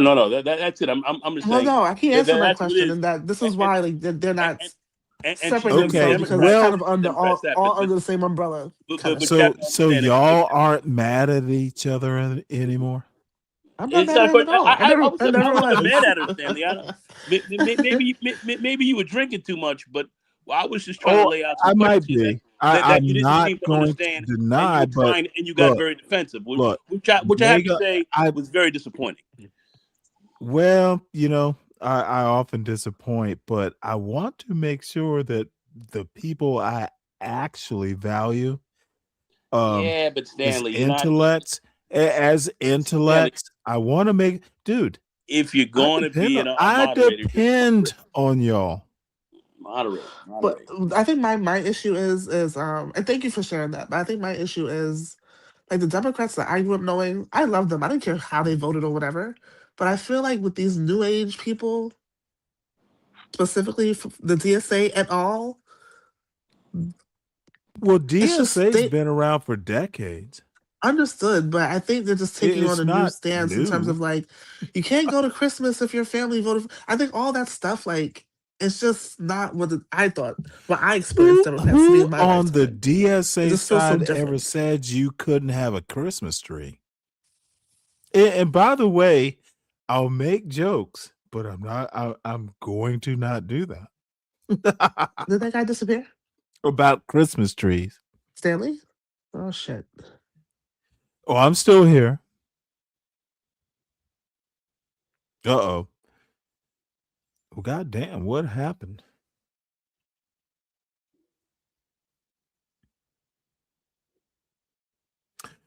Well, have I been taken down? Can y'all hear me? Hey, Kim. Oh yeah. I thought it was my phone, but I realized he's gone. But yeah, it just feels so different. Like it doesn't feel like the same Democrats anymore. Like they're just so hostile and angry, and you Well, can't go to family, come can't on go with your now. family, You you can't do sit with your know family that who voted differently, and like this is so you do crazy. know if you read the history, dude, political parties have changed like every 20 years, every 30 years, every 40, every 50 years. I mean, literally the Democrats, people are voting for the Democrats in 2026 when 100 years ago Democrats were hanging black people. This is Understood. in my opinion, at least, one of the interesting things about the United States. People change. I think Not that's always my for the struggle. better. That's my struggle. I don't like it. I don't know. I'm resistant to change Oh, come sometimes, on now. and I don't like it. I don't like where this is going. I just don't like it. It'll be okay, Kim. It's too toxic, and it's just not good. Like we couldn't even point out how people are conservative without saying what how they vote on a ballot. That's crazy. Well, and I'm going to tell you this, and people see, I fear people think that I'm elitist, and I am. Dude, Yes. being I'm sorry. I don't think I'm Hey, gonna be it's able to okay. change. Now that my executive producer is up here, by the way. You don't have to change. Be exactly who you are. No, dude, look, I've read Plato in Latin. Wow. I'm sorry. I just think that you can be too complex or you can not be complex enough. It really all comes down to critical thinking. You got to know which ideas. It's a plug and play. And the Navy turned me, and actually my father, probably my mother too. I solve problems. That's what I do. That's my best Yeah. asset. You can, my wife and I used to sit down and do the New York Times crossword puzzle. It's a problem to be solved. That's what we did. It's just how I work. And, I guess I won't go on because I have had a bit. Yeah, I no, it's am fine. I'm just rambling. reading the comments. They're hilarious. They're always hilarious. However, this the bonus of being a beautiful PhD is she's smart and right, and she's a Republican. So Okay, maybe well let's you'll check her out. appreciate her. I'm sorry, what? So let's check her out. You don't know who she is? I can't. I'm I've, actually not seeing the I've screen right been now. talking about her for a year. I've read this book like 5 or shit, it might be 10 years ago. Okay. I will, you know what? Let's I'm gonna fast buy forward. you the damn book. I will just gift it Fast to you. forward. Going on Thank you. is that he really sees a problem with not just the ideology, the principles that Goldwater is introducing, even if they are intellectually sound, or if if there's some kind of intellectual rigor behind them, but rather what it allows the party to do and the kind of people that it attracts to the party. And so even as he's debating with Goldwater in a public forum and with other Goldwaterites, he's saying you're bringing people into the party that are bringing the party down, that are weakening the party. And he starts to see the rise of Southern white Republicans who are engaged in segregationist activities. And of course, that makes him very, very upset. I'm curious if there was any effort to court Jackie Robinson and basically do an about face. It comes both before and after the 1964 convention. So before, I think Goldwater in particular tries to reach out to some Black audiences, and they still find his message just distasteful. We can't really fathom it. And there are of course exceptions to this, but they're in the minority. After the election, surprisingly, you see Jackie Robinson and Barry Goldwater strike up a letter writing truce. They start writing back and forth to each other after speaking at an event in the mid-1960s. And part of, I think, what Jackie Robinson is trying to do is explain to Barry Goldwater from his perspective as a Black man in America, what is distasteful about the Republican Party and about Goldwater's beliefs. So you really see an intellectual debate erupt between them. But whereas before it's kind of at each other's throats, now it's trying to make one another understand. And I like to think, Jackie Robinson dies well before Barry Goldwater and before they can establish any kind of real relationship, that Jackie Robinson is effective, at least in getting Goldwater to understand how his message, again, no matter how principled Goldwater believed it was, would actually be a huge turnoff for not only Black voters, but white moderates, Latino voters, and other underrepresented minority groups, things like that. You're absolutely right, because later in life, he said he regretted casting that vote against the Civil Rights Act, Voting Rights Act. And personally, that engagement, what a lot of African Americans say is that the same thing that you're describing, distasteful, is it when you think of someone like Paul Ryan today, who's trying to reach the African American community on an issue like poverty, but making gestures that suggest the implicit or even explicit culpability of these people. Do you see any parallels here? So absolutely. And I think what's important to note is that one of the things I discuss in my book is that over the course of not just the 50-year period that I really examine in depth, but even beyond that, even to present day, we occasionally see the Republican Party and candidates within the Republican Party making outreach efforts. And so it usually comes when they're on the losing end of a presidential cycle or something, or midterm elections, where people say we need to make more of an effort to do these kind of outreach things. And so you do see gestures being made, candidates starting to talk about issues that affect African Americans disproportionately, but they oftentimes run into the same kind of problems where they use the same kind of rhetoric, either coded rhetoric, offensive rhetoric, that ends up alienating the very people that they're trying to attract. So you do very much see it today. And that's the great irony. I think it is astonishing. People are flabbergasted when they learn of this reversal of parties, because it was the Dixiecrats and the Democrats who were so violently in their rhetoric and their action opposed to people of color. Didn't even want to believe they had a place in this union. So I want to step back for a second. Let's go back from Goldwater, because your book starts in the 20s. Yeah, 20s and the 30s. How did we get to a place in the Republican Party that made a Goldwater candidacy, in fact, nomination possible? That is a huge, huge question. And I think it's a very good question. Reduce it for our audience in a way that we can then follow up on it. So there are a couple of different things that happen. I think even before we talk about Goldwater, you start to see the emergence of political strategists who are pushing a lily white strategy for the Republican Party. So they feel as though African Americans are not bringing the kinds of votes that we want. We need to concentrate on white voters to the exclusion of African American voters. And so we do see a lot of struggle over that in the 1920s and well into the 1930s. But then we also see people within the party who are still pushing for the inclusion of African American voters, especially as a loyal voting body, Party of Lincoln. But ultimately, we do have people within the party that are strategizing about what is the best way to win elections. What is the best way to pull people in?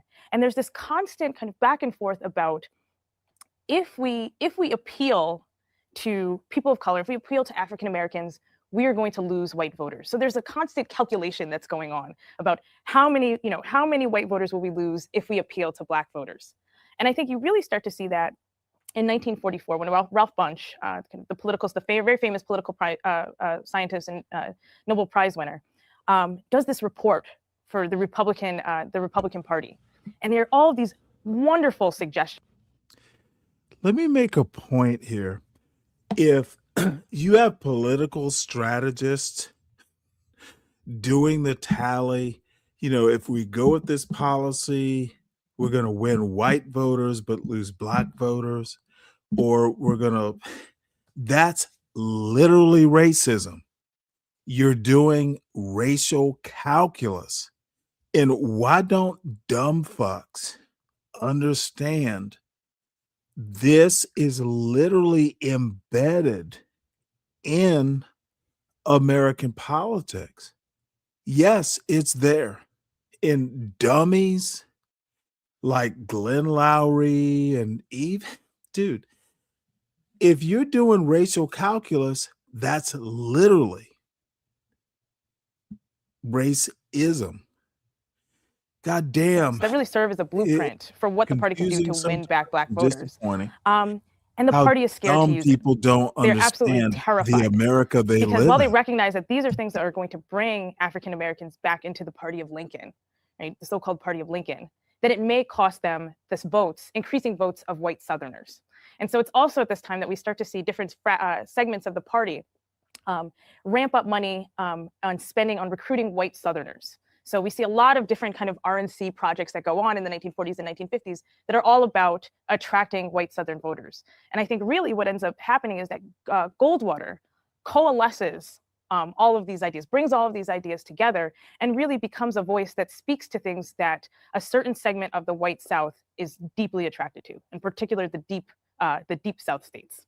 Was that famous blueprint that you allude to in response to the need to find an adequate Republican reaction to the progressive policies of Franklin Delano Roosevelt and the way in which they tangibly assisted the lives of people of color? So I think, there have been many scholars who have written about the emergence of the New Deal coalition. And as I say in the introduction to the book, African Americans make tangible gains from New Deal social policies. Even as, again, there have been many people who have written about the problems inherent to these New Deal policies and how African Americans are discriminated in many of these policies. They still make very tangible gains, and they make a connection with Franklin Delano Roosevelt. The old saying goes, there's this great quote that says, turn Abraham Lincoln's picture to the wall and replace it with Franklin Roosevelt, because he becomes kind of a symbol that addresses suffering in a way that the Republicans had just been unable to do. Right. And so this is why they employ Ralph Bunche. How do we get back in the game? Right, and Eleanor Roosevelt in photographs, in Yes. videos that were recently recovered in the Roosevelt series, the Ken Burns documentary, there, people of Yes. color in their communities. And so that was a real Yeah, and selling point for generations of Democrats. And I think you can't discount the role that Eleanor Roosevelt plays. I think there's some critics who might say, well, we need to pay attention to the presidential policies in the executive office. But Eleanor Roosevelt is a huge figurehead in the White House, and the efforts that she makes and the outreach that she makes to African Americans is profound. Being photographed with Black people, having 2 Black men escort her in the South on a train. I mean, that's groundbreaking. And so there's a symbolic element that we also see come into play with the establishment of FDR's Black cabinet. So even though these are people who have non-voting positions, they are African Americans of prominence who are put in high-level places to be advisory roles. So just the idea that African Americans can have input into policies that affect them is really, again, to use this word, profound. At the beginning of the program, I mentioned names that resonate not just with conservatives, but with the vast majority of Americans. The Black man on the Supreme Court is, some would say, a reactionary conservative who very much would align with the Goldwater of the 60s. Mm-hmm. So, I mean, you say that one of the lingering questions from the book and your scholarship is, how do Republicans get back to the basics, as it were, with Black communities? And I mean, the outlier here is these isolated conservatives who predominate our politics that we really think of. Right.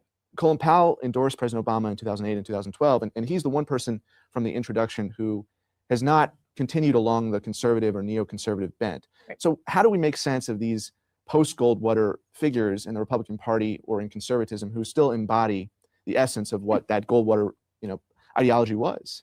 Well, one of the things that I talk about in the book is how there's been a strain of conservatism, right-wing conservatism, that has existed within these kind of pockets of Black republicanism for generations, for decades, that actually predate.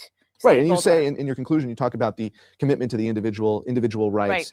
and individuals being responsible for their own economic welfare and Right. gain, and that was a piece of it. Right. But I think what's important to remember is that these individuals, even as they gain steam and pick up after 1964, they coexist with Black Republicans who run the gamut of ideological beliefs. So they coexist with moderates, they coexist with liberal Republicans, right? So a figure like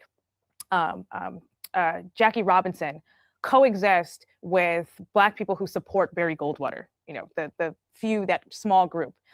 What's even more remarkable to me is that during this earlier period, we start to see that even as they hold these intensely conservative views, which give birth to modern neoconservatism, they are still intrigued by the ideas of moderate republicanism and liberal republicanism, and they are willing to work with these various wings and various factions in order to come up with satisfactory solutions that would appeal to African American voters. So I think this is one of the defining, differences between the periods, which is that you have these wings that are coexisting and actually working together at some point, whereas we don't really see that as much in the present day. One of your theses is that these Black Republicans, or at least the Black Republicans within the electorate, not the high-profile ones that we mentioned, are sort of misunderstood. I mean, there's a bit of a misunderstanding here. In a post-Obama political theater, in which the Democrats really embraced and publicly embraced Blackness so much that they nominated a biracial man who became our first Black president.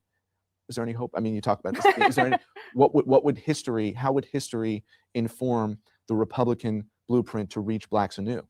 Well, I think there's been some interesting research, kind of at the preliminary stages, that shows that African Americans, one, are incredibly savvy political voters. They don't just cast votes just because. They cast them for deliberate, specific reasons, very nuanced reasons. But there's also been research that shows that when African Americans start to see no difference between the two political parties on matters of civil rights and matters of race, that they're actually wooable. Right? So they're movable. They can shift changes or shift sides. And an example of this is we start to see, and I mentioned this in the conclusion of the book, but in 2004, we see a spike or a rise in the number of African Americans identifying as Republican between the ages of 18 to 34. Hurricane Katrina changes all of that, because we start to see a Republican administration, how it affects African Americans, their response to this, horrific crisis. And so it pushes the biases back. So one wonders, as we start to see African Americans or Black voters feel a little more indifferent about Democrats in 2014, is there a possibility of the Republican Party winning them back? Now, one of the things that I argue is that there's really a lot of possibility on the local level.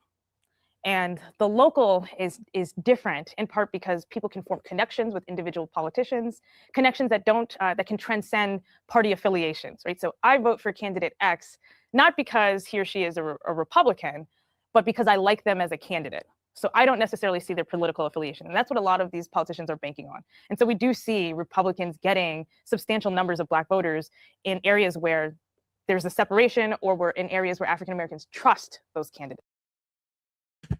And essentially what she said here is, if Republicans could stop being racist by embracing the Nick Fuentes, Black people have no problems with Republicans. It's the Republicans keeping the Blacks on the plantation because they don't want to go to Nick Fuentes's plantation with fucking what's his name? They don't want Ye being the overseer. The Nick Fuentes plantation with Ye as the overseer. Nah, Blacks aren't gonna vote for that shit. And the Deacon Daves and all the other MAGA Blacks, y'all need to get it to fucking together. Black people don't have a problem with Republicans, they have a problem with racists, and they have a problem with Candyland Stevens. On a national level, it's far more difficult because there's that political distance, and then also the Republican Party has to overcome its history. Hey, Clarice, look up Nick. Did you know? And I don't know if it's quite true, but apparently Nicki Minaj is an undocumented alien. Look it up. I don't give a fuck. I couldn't name you a song. I do think she's awfully attractive. She is, you know, she's attractive. I'll leave it at that. But she and her brother are undocumented. Of course, the MAGA blacks are gonna love that shit. Zhang, the half pygmy, half MAGA, he's a MAGA pygmy. Of course, you're gonna be talking about Minaj. And then the wing of the party that continues to do antagonistic things or engage in behaviors that alienate African Americans. But not So as, for example, as a internally, presidential candidate, you're always going to TMKC. be going up against the history of your party. And then those people within your party who we might say, you know, represent the worst of the party, standing in as a figurehead for the party, if that makes sense. No, it makes sense. And then the question becomes on the federal level, who is the standard bearer who can convey that message? And on the, but I want to dig a little deeper into the local question, because if you believe all politics is local, thank you, Tip O'Neill, then it would become kind of a revolution as a result of success at the local level. From your research, in the 80s and 90s compared to today, in communities that are more heterogeneously black, that have seen some of the scandals associated with political corruption that is one party, in this case the Democratic Party, is there an openness to new ways of thinking about issues? In other words, are these voters going to be persuaded that the conservative approach is the right one, or are they just looking for an alternative? So I think it's both. If that's, you know, if that's not a cop-out answer, but part of, I think, what's going on is that Black voters are always going to be interested in alternatives. And this is even beyond two-party politics. We see a lot of interest in third-party politics. We also see a lot of Black voters who boycott, who say, I'm not going to vote because there are not choices available to me. And this is occurring on the local level too, right? So abstaining from voting is a political act in and of itself as well. That being said, I think what you will see is interest in supporting a Republican candidate and policies if those policies can positively affect African Americans. And you can't start, we're running out of time, but you can't start with being against voting rights. Correct. But I mean, that's sort of a basic point. And there still is some confusion about the Republican position on voter ID laws. I mean, the Republicans argue that they want to ensure the integrity of the ballot box. Right. Well, what say you? Part of what is so frustrating about this is if you look back, and if you look back at the history, after 1964, there's a pivotal moment within the Republican Party where they say, we can't focus on things like voter ID laws. We need to focus on registering more Black people to vote.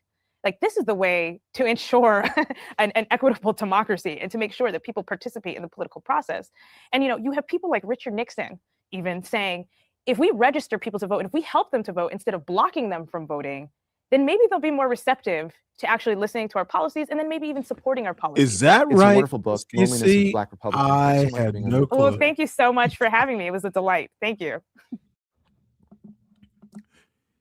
Yeah, this is actually hilarious. So my dear friend SKC says Republican women are typically more attractive than the opposite side.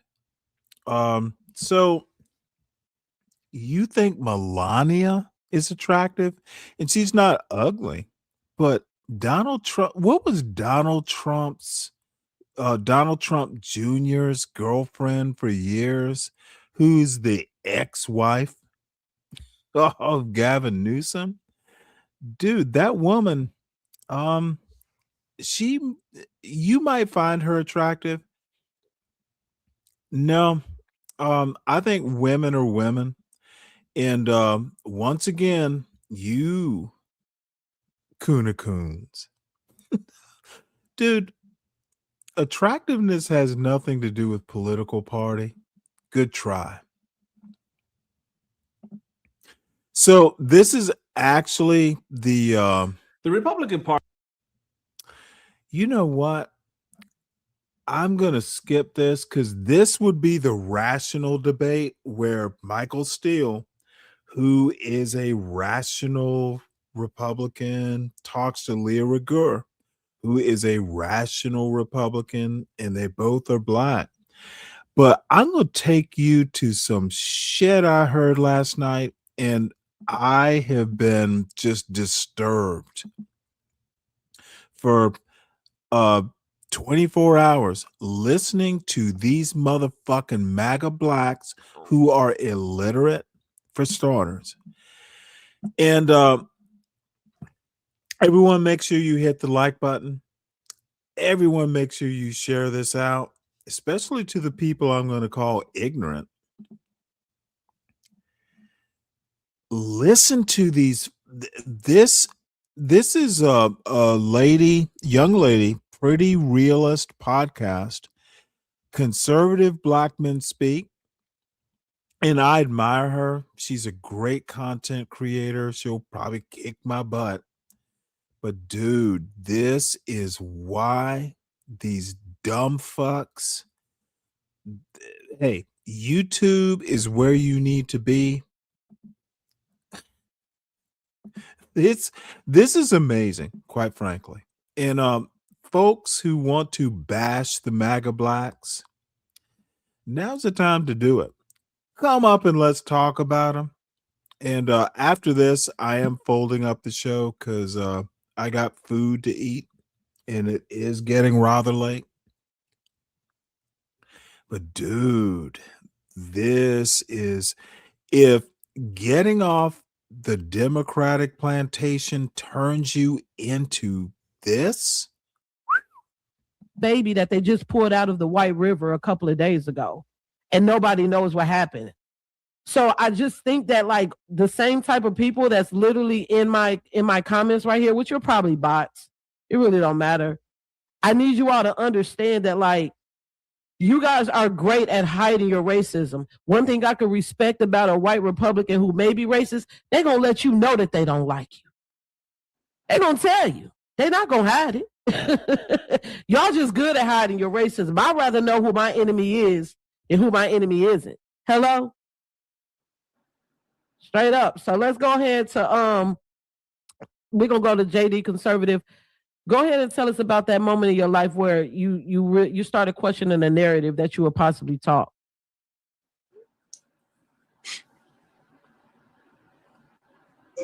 Yeah, like I explained earlier, that really just happened in prison. You know what I'm saying? I just realized that the whole thing with, like you said, the racist South and whatnot. I need y'all to listen to what this motherfucker thinks black conservatism is. And I wish Nagon was still here. This dude, I listened to this shit. You know what? Let's go back to 20 minutes. The black conservatives, these are your peeps. This is literally, oh my God. Just listen to this shit. You all for showing up. So before we get all the way into politics, I do want to kind of dive into like what's like that one belief that you had in your early 20s that you completely changed your mind on, like when it comes to, and I like that you kind of touched on that day when you were talking about like certain things that you were possibly taught coming up. Yeah. We've all heard them. We're not a monolith, but it's just certain. Again, these are the title of the show, Conservative Black Men Speak. So this is Pretty Realist, who is a female conservative, and last week she had Conservative Black Women Speak. And I might have to go back and listen to it. These are black conservative men. I need to set this up. So I have comments. I do have comments. Ways that we were brought up Yeah, culturally. Culturally, we know what we're talking about. So I'm gonna start with you, Fu. Like, what is something in your 20s that made you be like, hold on, like, I don't know, like this might not just fit. This might not be for me, but it seems to be for everybody else around me. Like that made you change your mind and be like, nah, I kind of want to go somewhere different. I wasn't like that in my 20s because I was when it came to politics, the one thing that I was into, I used to watch Real Time with Bill Maher. Mm-hmm. So I knew a lot of the politicians that were out there, but I wasn't really following it like that. But then one of my classes in college is when I really started. I think I think it was 2000, if I'm not mistaken. I'm almost certain it was 2000. So I would say this was us growing up. I'm pretty sure everybody in this panel was the same way. Republicans were white and racist. That was just it. They were just white and racist. That was pretty much it. I didn't hate white people because I started caddying at 16. But as I started to get older, I was like, wait a minute. You could be a Democrat and be racist. That don't mean it is what it is. And then I just started paying attention. And it hit me 2 elections ago. I didn't vote. I voted for Bernie twice. Then I voted for Trump because I was like, I was good. But then this past election, everything was on Front Street. Whose dog is angry? I got a little mini poodle that thinks he's a Doberman Pinscher. He identifies as a terrorist watchdog. It must be some tree hugging liberals trying to get people to have abortions outside of my house. I apologize. Oh no! Mario, calm down. They trying to kiss your dog. You better get him. You better get him. Can I touch that dog? Can I pet that dog? Can I pet that dog? No, man. That is so strange. You know, it's so crazy that you said that. In this quick story time, I'm even in my 40s, I can honestly say, and I live in a red state, been living in liberal cities my entire life, born in Gary, Indiana. Okay. Even as that, I've never experienced racism, like in a sense to where somebody say, you nigger, bitch. You're like, I've never dealt. Yeah. And I'm going to replay this. Listen to this. Kuna Coons, I know you know this type of conservative. Kuna Coon conservative. Whose dog is angry? I got a little mini poodle that thinks he's a Doberman Pinscher. He identifies as a terrorist watchdog. It must be some tree hugging liberals trying to get people to have abortions outside of my house. I apologize. Oh no! Mario, calm down. They trying to kiss your dog. You better get him. This is that old time country conservative. Dude, hey, Kuna Coons, you couldn't have come by. These are some conservatives. This is these motherfuckers are making jokes about what their dogs are eating. See, this is white supremacy. See, this is what white supremacy has trained these fucking MAGA blacks. Ooh, some white man might like my abortion joke. You better get him. Can I touch that dog? Can I pet that dog? Can I pet that dog? No, man. That is so strange. You know, it's so crazy that you said that. In this quick story time, I'm even in my 40s, I can honestly say, and I live in a red state, been living in liberal cities my entire life, born in Gary, Indiana. Okay. Even as that, I've never experienced racism, like in a sense to where somebody say, you nigger. See, this is what these MAGA blocks don't understand. You've never experienced it, but you have been a racist. This, you don't hear all kinds of racist bullshit. But I never experienced it because I'm the racist. You're like, I've never dealt with that. I didn't really experience like real life racism, honestly, until I moved to Atlanta. And what's crazy is that like It wasn't even from the Southerners. Yeah, it was from the black conservatives that I moved to Atlanta to be around. And then they started treating me like I was black. I didn't know I was black until I started living around other black people. Like white folks, like people think that if you've never been to the South living in the North, I'm telling you, it's nowhere near what you think it is. It's not Mississippi burning. Like, you're not going to go down there and just see a Klan rally just marching up the street. Like, you're not going to go down. Like, honestly, I probably had better experiences down there when it comes to like a diverse group of people. My first experience with racism was from a white, liberal, older woman. Of course it was. A white, liberal, older woman. And you know what? She probably just didn't like the color of my skin. From Massachusetts, who voted for Obama.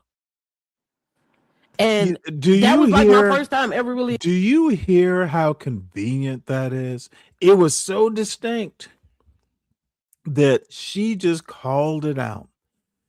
How convenient that it was a white liberal woman when for the past month we've just had one shot, all kinds of bullshit. This woman is unintelligent. Experience like, oh my God, this is like really some racist shit. So I think that people have it in their mind. Lawrence, what's up? Good to see you. That Republicans What's are up, just Bobby? Racist people. And then when you go to the South, you're just going to deal with so much racism. So that was something that kind of was like a switch for me. In realizing that like it has nothing to do with really political parties. It has everything to do with an upbringing. It has everything to do with who a person is and what their character. I didn't learn history well enough to know that America is a racist country. It could pop up anywhere. And oh, by the way, white people are dying because of racism today and 100 years ago. But these dumb fucks, oh, the best is yet to come, by the way. And Don, I am so glad you get this joke. These young men and women, dude, they are daft. Characteristics is, but I think that Democrats are really good with hiding their racism. Like they are the authors of covert racism. And living in a liberal city like Indianapolis, I'm gonna tell you that right now, you can see it.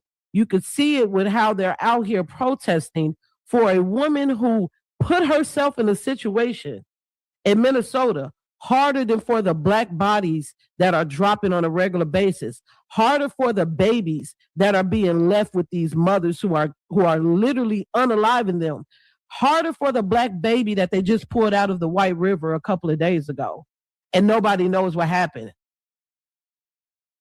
Hey, Deacon Dave, I hope you're out there somewhere.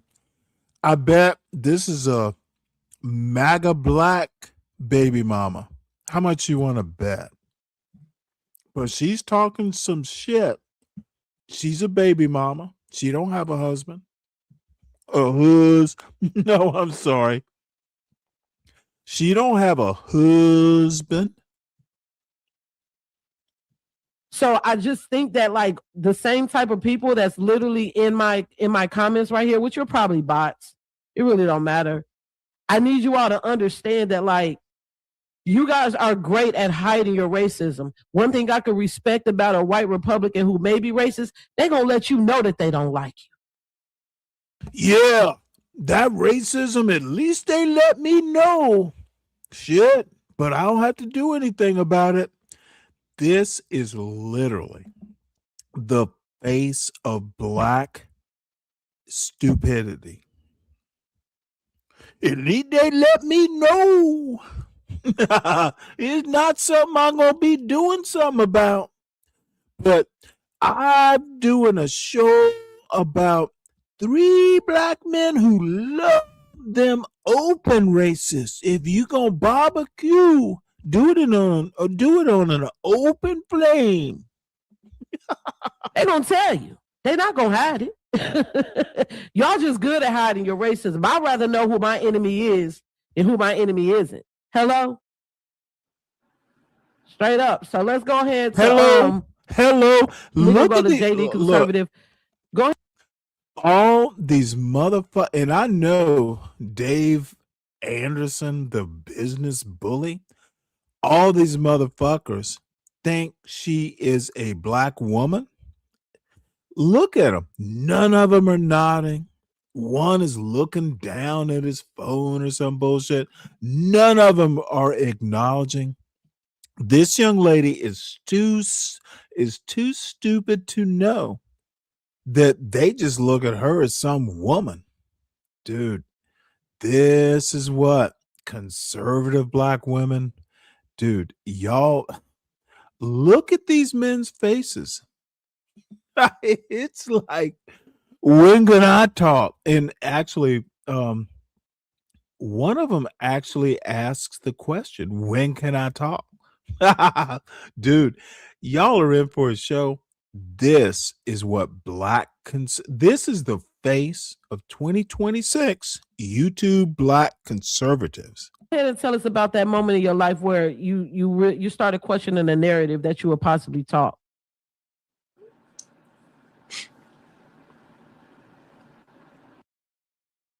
I also want to add, if she was Pearl Davis, just pearly things, they would be all animated. They'd be like, fuck Pearly, let's engage. Dude, they treat black women like dirt. And this is what a black conservative looks like, Deacon Dave. Yeah, like I explained earlier, that really just happened in prison. You know what I'm saying? I just realized that the whole thing with, like you said, the racist South and whatnot. Man, I went down south on my own, Baltimore. I went down there for trouble. I ain't even go down there on no good time. And the crazy thing about it is everybody was nice and welcoming. You know what I'm saying? White people had opportunities for me. Like they liked me. I had this one white dude I was dealing with.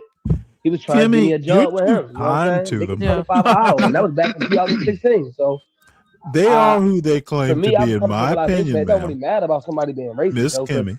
whatever the prejudice is in your heart doesn't necessarily bother me, right? I just want to know if you can get the job done. And like I said before, just being in prison, I was able to get racist. I guess you want to call them racist white boys, the Aryan Brotherhood. Man, they was rocking with me. I was rocking with them. This is I was sleeping next awesome. to a white boy named Troy. Troy was the leader of the he ran them ones at Harnett Correctional Institution.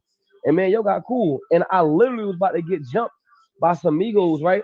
But it was just these. Not I don't want to make it seem like I'm saying all Latinos. It was a certain group in particular, and they about to jump me one time in the chow hall. And Troy and them boys came out of nowhere, had my back, and then we linked up. No cap. When that went down, I went holler at Corleone, told Corleone everything that happened. Man, it was so many black people on the yard, bro. And the gangs didn't matter. Folks, Crips, Bloods, everybody came together. Because I almost got jumped by them. They're like, hell no, they ain't gonna let them push the issue on black people for no reason. And Troy and his crew came out there too. I seen Troy and Corleone dap each other up. And it was black and white people. And we went to go approach the Migos at the volleyball, at the volleyball court. And saw Superintendent Pike shut the whole yard down. They sent the police officer, the correctional officers out there with the tactical gear, and they shut the yard down. They put fences up around the yard. Like Harnett Correctional Institution is real big, and they used to let us walk the yard all day, free, even nighttime. Man, after that, after black and white people came together, man, they shut that shit down. Until this day, it's still gates at Harnett Correctional, so it's no more free roaming. That free roaming is over with now. We stopped that. I was there for that. I was in the middle of that, and that's what let me know that if we come together, if we put our differences aside for a second, you know what I'm saying? All right, you white, you want to be with your white family, you don't want to see niggas too much. I respect. Y'all stay over there, then. You know what I mean? It's no issue. But when we have an issue in our country, I want to remind you that this man on this young lady's panel is considered a black conservative. This is what black conservatism is, despite what Kim, I am teasing you about this, so just deal with it. This is what the black conservatives think they are. It's prison. It's conserving my ass once I've gone to prison.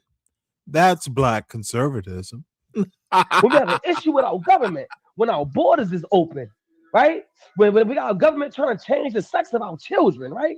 When we got people trying to deny Christians from being able to pray outside of abortion clinics, right? Then we need to come together for a second. We need to know how to put our differences to the side for a second. And that's what I've seen happen in prison. So I've seen it happen in prison. Oh, and by the way, this guy's voice and his mannerisms, tell me that's not no captivity. No captivity. Prison amongst a bunch of inmates, then I know for a fact it can happen out here in this world. That's what you can have your prejudice all you want to, but we're all from this country. This is our country, and we all been paying taxes to this government. And while we continue to pay taxes, our tax money ain't got no skin tone on it. Are you sure they left? Our tax money ain't got no goddamn geographic location on it. Oh, Dawn. So since we all pay taxes, Dawn, Harriet Tubman came to pick them up and take them to the following the North Star to freedom, and they wanted to go back. And these are their great-great-grandchildren, great-great-great-grandchildren. These are the ones who never left that plantation because they didn't want. It's too dark, Miss Harriet. and we all from here. I love it that we could put our differences to the side just for a second. Get our country back in order. Put our government back in its proper place. Because as a conservative, we want a smaller government that we the people control, right? That's why I get frustrated with this loyalty to the Democratic Party. This loyalty to the Republican Party. Fuck. No, I'm a conservative. Okay, this dumb fuck actually thinks if we get a smaller government, they're gonna let black people into the club. Dude, this dude is a moron of a very special mixture. Yes, let's shrink the government to allow less black people into it. Listen to this dumb fuck. They supposed to work for us. Republican and Democrat, when they go at each other, they're supposed to impress me. Choose us this time. No, choose us this time. I will never be a part of either of you. You do your job. And if you don't do your job right, then you're fired. So I think we need to get our government back to that. Yeah. They asked, well, when was America ever great? I'm gonna tell you, America was great before forced integration. I land there. All right now. I know that's right. Oh, okay. I like what you were saying there, sir. I like what you were saying there, sir. All right, political agitator. Yes.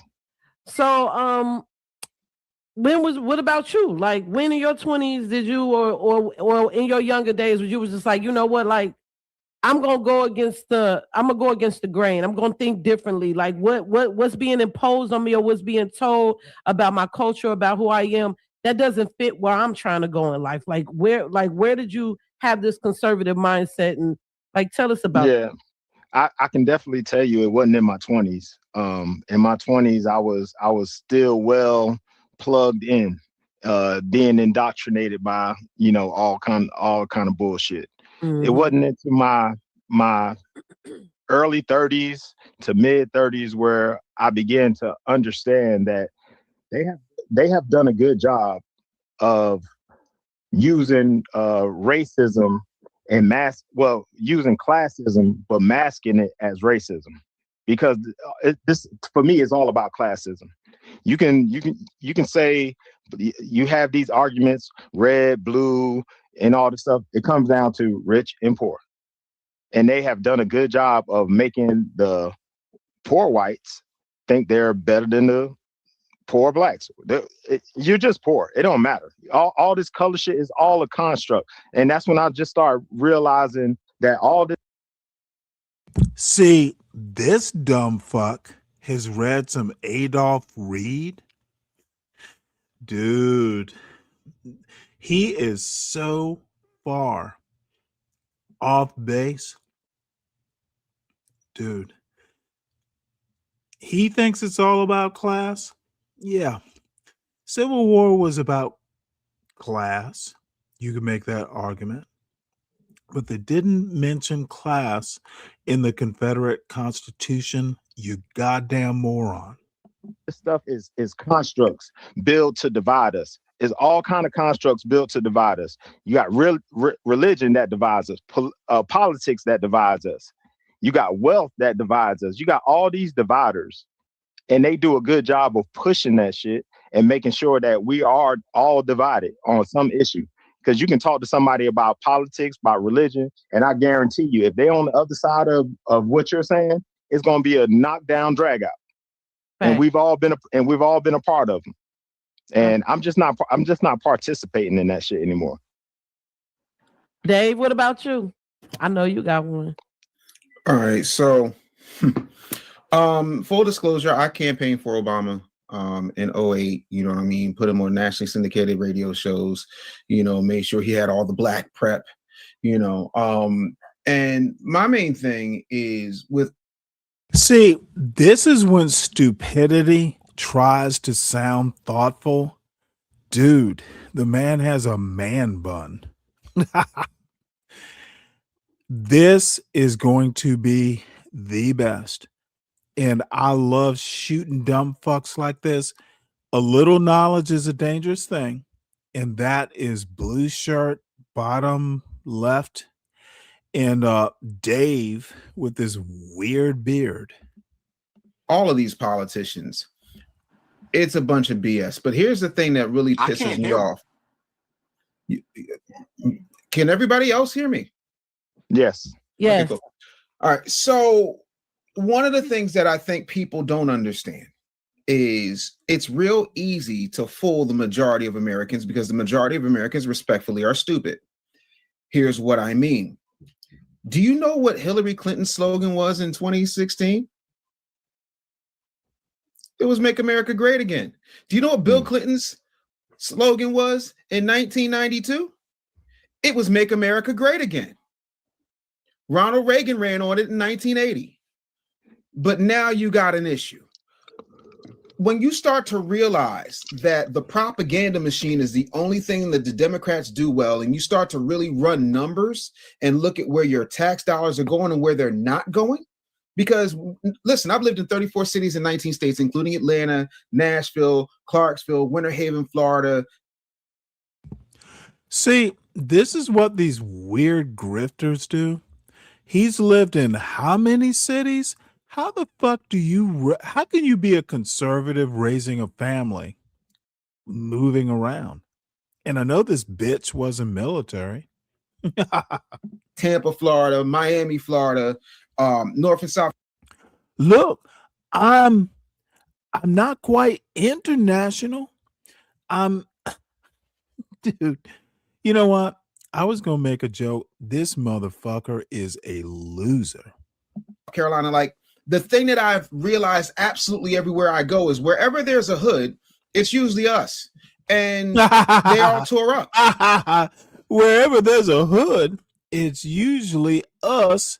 And I say us because I moved from hood to hood.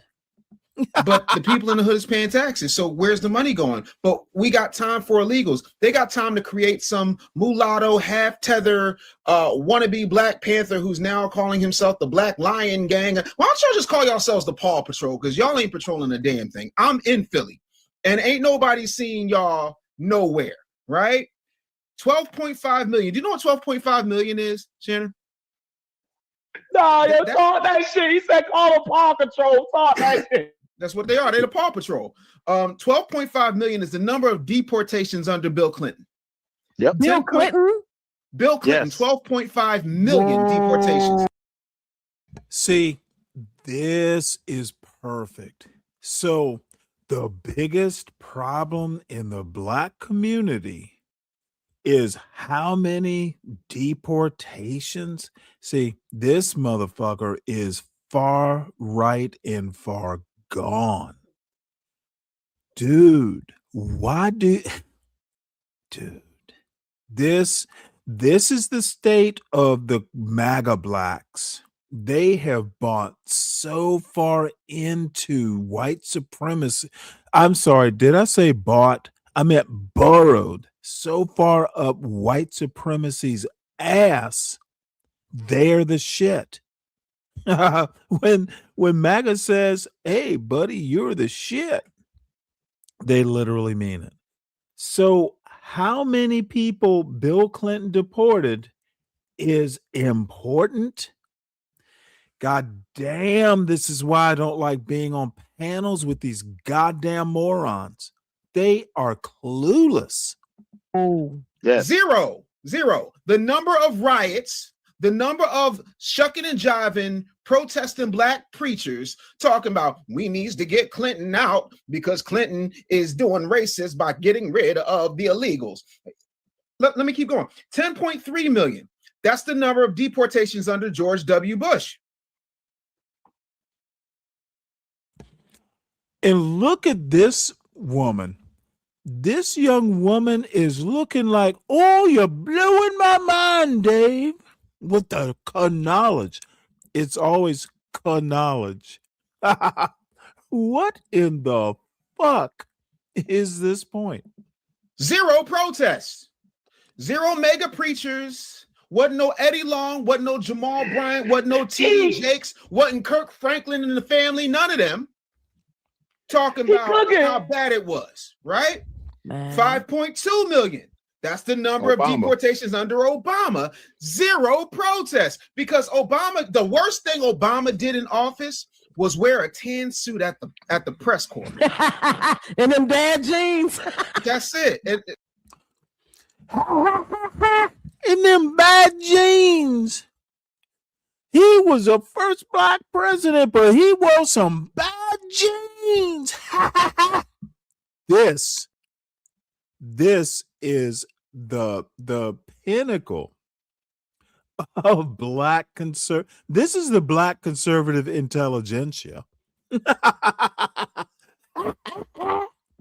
Oh, them dad jeans was horrible. That was terrible. and then when he danced on the Ellen show, that was horrible. But when it comes to policy, every last one of them did the same thing and did it worse than the 1.5 million that Trump did. However, there have been 356 separate protests behind what Donald Trump did. Now, there's a lot of stuff Donald Trump does that I don't like. There's a lot of things that he says that I think are a little bit much, but some of the things that he said was on point. Yeah. I'm almost there, so I need y'all to just stay with me for a minute. Yeah. When Donald Trump said in 2024, they're going to come in and they're going to take all the Black jobs. Well, you have Michelle Obama say, well, what if president is one of those Black jobs? And what is a Black job? You know, good and hell well, there's a bunch of us who are low-skilled labor. And ain't nothing wrong with it. My grandfather put 7 kids through college with low-skilled labor. We got to stop acting like that's a bad thing. But what happens is they are creating a replacement class by getting them high on the drug of the government supporting them, the same way they got our women 60 years ago high on the drug of supporting them and being daddy government. So instead of daddy government, it's papi government chulo. So until such time as somebody from a numbers perspective can show me how it was okay when Clinton did it, when Bush did it, and when Obama did it, but now y'all got an issue because Trump did it. But none of you are signing up. And I want you spear chucking jigaboo liberals to hear me. None of you are signing up to take in any of these illegals at your house. None of these politicians that you love so much are talking about they need gun control because they got the AR-15s that they're trying to ban protecting them. And they all sit behind locked doors, locked gates, and armed guards. But you continue to struggle and keep fighting over which master you want to serve. My whole thing. This motherfucker thinks he's spitting bars. And look at his 5 people going, you spitting bars. You're MAGA black, MAGA black, MAGA black. MAGA black be spitting bars. Dude, this is a fucking coon show. Is I want the government to get out of my way so that I can continue to employ people. That's it, and that's all. Somebody tell me where I'm lying. I'll wait for the fact check. Oh, wait, hold it. Look at this motherfucker. Now, is it Smitty who goes, I digress and I mute my mic? Like he fucking said something. Oh, this motherfucker thinks that he just killed it. Dude, this is the kind of uneducated motherfucking MAGA black. Dude, I love stomping. Oh, look at this motherfucker. This motherfucker is self-satisfied. Hey, who identifies? Put a 1. He left that microphone smoking. Oh, it's smoking so bad. This motherfucker gotta take a sip of water because my mouth was dry spitting them bars. Dude, this is the sorriest set of young black Americans I've seen in quite some time. Dude, I'm motherfucking 60, going on 61, and there's not I'd smoke all 6 of them just for the fun of it. They are weak. Oh. No, hey, Dave. Hey, Dave, I want you to ask people this, because this is what I asked them. Hey, Dave, I'm a black conservative and I want to ask you something. Why couldn't I learn how to say ask? Motherfucker, all the MAGA blacks are goddamn illiterate, but your MAGA masses love that shit. They love that shit. My MAGA massa love me. And when I ask him a question, he goes, yes, I think you're conservative. I need you to bring me some more dinner. Would you have ICE do? All the people that's against what they do, what would you have them do? They don't even know. So they didn't get that far. They didn't tell them nothing. Right. So when I asked them that, well, they can do it a little different. How?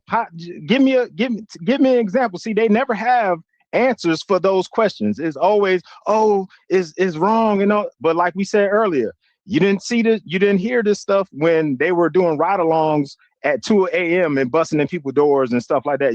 Because right now we're in the age of transparency, as far as we have the media, you got social media, you got everybody with these phones. You didn't have all that shit back then. So that's why people don't know about that shit. Shannon, I want to let you know, I didn't hear one word that Dave said. Not one. I'm sorry. I don't know what you got going on. Yeah, man. Yeah, I heard everything. Everybody hearing it. We heard everything, bro. I'm sorry. He might have to go out. He might have to go out. Yeah, you might have to go out and come back in. I gotta let Ricky talk. Ricky, what about you, bro? Like, when in your life did you was like, this ain't for me. This stereotype that they're putting on me, it's not for me. I'm gonna go a different direction. You seem I follow you, so I know you're a family man. You got a beautiful wife, you got children, you got a business. So like, tell us about it. So this is the other bullshit. So one black man who's a MAGA black means that they're getting the stereotype all wrong. The other thing that the MAGA blacks do is the first time you want to talk about something at like a theoretical level, first thing they do is, well, and then no, see, they can, and this is consistent over the couple years I've been doing this, dude. They literally think if their personal experience contradicts a grand narrative, then they presented facts. It didn't happen to me. That's facts. Dude, they're poorly educated and just dumb. It definitely it wasn't in my The MAGA blacks. 20s.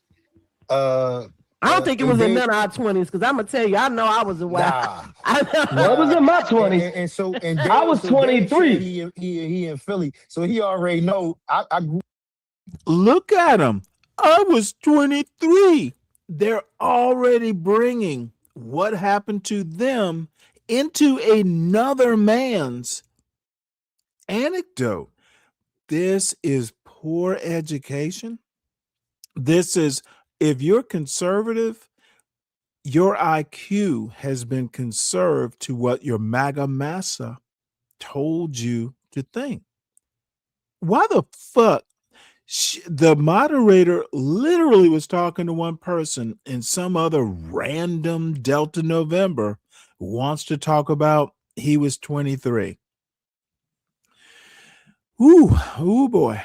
Born and raised in Philadelphia, so you already know it's a Democrat stronghold. And my main man, he's from Baltimore, so I know he know what I'm talking about. My main man. You know what I'm saying? But you know, it's just like that. I grew up just believing that the Democrats was the good guys, and now she talked about him being married and his business, but this motherfucker wants to ramble on against the Democrats.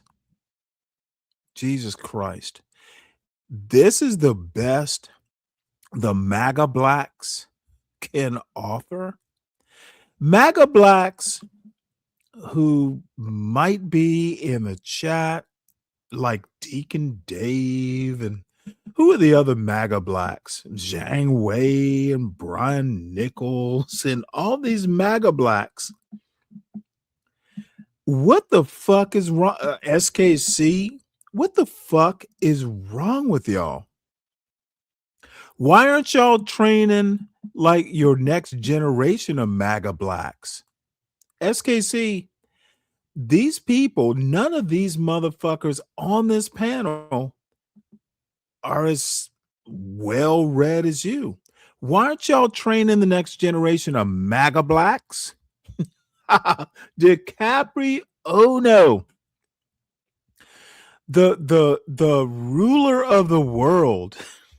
Salute, my big salute, dude. How you been? Hit the link if you want, or just type in the chat. If I had a king of the channel, it would be Mr. DiCaprio. Day of the day one.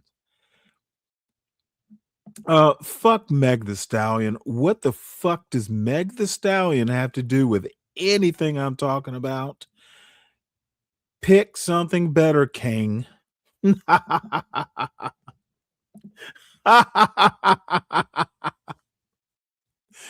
And I also have to say, I'm being a little silly, drinking beer, mocking the new black, the MAGA black intelligentsia. grew up, you know, MAGA being black. inundated with this idea that I was a victim, that I'm so oppressed. And this is, I always say, like, this is the thing Let for me me. let me pause this. This is what happens when Stanley on the Stanley versus the World show mocks the MAGA blacks and mocks Donald Trump.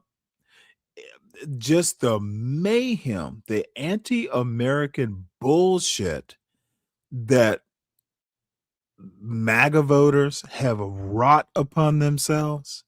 This is the response from Zhang the Pygmy Wang. Zhang Pygmy Wang.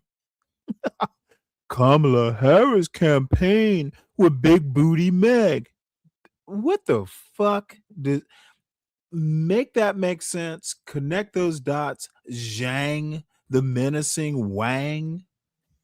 Dude, that is so weak.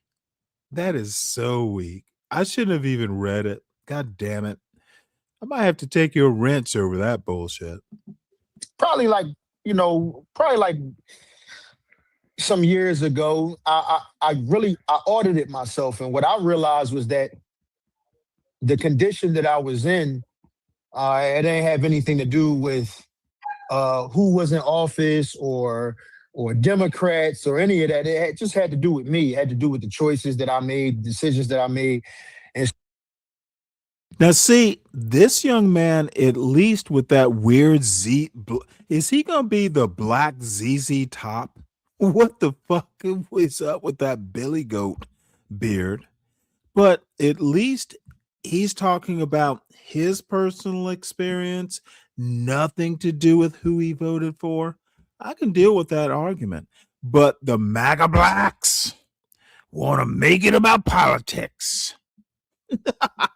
And by the way, after tonight's experience, there's some leftists who want to make every goddamn thing about conservative or liberal, the philosophical concepts of conservatism with the capital C or liberalism with the capital L. It's not always about politics, and you need to be able to join them when necessary. You need to be able to separate them when necessary. That's flexibility of thought. That's erudition. You've got to be able to critically think. Not everything is joined, and sometimes disjoin and see what happens. Sometimes it's fun, like the MAGA blacks. Like, I separate Billy Goat beard from the general silliness of his peers on this panel. He's smarter than the other MAGA blacks. so those were the things that I had to change. And like the kind of the narrative is always blame white people, the white man is who. Zhang, what the fuck is it with this disrespect of black women? Zhang, you're going too far. Don't. Let's see. Yeah, you know what? I think a point needs to be made. You've been treading on thin ice, and it's time for me to let you know you've been treading on thin ice. Do better, Zhang.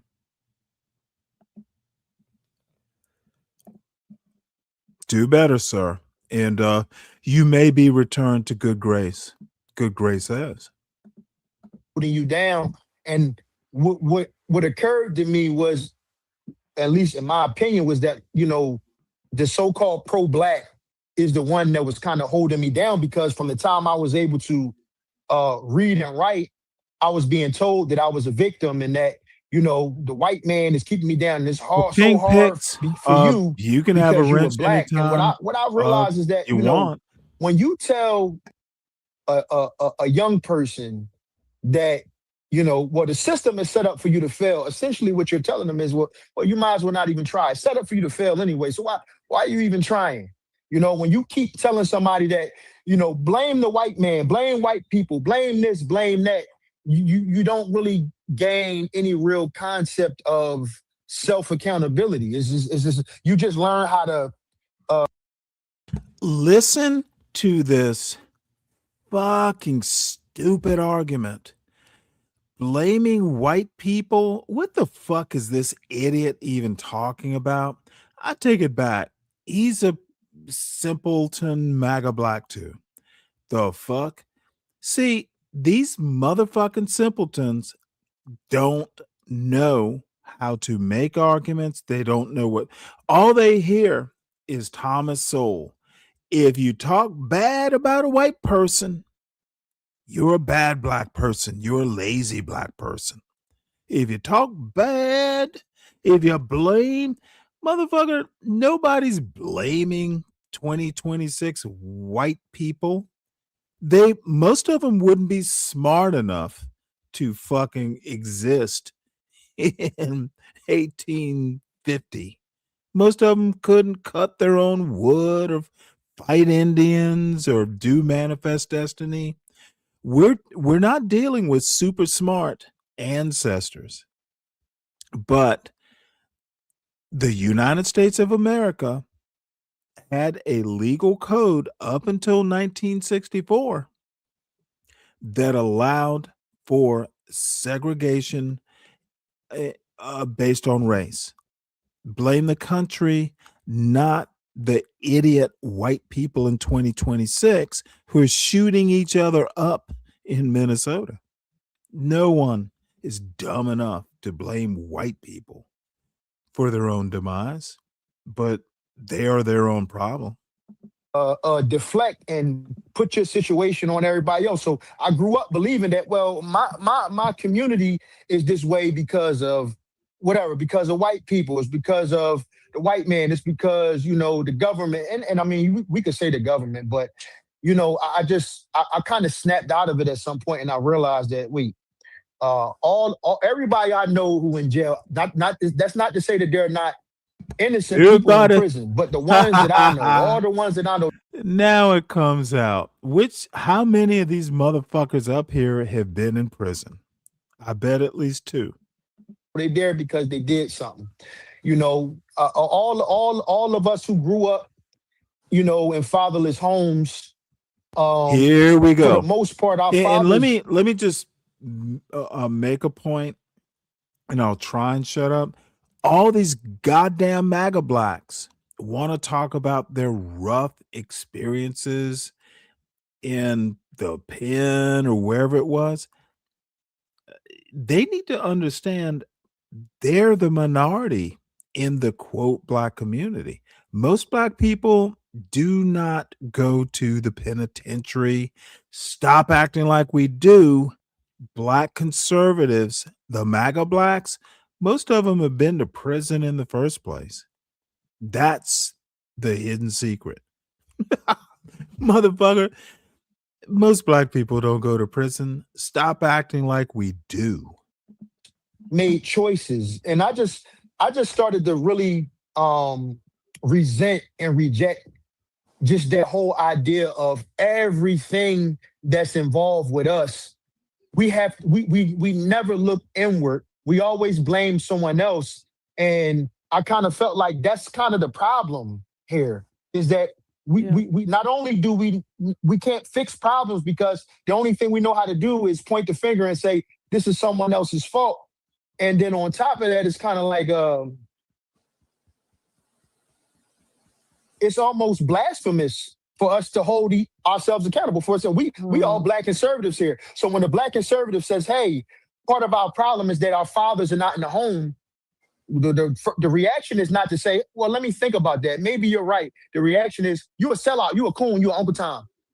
You know what I'm saying? If a white person say it, they're racist. Nobody can tell us the truth. Is always, if you're not telling us that our problem is somebody else's fault, then, it's like you the devil. You know what I mean? Blame Trump for everything, blame Republicans for everything. And everything that the Democrats do is I guess it's for our benefit. So that was kind of like what kind of woke me up, is when I started looking around and I'm saying, like, even now, you fast forward to today, they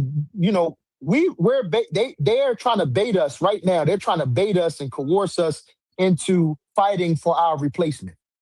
Oh yeah.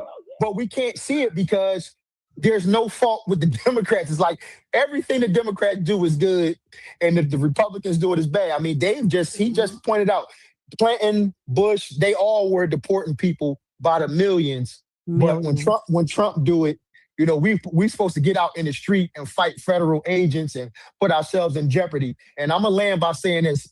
This is my opinion. I really believe, because I even the sheriff here, when I saw people reposting that sheriff woman here in Philly saying ICE don't want smoke, and to me it was embarrassing. Let me I'm sorry, I stepped away for a minute. And everyone, please make sure you hit the like button. Share this blessed mess out, lure some other people into this foolishness. But let me tell you something. This, in my opinion, is where all these MAGA blacks kind of get pissed off with me. And I can name names, but the MAGA blacks that I interact with almost on a daily basis, they get discombobulated when I tell them that they are racist too. No one's saying white people are racist. The MAGA blacks are racist too.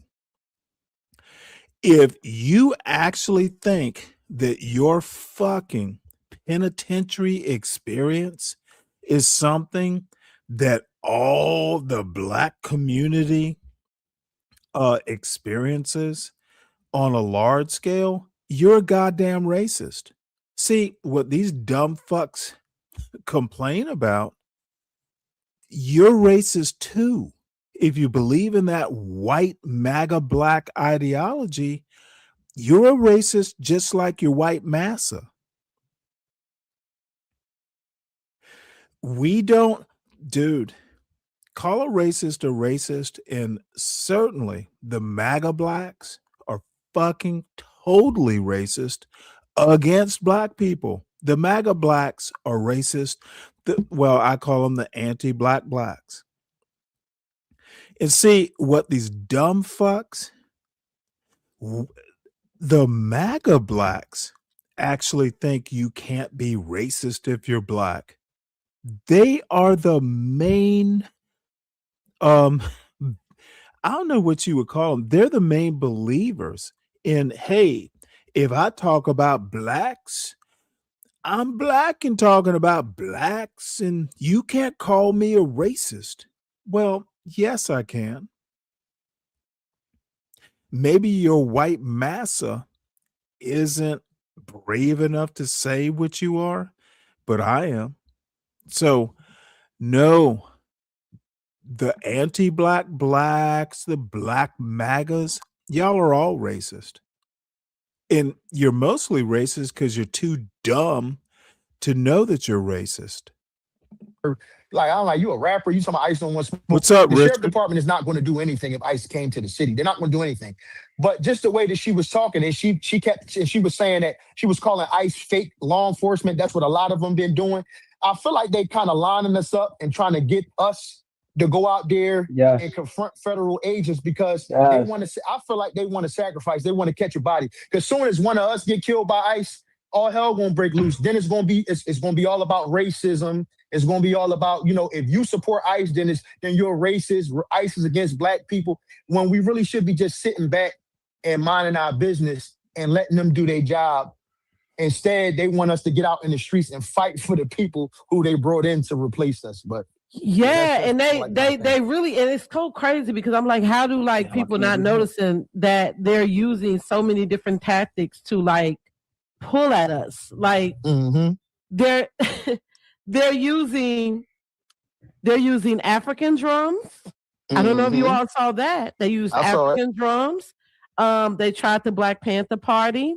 If you're a spiritual person as opposed to a religious person, they used a white conservative woman to say that white MAGA women are practicing hoodoo. Which they went crazy on that one. They still talking about that one. I had to let a couple people know. And now they're just constantly using all of these different tools in order to pull at you. BLM is involved now. Of course, they're gonna find their way to get in the middle of it. But this is something that I'm noticing. I'm not hearing anything from the National Black Caucus, not hearing anything from the NAACP. So we're going to go ahead and go to accountability and without chaos, because see, accountability is something that I'm noticing we're not putting on the people that's supposed to be standing for our community. See, we could talk all day long about what white people have done to black community, to the black people, but we're not talking about these entrepreneur Negroes that supposedly are put in place to represent us. So I'm gonna go ahead. I'm gonna start with you, fool. Do Hey, Pretty, can I organization. just say something real quick though? Sure, To go add to ahead. the last thing you said, Go ahead. I think that that's one of the most nefarious things that they're doing. If you watch them and you listen to them, because I argued with a grown man 2 days ago who was convinced that ICE. I said, bro, ICE is the police. They're not cops. They're not really. This man was a 40-something-year-old man who was convinced that federal law enforcement agents are not really police, and it's because of the rhetoric. Because they keep reinforcing this idea. Like I said, they make the people believe that ICE are like security guards or something, and that's their way of trying Yeah, to listen to this embolden people to dumb go out fuck. and get in the street and confront these. Absolutely stupid. No, ICE are not police. They're feds. Local. See, again, a dumb fuck who's never taken a political science class or read a lot. Nope, ICE is not police, bitch.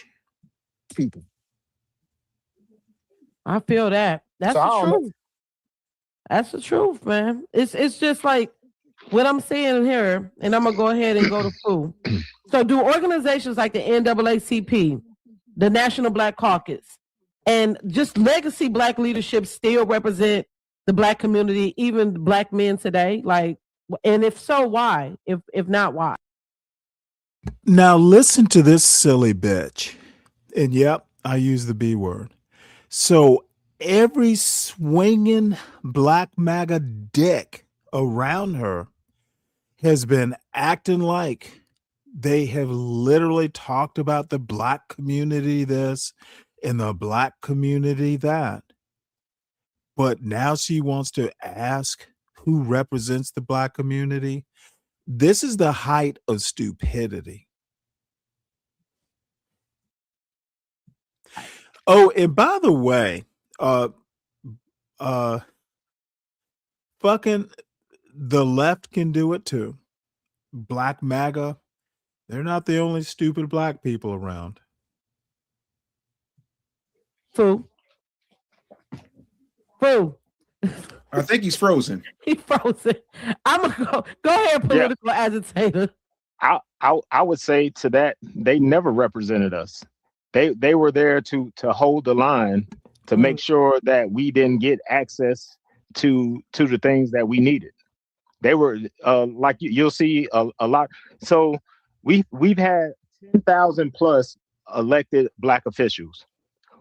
Where have we moved in regards to the racial wealth gap? Where have we moved in housing? Where have we moved in any economic? Here's my point. Now, this silly woman asked, does the NAACP or, other organizations represent all black people? Now, silly blue sweatshirt is talking about we. This is how, goddamn, they literally can't speak English and they don't understand it. They don't understand how to make arguments. They don't understand the consistency. When this dumb fuck is talking about we, is he the NAACP? This is why I have no respect for black conservatives like this. They are the worst. Place in the United States with all that representation. What have we done? So that's the thing I ask a lot of my Democrat and liberal people. Like they'll say, well, what the Republicans going to do for us? Well, guess what? We don't vote for the Republicans. We vote 90% Democrat. So it's about If you give me something, I give you something. That's how the political system works. We have not given them our vote to do anything. So why are they beholden to us? But we've given 90% of our vote to Democrats. And where have we, in 60 plus years, where have we moved forward economically as a group? Now, we have sprinkles of people who have economic success and stuff like that. But what are they doing for? See, bitch, this is where, dude, whoever promised that there would be group dynamics, fucker. See, I swear, MOT's right about this sort of shit. These motherfuckers are disappointed because there wasn't group success. No one ever said, dude, god damn it, these fuckers are stupid. Who ever said that, hey, here's a group plan? God damn, but they're conservatives. For the black community? Nothing. Yeah, everybody say the Black Caucus has been hijacked by tethers. Trust me, we're gonna get off into the tether conversation soon. Dave, what you think? Okay, so you said the NAACP, which never had a black president until my mother was pregnant with me. No, the only thing the NAACP does is the image awards, and okay. The Congressional Black Caucus, you mean the Congressional Black Caucus, when you look at their website and you look at their mission statement, they say that they're there to secure America's promise for African Americans and marginalized people all throughout the world. The Congressional Asian Caucus don't say that. The Congressional Hispanic Caucus don't say that. So why is it everybody else is focusing on their people and we got to focus on everybody else? To the points of the people in the comments, it's because it's always been very tethery and it's always pay for play. And Maxine Waters ain't done nothing for the people in Compton, ain't done nothing for all them homeless black folks all running through LA, but she got on a private plane to go help some illegals burn American flags and lift up Mexican flags. I'm good on these so-called organizations that haven't done anything for us. Them, the black church, who else? 9 times out of 10, your mayor, your alderman, your dog catcher, ain't none of them making no moves, and it's all okay. Why do these people think that they are represented, but the black community is represented? Look, the black church, there's no unified black church from coast to coast. These people are talking silly talk, and it's because they're uneducated. And you know what? Let's see. This show is getting long in the tooth.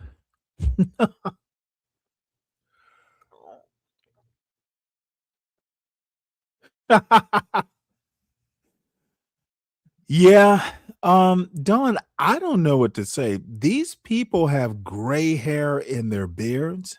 Some are younger than others. I honestly don't get it. It's like, how can you be? Y'all don't represent even all conservative black people in America. I don't know. I don't know where to go. It is disheartening. And we did not get to see everything I wanted to watch. Brian, did you work with Tony Orlando? What? What do you think? She's 70? The fuck? Brian, really? Are you drunk? So anyway, it is probably time to shut this mess down. I know I've certainly had enough of dealing with the quote black conservative men. It is thoroughly disappointing. I am so sad. And I'm also sad that people don't understand that if you actually want to come up here and make an argument, you need to be able to bring your asbestos gloves. I'm not left or right. I'm gonna ask questions. I have allies. I have people that I prefer over others, but dude, sorry. Hard questions are hard questions. So, I guess no one's gonna hit the link because it hasn't happened in a while. I'm so sad that too many people fear that they will be asked hard questions or just be treated harshly. And yes, come up here stupid and I will treat you harshly, or make a good point and I will listen. Well, Lawrence, boys don't cry, all that stuff. Kimmy came up here and she didn't cry. Kimmy came up here and held her own. Um, just you don't have to cry. You can come up here and be a big boy or girl. So anyway, I'm gonna shut this mess down. Dawn, as always, you're a joy to see in the chat. So Brian, good night. Zhang, King Pix, DiCaprio. Oh no. Dude, please tell me how you're doing. I don't know that I caught your reply, but never. You are pretty much the king of the chat. Just be the king. Be gentle on these fools. And that is what I expect from a good king. Speak Radio, my darling, TMKC, Speak Radio, Lawrence, of course. I've been TMKC keeps calling me dad. One of these days I'm gonna call you daughter. And I'm afraid I'm afraid that will bust up the internet when I do that. CKJ3, the originator or progenitor, whatever the word is, the inspiration for this show. Thank you, Bobby Perkins. So I will shut it down. Oh, and by the way, I just discovered something delicious. I've made homemade peanut butter, put a little curry powder in it. It makes it actually really delicious. I like curry powder. It's like it's like it's like my own personal Reese's peanut butter cup, except it speaks, I don't know, Urdu or something. So see y'all later. 2:30 or so tomorrow. I'm actually gonna go the opposite tack. It's gonna be white MAGA, the original MAGA.